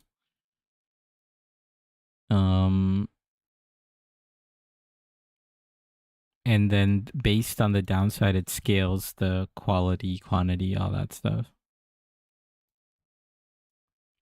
Waystones can no longer have greater than 8 modifiers when corrupted. Okay. I didn't know that was possible, actually.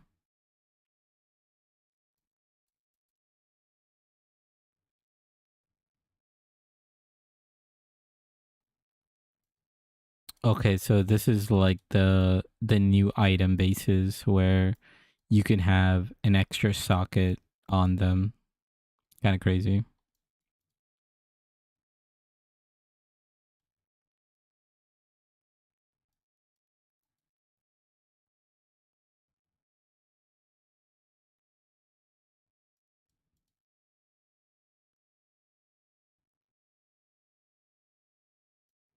Okay.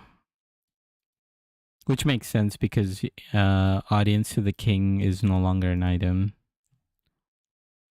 Lesser, normal, greater, and perfect. Okay, so there's actually 4 tiers, and mainly we care about the first 3 tiers because those are like the ones that matter because they're gonna give you guaranteed stuff. Unfortunately, we actually don't know what these essences do though.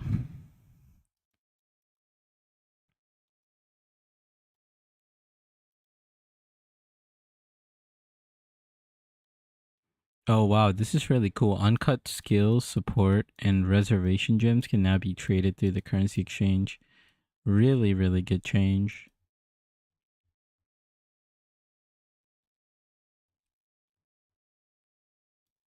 Got sprint.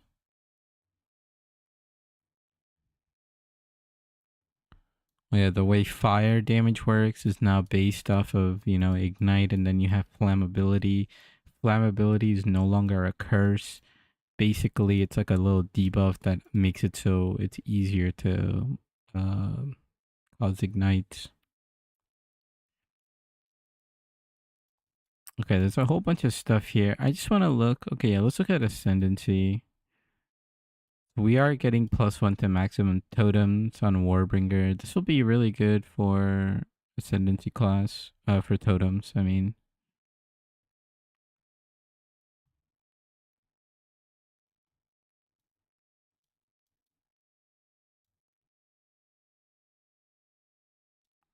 Oh, they removed +5 max to fire res. Okay, GG.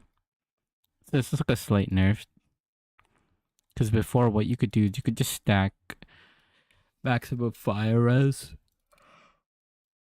And you'll get maximum cold and lightning based off of this.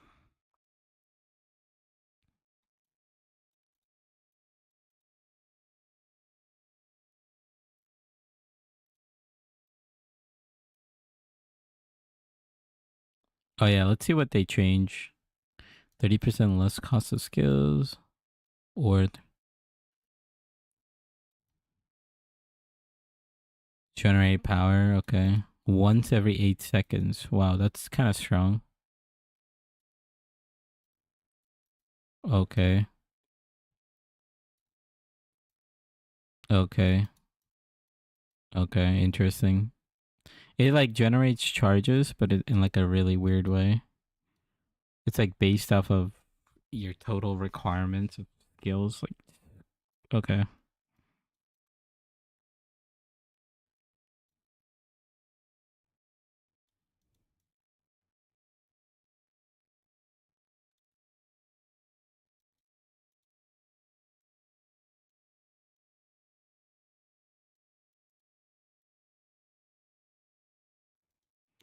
I mean, this is really, really crazy. You just take no crit damage. That's like a really strong.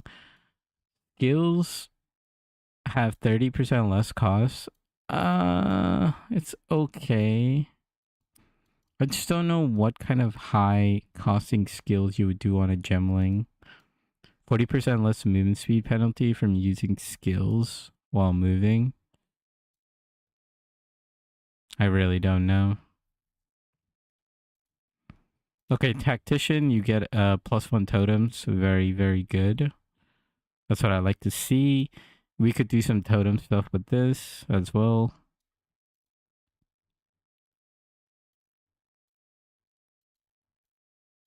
Okay.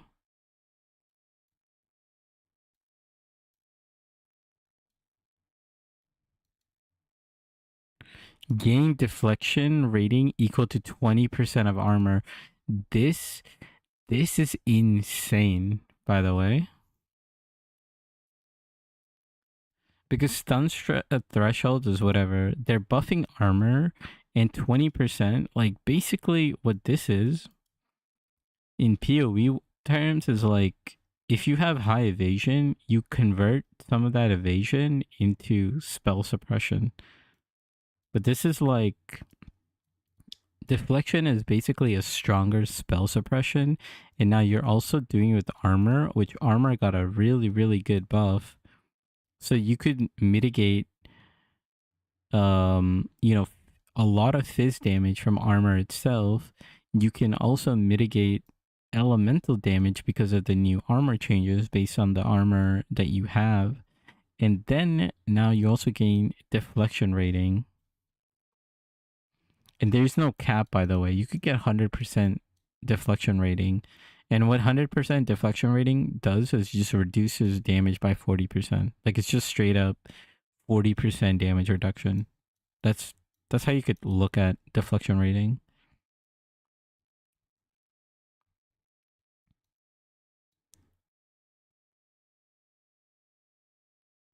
40% more immobilization buildup instead of projectile damage builds pin. Okay. Yeah, you don't need accuracy anymore. Oh, area of effect per your dexterity. Okay, interesting.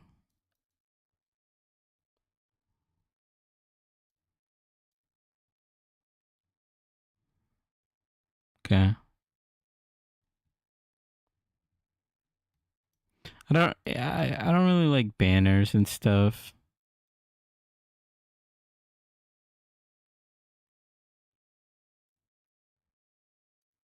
Glory generation?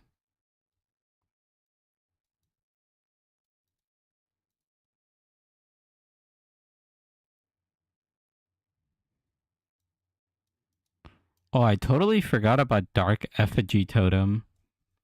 Can you do like a chaos damage over time tactician? Yeah, I have no idea. Shockwave Totem too. Interesting. Okay.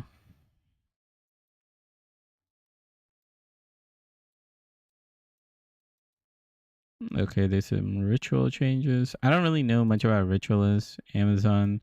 I don't know much about Amazon. I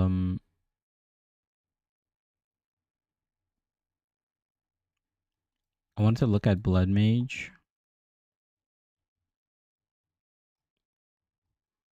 Pathfinder needed a big buff too. Let's just look at Amazon real quick. Critical Strike notable passive now has gained additional crit chance equal to 15% of excess chance to hit with attacks, previously 25%. Okay, so a little bit of nerf.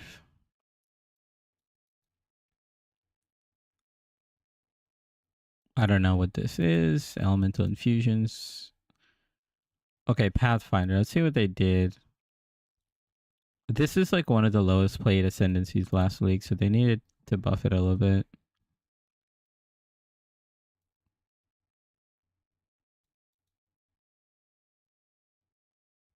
What? Now grants 50% of evasion rating, also grants elemental damage reduction.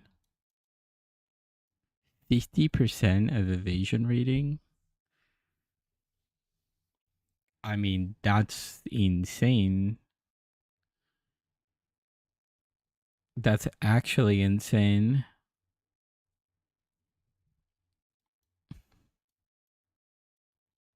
Okay. Okay.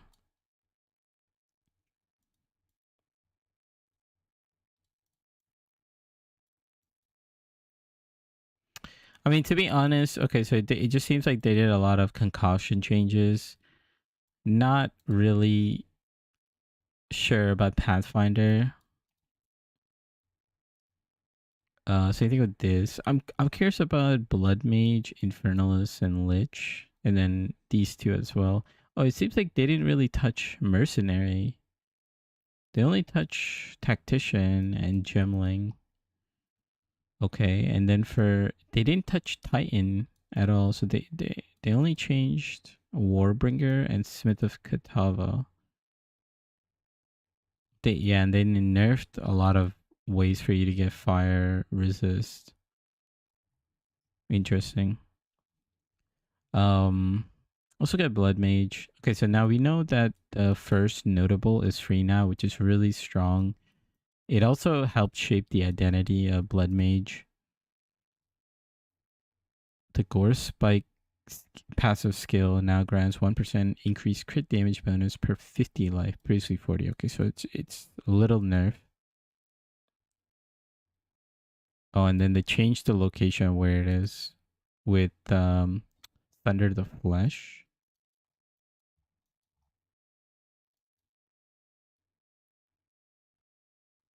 Oh, that's really, really good because this is what you actually want.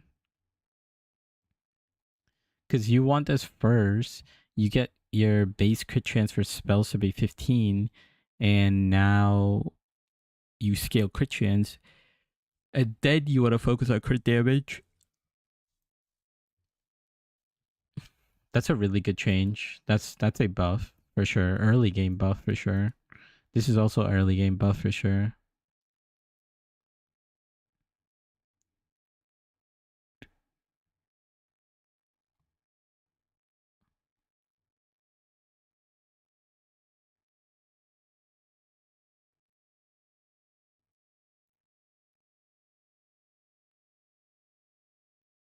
This is just so convoluted. Okay, so they removed critical hits ignore monsters armor. Probably a good thing. Probably a good thing. It's a nerf, obviously. But now it says it provides gain 1 life flask charge per 4% of life spent. It's... I mean, like, you don't want... I mean, it's fine. It's fine. But, like, you want, like, spell leech. Like, you really care about life flask as playing as blood mage? 50% less life recovery from flask. Like, this is just so bad. It's a big nerf for no reason.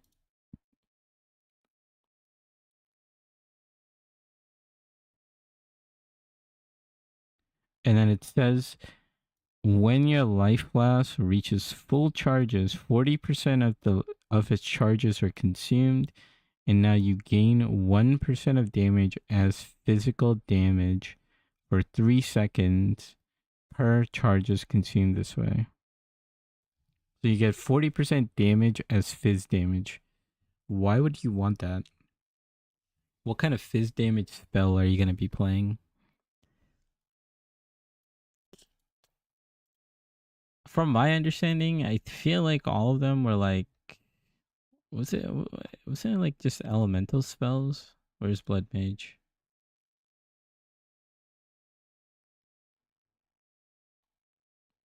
Yeah, you got Ember Fusillade, you got Comet, oh, I guess some of these are physical spells. Yeah, I guess you could get... I guess it's fine.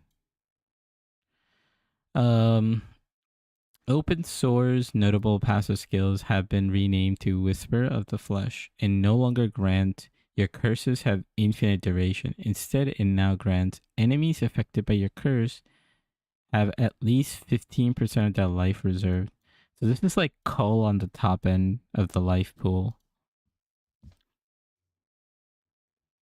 I just don't know how this works because it's like...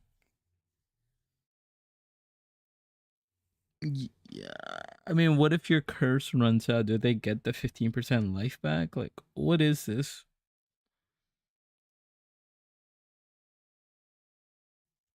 It's kind of weird.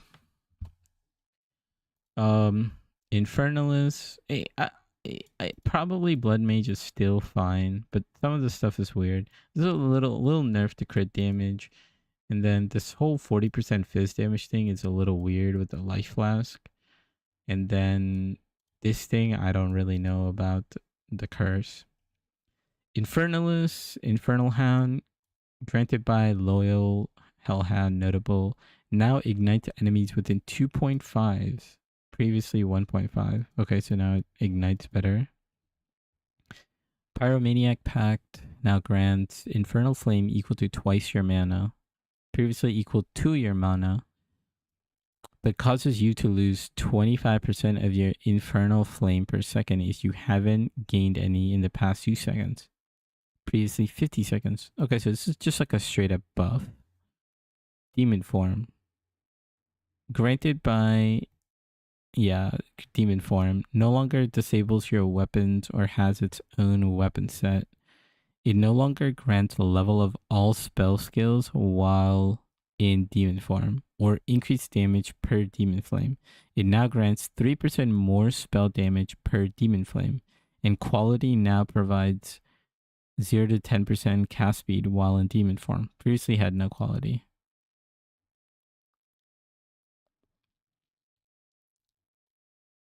I don't really know how to get Demon Form.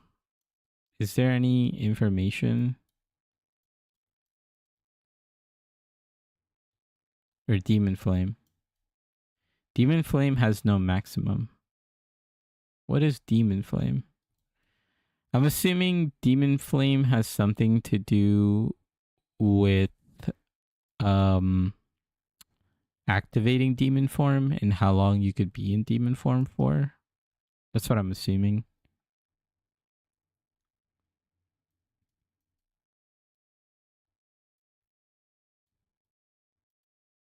Okay, so this lich change, you can no longer affect hexproof enemies. Instead, you have infinite duration. I guess they moved it from blood mage to lich to be more thematic.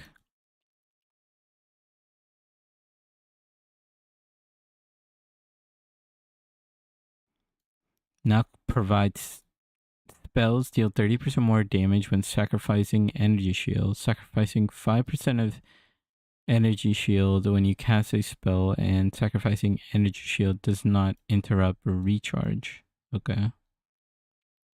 Price of power.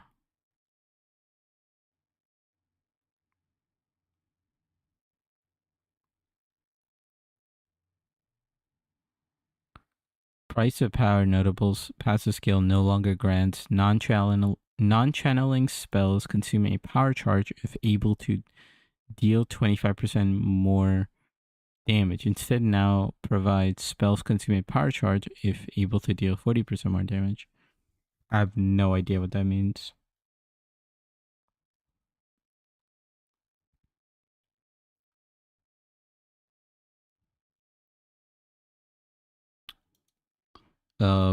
We could take the other two ascendancies later.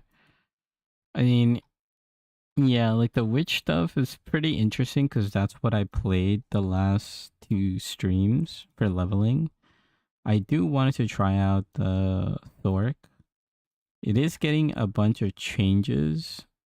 Not only the ascendancy stuff, but just like elemental damage and stuff like that is getting changed.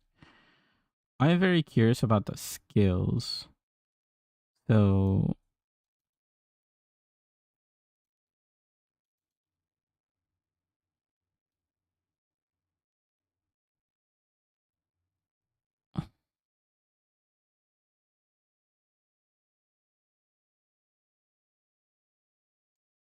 I just don't know what it was previously and what it is now. I know that Ancestral Totem used to have a limit, but having no limit is kind of OP.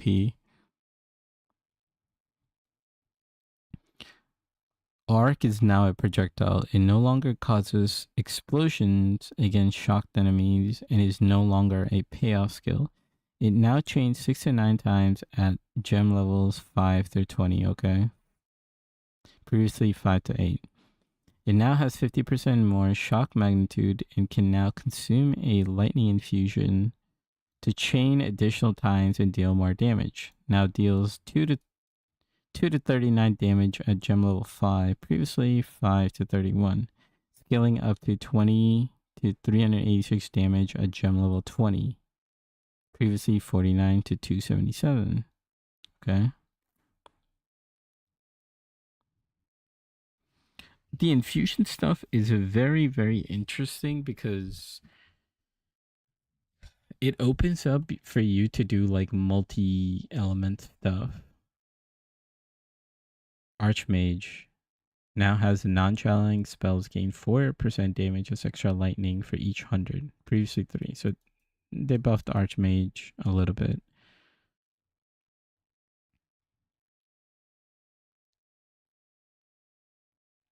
Artillery Ballista has been renamed to Siege Ballista, okay? Now has a duration of 8 seconds, previously 16, okay? Bolt's attack speed is now 25% of base, and bolts now deal 66% attack damage, previously 30 to 79. Bolt explosion radius is now 1.4, previously, okay. Explosions now deal 50 to 132% attack damage, previously 70 to 185. Quality now provides 0 to 0.3 meters to bolt explosion, previously totem base attack time is 0 to negative 0.4 seconds. I don't know why they nerfed the artillery ballista. Did it need that? I don't think anyone was playing this.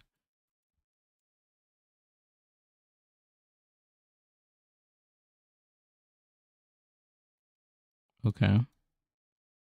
This whole fire infusions and infusions for like the elemental stuff is very interesting and will require like more thinking power.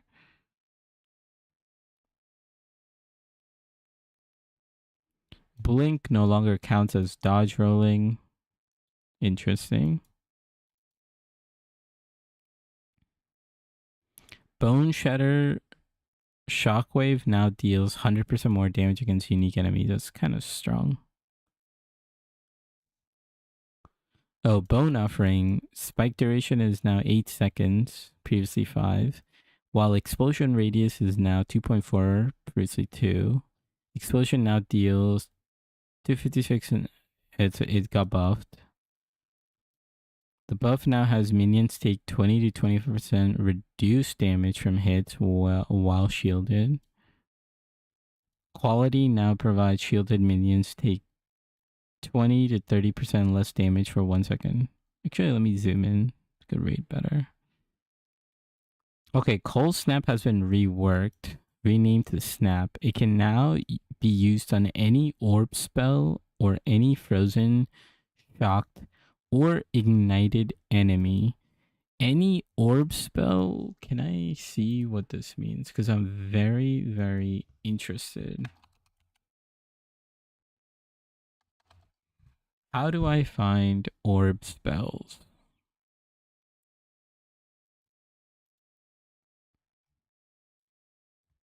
Oh, this is supported gems. Hold up. Skill gems. I don't even know if you can actually search by orb. Oh, yeah, you can. So you could use it on Frostbomb, you could use it on Orb of Storms, and you could use it on Solar Orb. Okay.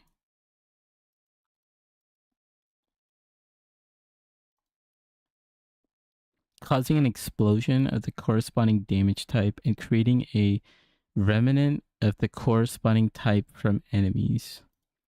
This explosion can chain react to a limited extent from enemies hit that are affected by the same ailment. Now deals... Oh, it got nerfed a little bit. It's still pretty high damage, but it got nerfed a little bit.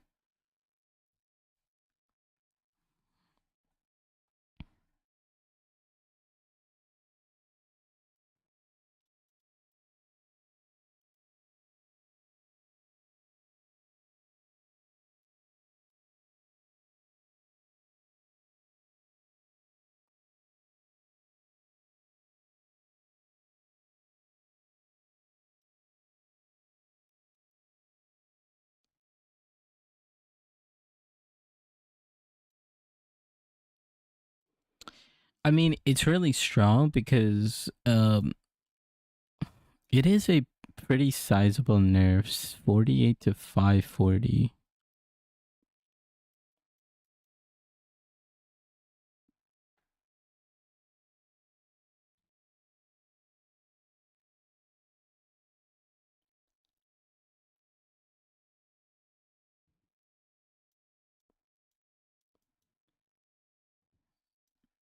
Yeah.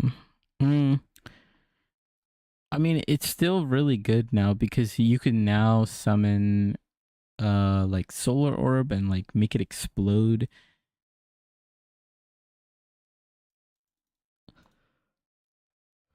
This is definitely interesting for sure.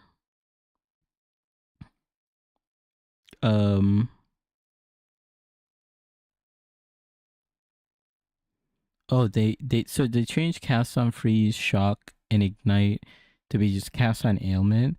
But the problem here is 100 spirit is kind of a lot. Kind of a lot. Not gonna lie.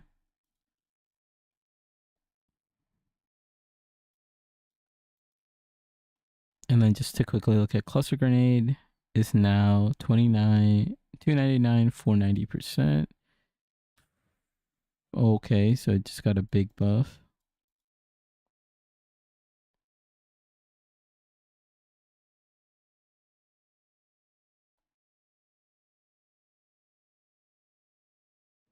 Okay, so now it fires 18. So yeah, so cluster grenade got a buff. pretty good. This cold snap thing is very, very interesting.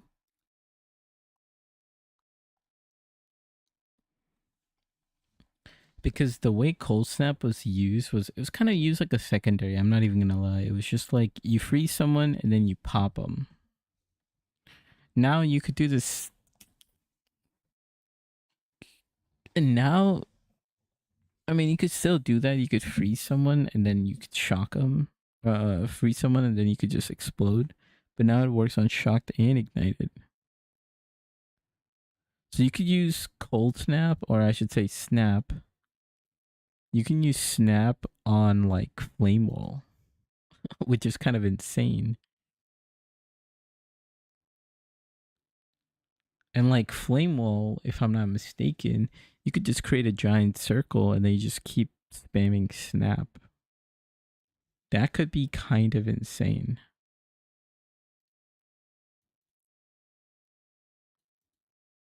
The skill is very, very interesting.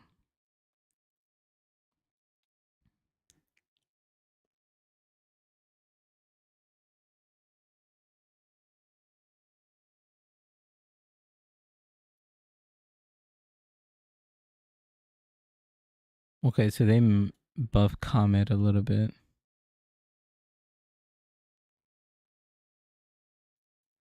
Wait. Let me look at Contagion. Quality now provides Contagion targets 0 to 2 additional enemies when cast, instead of 0 to 100% to maximum debuff damage bonus from spreading.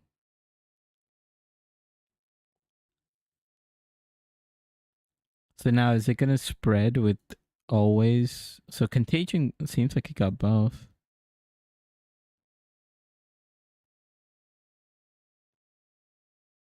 Okay, so Despair just got, it seems like all the curses just got like a huge buff. Like cursing just became insane. Curses got buffed a lot. It's a lot of damage.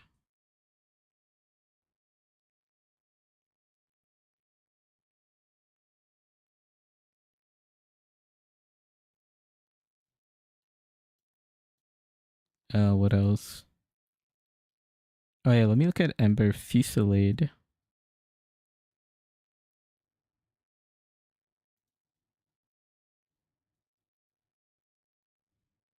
Can now be infused with lightning to cause each ember in an entire fusillade to create a beam that chains lightning damage to enemies. The infusion is consumed when fusillade fires all embers in the fusillade. Now has a minimum gem level of 9, previously 3. Okay, so they made it harder to play this early, which is probably fine because it's a little weird to use.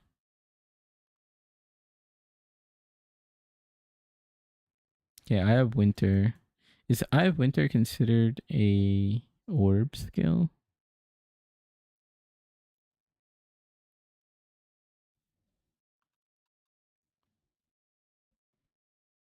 No, I guess it's just a projectile.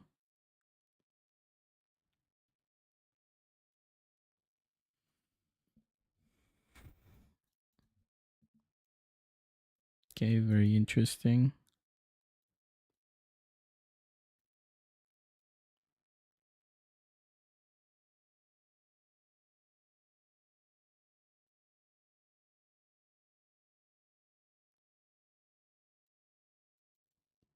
Okay. Could be good. Now consumes a lightning infusion to grant additional lightning damage to projectiles that can pass through it, as well as the fire damage.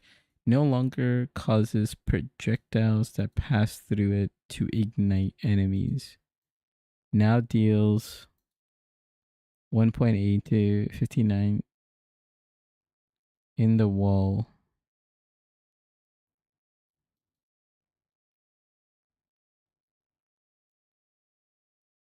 Okay, so they nerfed it a little bit. It also now has a crit chance. How? Okay, so the flame wall can crit now? That's kind of insane. all the elemental curses all became elemental weakness, which is pretty cool. Okay, yeah, let's look at Frostbomb. Okay, so Frostbomb got nerfed.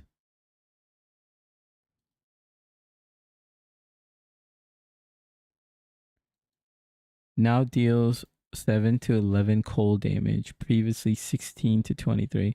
So it literally got a 50% nerf. More than 50% nerf on Frostbomb.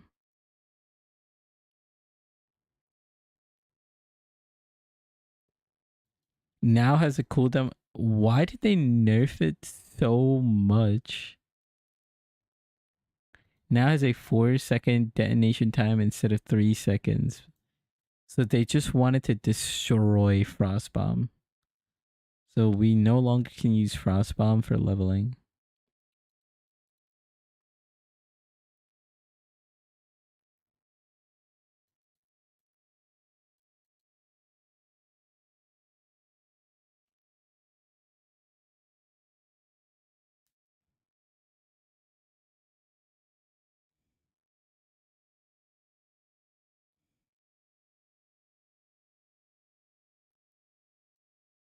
Okay.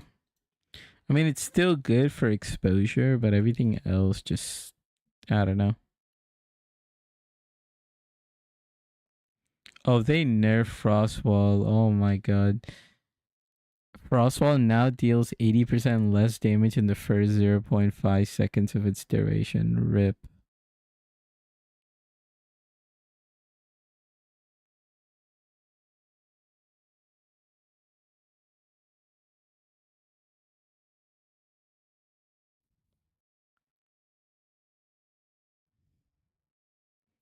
Okay, so they nerf Frostbolt too.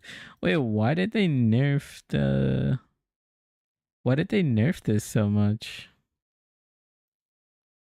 They nerfed Cold Snap. Snap is cool. Snap seems like pretty good, but they nerfed Frostbolt, like, and Frostwall. GG.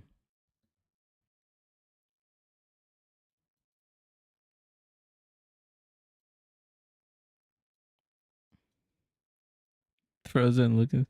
Yeah, they just wanted to. They also nerfed Frostwall and Ice Crystals by a lot. Okay.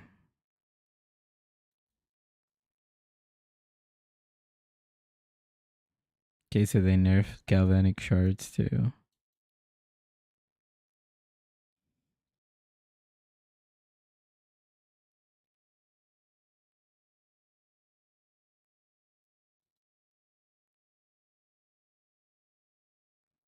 Okay, so Hex Blast still sucks. So what they did is Quality now provides 0 to 10% more damage instead of 0 to 20. Actually, they kind of low key nerfed Hex Blast. I mean, they didn't nerf it. The problem with Hex Blast is you have to wait until the curse duration has expired before you could use Hex Blast. The skill is still unplayable. It's literally unplayable.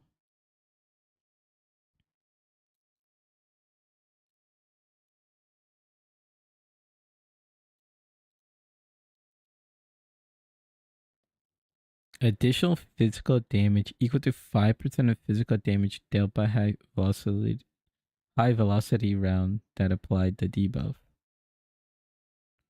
So that's a buff. That's an actual buff. Ice Nova got buffed, okay. I don't know what to think about for the ice builds now. Seems kind of difficult.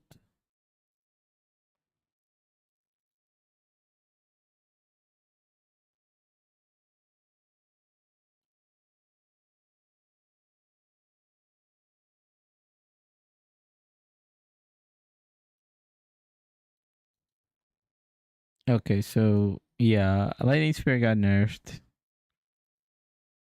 no longer deals more damage when consuming a friendly charge. Like this is like the best way to nerf it. I love how they do like a reasonable nerf to lightning spear, and then they just do like crazy nerf where it like just kills the skill for like hex blast. Like why do that?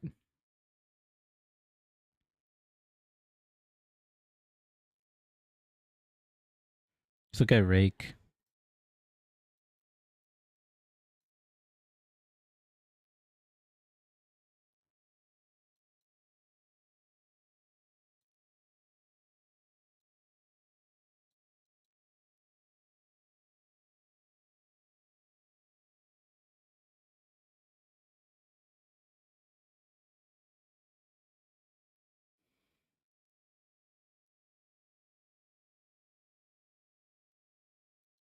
Please note that this was not a balance motivated change. Consistency is the primary goal of the gem tag, and we would okay.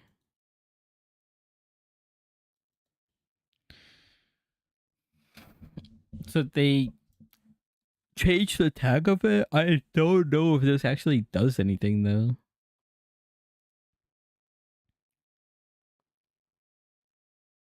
Can I go back to Rake Stomping Ground? Where's Stomping Ground?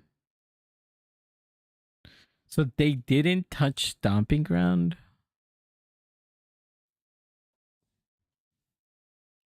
What is wrong with them?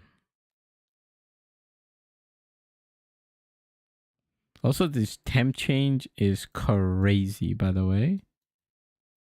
46 to 59%.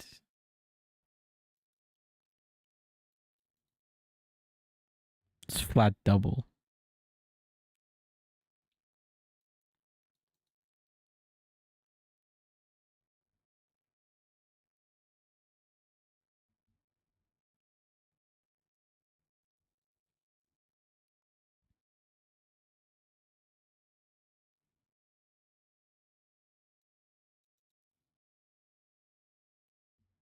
Solar Orb no longer has a mana cost.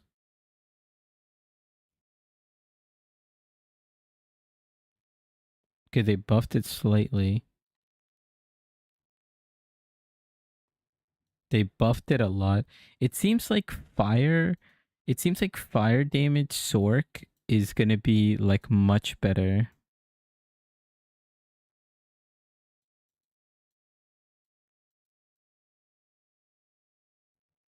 Spark can be cold infused.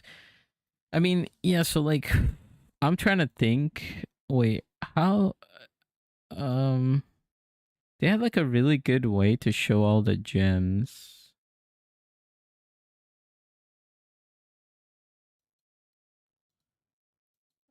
They have like a really good way to show the gems with like the support.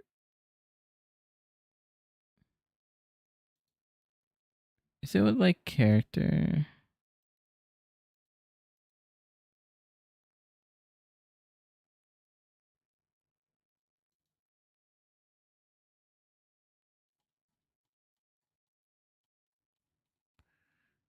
I I'm trying to remember.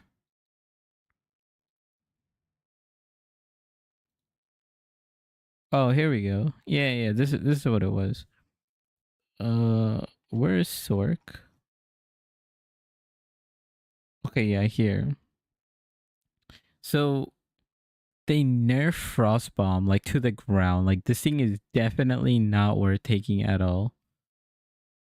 So what would you take? Would you take Ice Nova? But Ice Nova is not gonna do that much damage.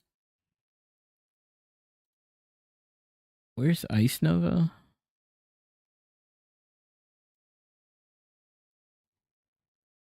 Right, it just says that it'll consume the cold infusion to do this.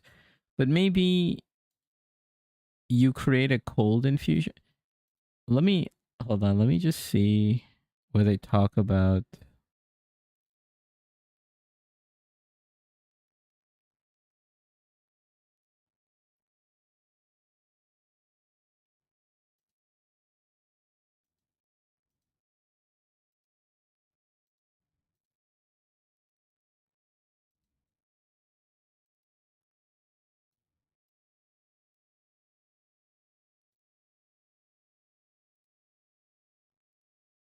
Trying to find the Sork.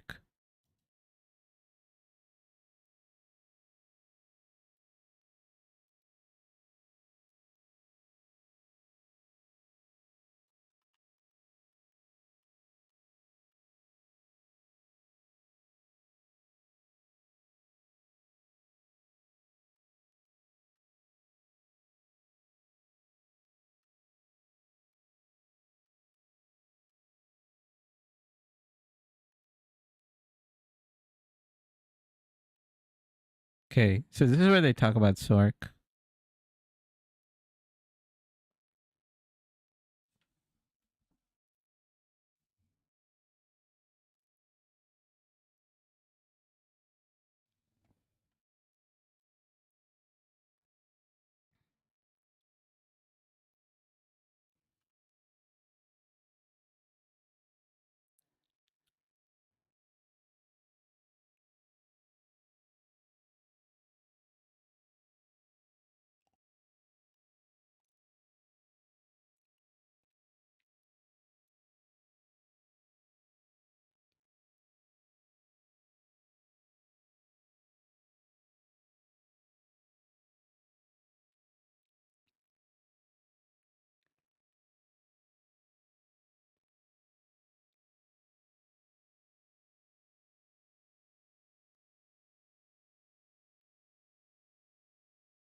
Okay, how does this work? Okay.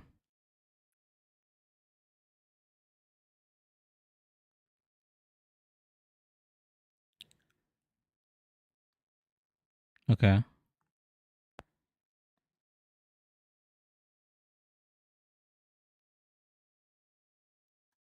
Can I see that again?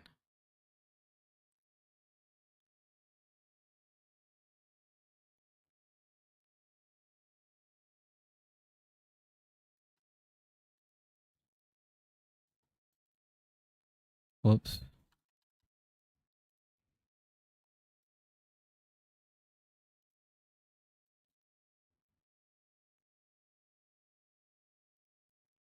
So, okay, used it, it consumed it. How did it get another stack? Okay, so it uses it, it consumed, right? And now what?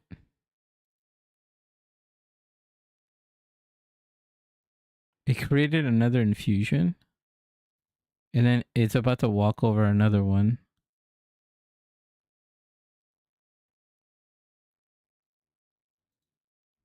Okay.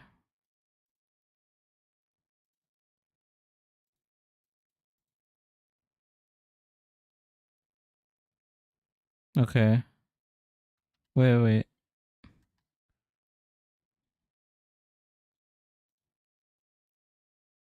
Okay, it already has the infusion. I wonder how he created the infusion. I think maybe Frostbout. Let's. Okay.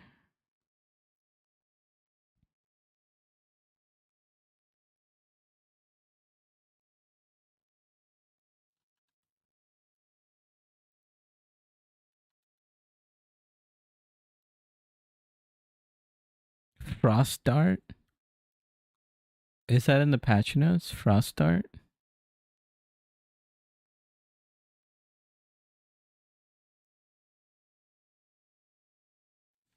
Where does it talk about Frost Dart?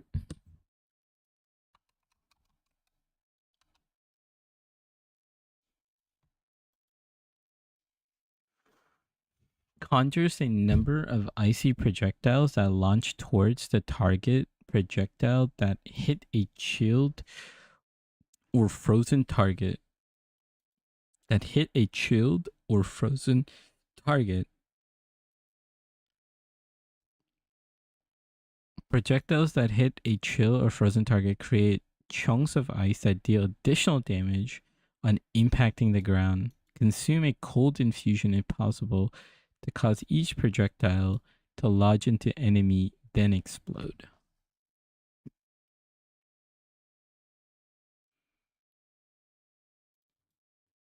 This could be good. This could be good.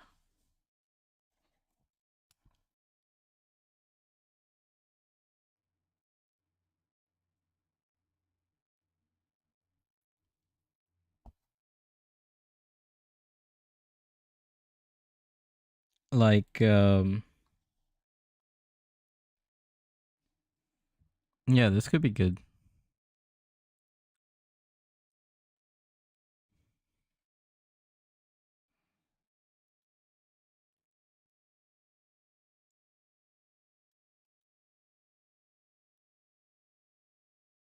Okay, we got some more way. We have a poison way to do so.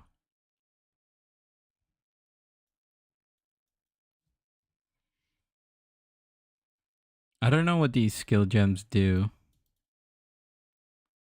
But Frost Art seems pretty good. Because right now, the thing is...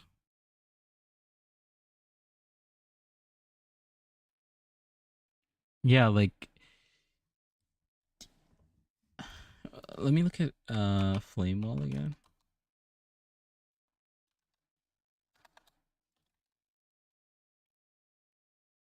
So Flame Wall can now consume a lightning one. Okay. That passed through.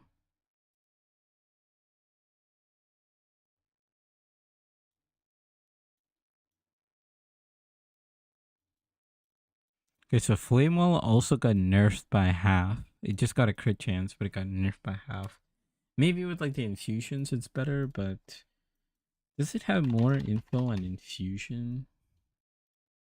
Like, what is this mechanic?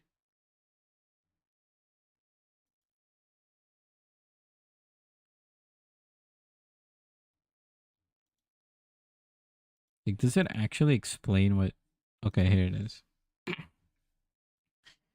Added a new mechanic called Elemental Infusion that many elemental spells interact with. Some skills create infusions of a specific element as remnant on the ground, which can be picked up to grant you the infusion. Other skills can consume infusions of a specific type to grant additional bonuses depending on the skill. Some skill consume infusions that match the skill element's type, while others have cross elemental infusions.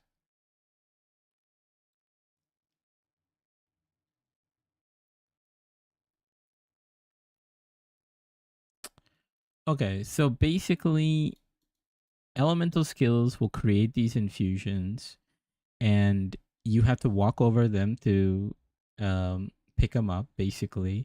And based on the infusions you have, you can either enhance a elemental skill, or you could have a cross elemental interaction. Show me the darts again. Oh, it doesn't say what level you get them.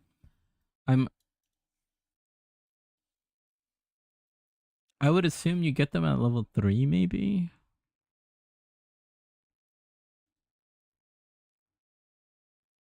I'll tell you right now, leveling a Sork sucks.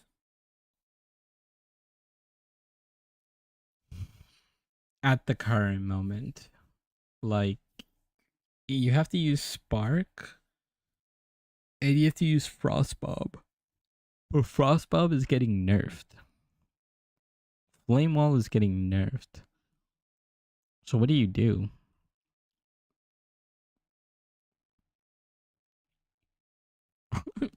Maybe you just go Contagion? Like, do you just go Contagion? I feel like Sork is getting... Sork is... Like, at least the early leveling is kind of rough here. And I don't know exactly when you get Frozen Dart. Frozen Dart looks pretty good. The infusion stuff looks really good. And maybe, like, the infusion stuff will carry. Ember Fusillade, it's not really getting changed. It's actually... You have to wait till basically level 31 to use it now, which is kind of insane. Solar Orb and Snap could be like the combo, but the thing is you have to wait for Solar Orb and Snap. Cold Snap is getting converted to just Snap. Solar Orb is getting buffed.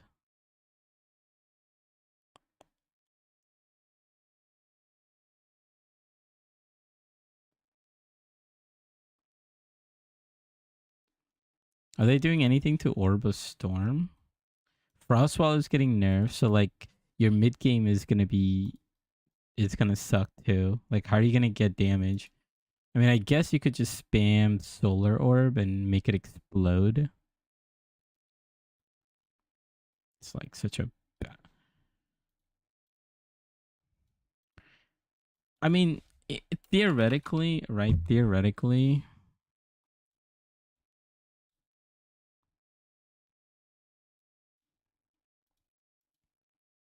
solar, like, because here's the thing, right? Solar Orb no longer has a mana cost, right? And basically, all this is saying it got buffed.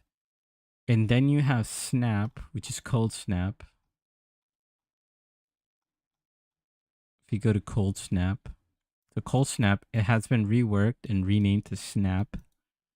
And it can be used on any orb, orb spell, or any frozen, shocked, or ignited enemy, causing an explosion. Now the damage is getting nerfed, right?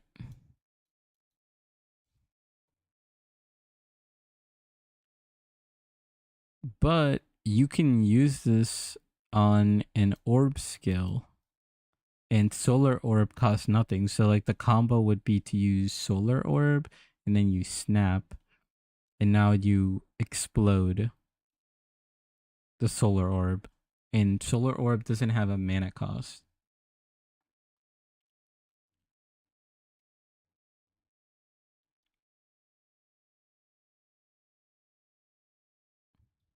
But the main problem is, how do you go from here to this?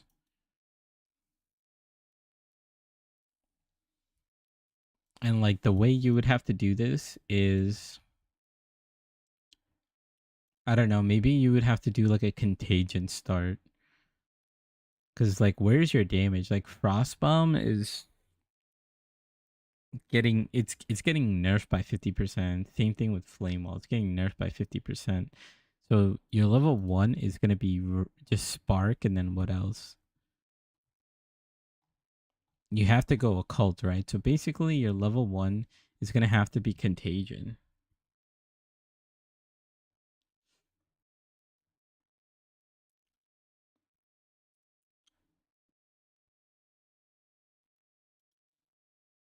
Because Contagion isn't getting changed. All Contagion is getting changed for is for quality. And then Essence Drain is not getting changed. It's not here. So Contagion, Essence Drain will be fine. But Thork will need some things.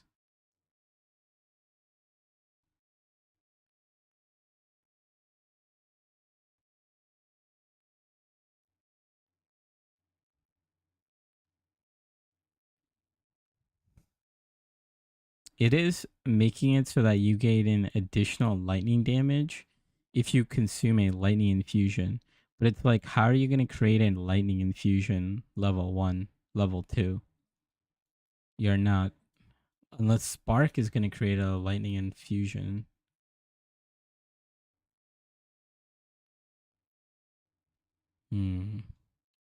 Cannot be cold infused to fire a large number of icy sparks in a circle.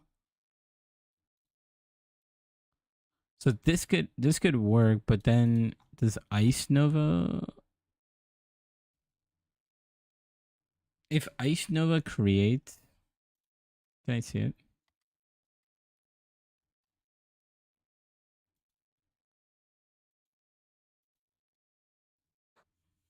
So this thing didn't create an infusion. I don't see one.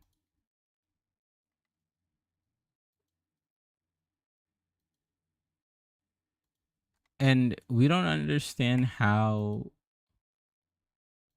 Oh, okay. So I guess what you can do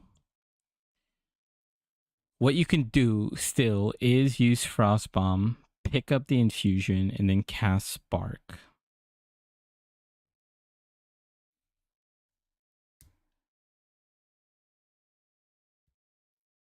Is that the theory? I guess that could work.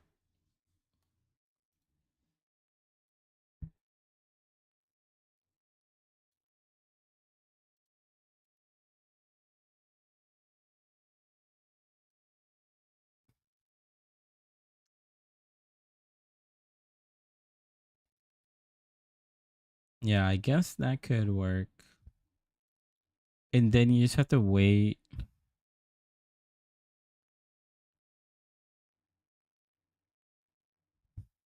Problem is like, yeah, then you have to go Orb of Storm. Is Orb of Storm getting changed? It's not. Oh, it is.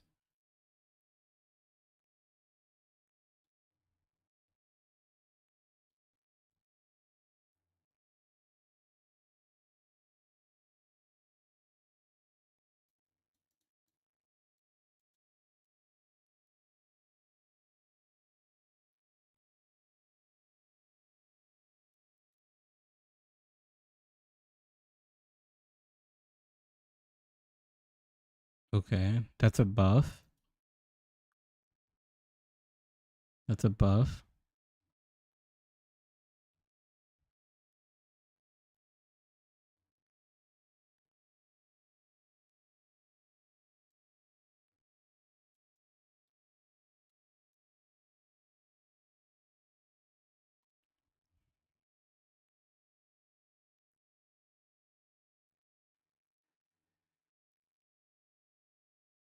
Okay, so theoretically having less bolts is good.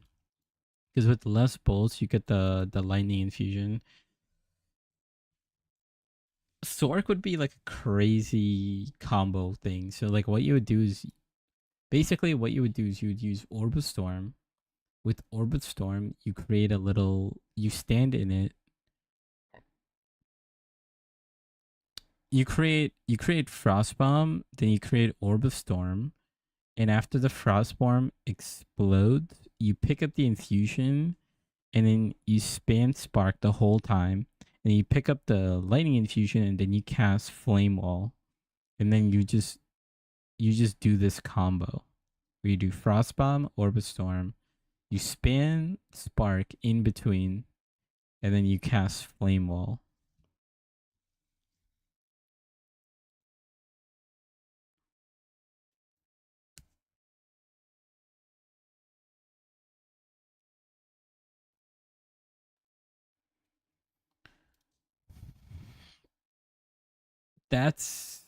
It's a lot of work, but I mean, if the damage is there, it could be really good.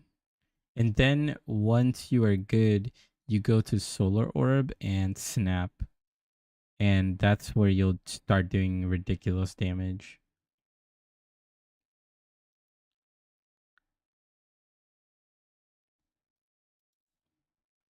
Okay, let's look at some of the minions. So, Gas Arrow every 6 seconds.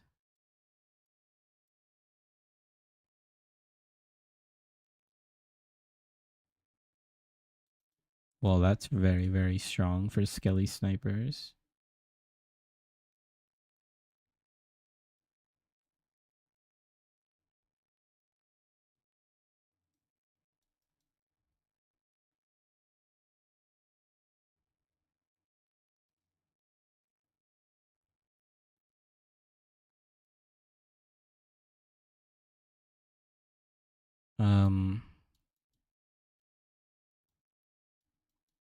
Is now an attack instead of a spell.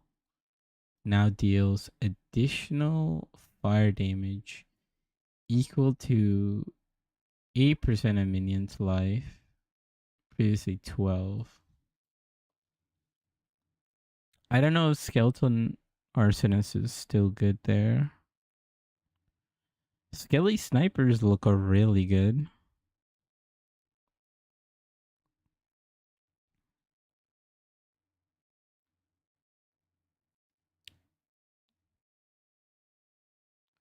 It just seems like for Witch, if you're gonna play Witch, you should just play Essence Drain Contagion. That's like the build that survived. All the other stuff is kind of like, eh.